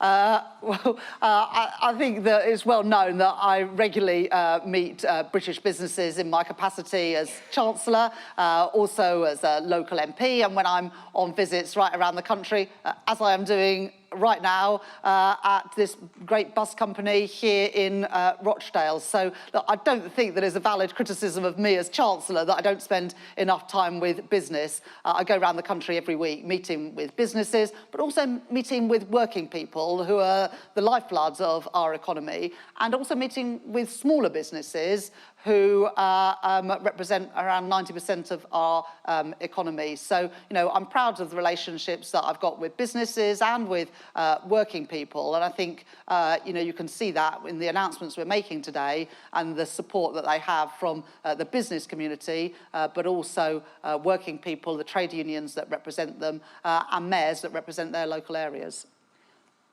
I'll just take a couple more questions, then we'll have to wrap up. Yeah, lady there. Thank you, Chancellor. Sophie Huskisson from The Mirror. Pensioners are waiting anxiously for details about changes to winter fuel payment eligibility.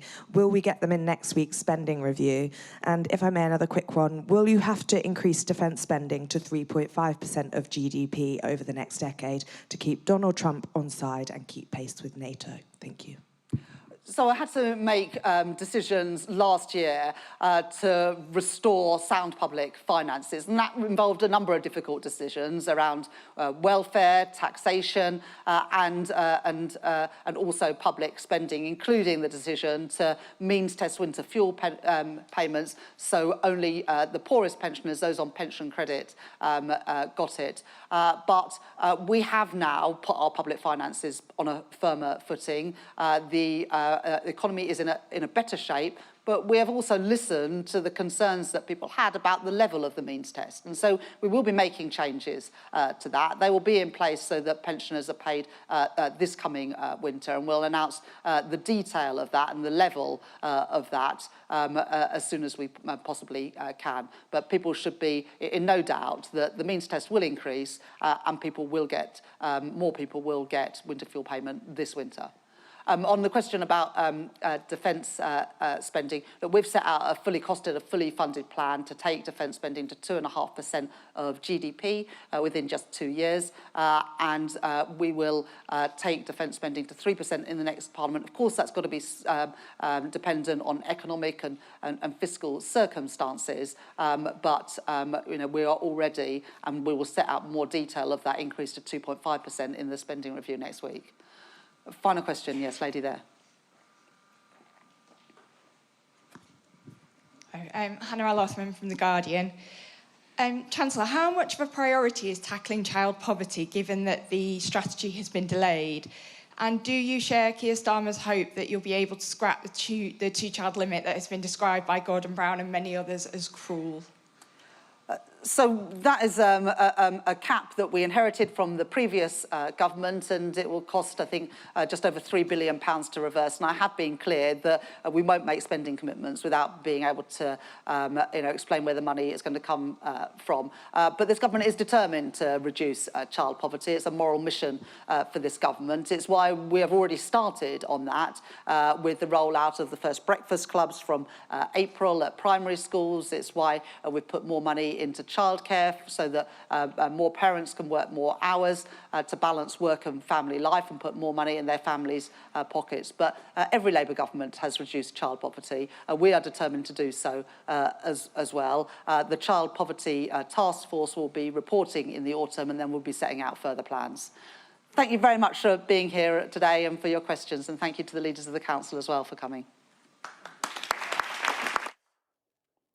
So there you have it. The Chancellor in Manchester unveiling that £15.6 billion worth of spending in infrastructure, trams, trains, buses in the mayoral authorities across the North, the Midlands and the West Country too. Everything from £2.5 billion for Manchester, 2.4 for Birmingham City Centre and the West Midlands there, down to 800 million for the West of England, improving rail infrastructure, links to Anfield and Everton, Liverpool, John Lennon Airport and trams across Sheffield, Doncaster, Rotherham and much more. Let's discuss it with Sam Coates, who's been listening to that.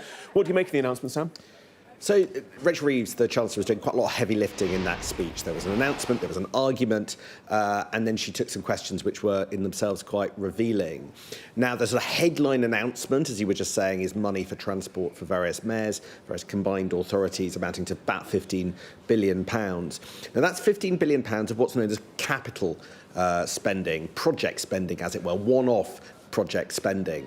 And basically what's happening today, the days up to the spending review and the days after, is that Rachel Reeves has a pot of about £113 billion. So today she spent the first 15 billion of that. You'll hear a lot more of it spent. That's the money that she's able to spend because she changed the fiscal rules at the end of last year when she came into power. And it's basically an attempt to show that this government, this Labour government, is spending money, not just doing cuts. Because the big argument from Rachel Reeves is that she's having to squeeze some buildings. One of the headlines, some budgets, one of the headlines from her speech is she hasn't been able to give departments everything that they want. She is not able to do everything that she wants. So she is also, while spending with one hand, taking away with the other hand, and is trying to explain this rather confusing, rather contradictory appearance in the spending review that you're going to get, which there are cuts in some areas, but there are sort of spending splurges in other. And that's because of different types of government accounting, one of which is going to get a lot of money, one of which is not. And in some senses, Gareth, I thought that today's speech there was a little bit of defensiveness about it. Yes, she was making out the case that a lot of money has gone in and a lot of money's yet to do. But there was a lengthy section on how she didn't come into politics in order to enforce fiscal rules, but wants to make people's lives better. But there was a big defence of her fiscal rules. It was a defence of her fiscal rules that's almost been missing from the last few months in a funny way, because those fiscal rules, which are limits on the amount, self-imposed limits on the amount of borrowing which she allows herself to do, sort of promises to the market that Labour will behave when it comes to borrowing, have caused a lot of tension inside government, inside the Labour Party, because it has held back what this government's wanted to do. But here's the contradiction, I thought. On the one hand, she insisted that she was going to stick to her fiscal rules, and she was insisting that she wasn't going to raise taxes in a significant manner. But at the same time, as Beth Rigby was saying, our political editor, in the last few weeks, you've had lots and lots of promises of more spending, and particularly around things like reversing welfare cuts and benefit changes. That is going to cost quite a lot, and it's not quite clear where that money's going to come from. And she is sort of rather boxed in this kind of straitjacket, and so you could hear her making an argument, not necessarily from a place of strength, but more from a place of defensiveness, because there's a lot of politics in the background about how she's going to pay for things that she's got to undo, decisions that she made, which are separate to the spending review, but nevertheless all feed into her general reputation. Her big job today was to frame next Wednesday's spending review, where she divides up the pot of cash between government departments. She is making out that she is not doing austerity actually like, because of this capital spending, which is a bit different, project one-off spending. Viewers will make their own mind up whether she was successful, but certainly projects now sound like they're going ahead across the north of England. Of course, you've always got to watch, Gareth, because we've had lots of these announcements before, but they don't actually happen in the end for lots of reasons. So we'll see whether these ones actually do. Sam in our Westminster studio, thank you so much. Let's take you live to Manchester. Beth Rigby, our political editor, was there with the Chancellor. And Beth, as Sam pointing out there, this is kind of the beginning of a big week for the Chancellor. This was the first outing for her, that £15.6 billion worth of announcements and funding into infrastructure, into travel. How would you mark her homework so far?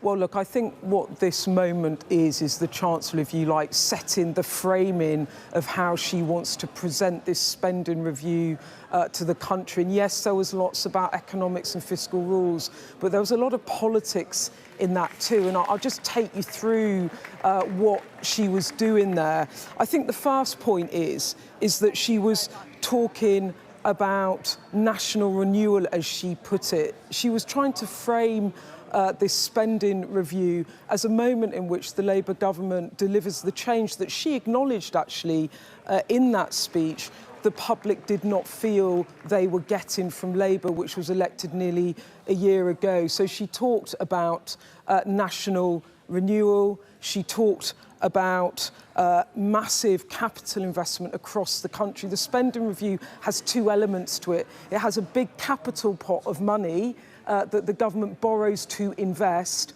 and then it has the spending deals for day-to-day spending for departments. And what she was talking about here really was about the capital. She talked about 15 billion of investment across transport in a dozen different projects across the Midlands and the North. Next week, I expect we're going to hear about that train line that she was asked about, the rail link between Manchester and Liverpool.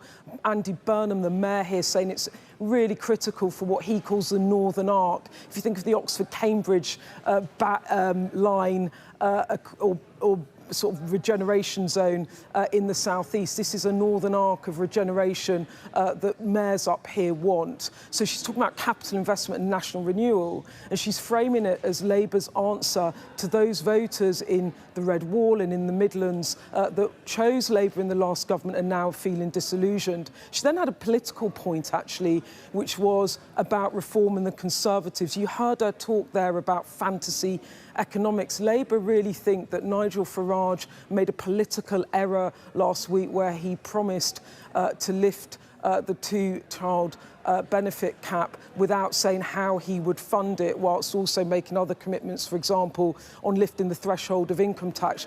Labour think that he, in going into policy, is putting himself in a position where they can frame him as another version of Liz Truss, and you saw her trying to do that. That's the political attack that Labour are taking to Labour. And then, of course, within all of it was the questions about how governments spend money. And I'd say just a couple of things on that. Number one, what you saw there is a Chancellor who is being really strict on her fiscal rules. She thinks it is what gives the government credibility with the market. She said they're immovable, and she said it again. And she said that not really for the audience here. I think she said it really for the audience within the Labour Party, where she is being pressed to change those rules in order to borrow more, to fund more day-to-day spending. She's not going to do that.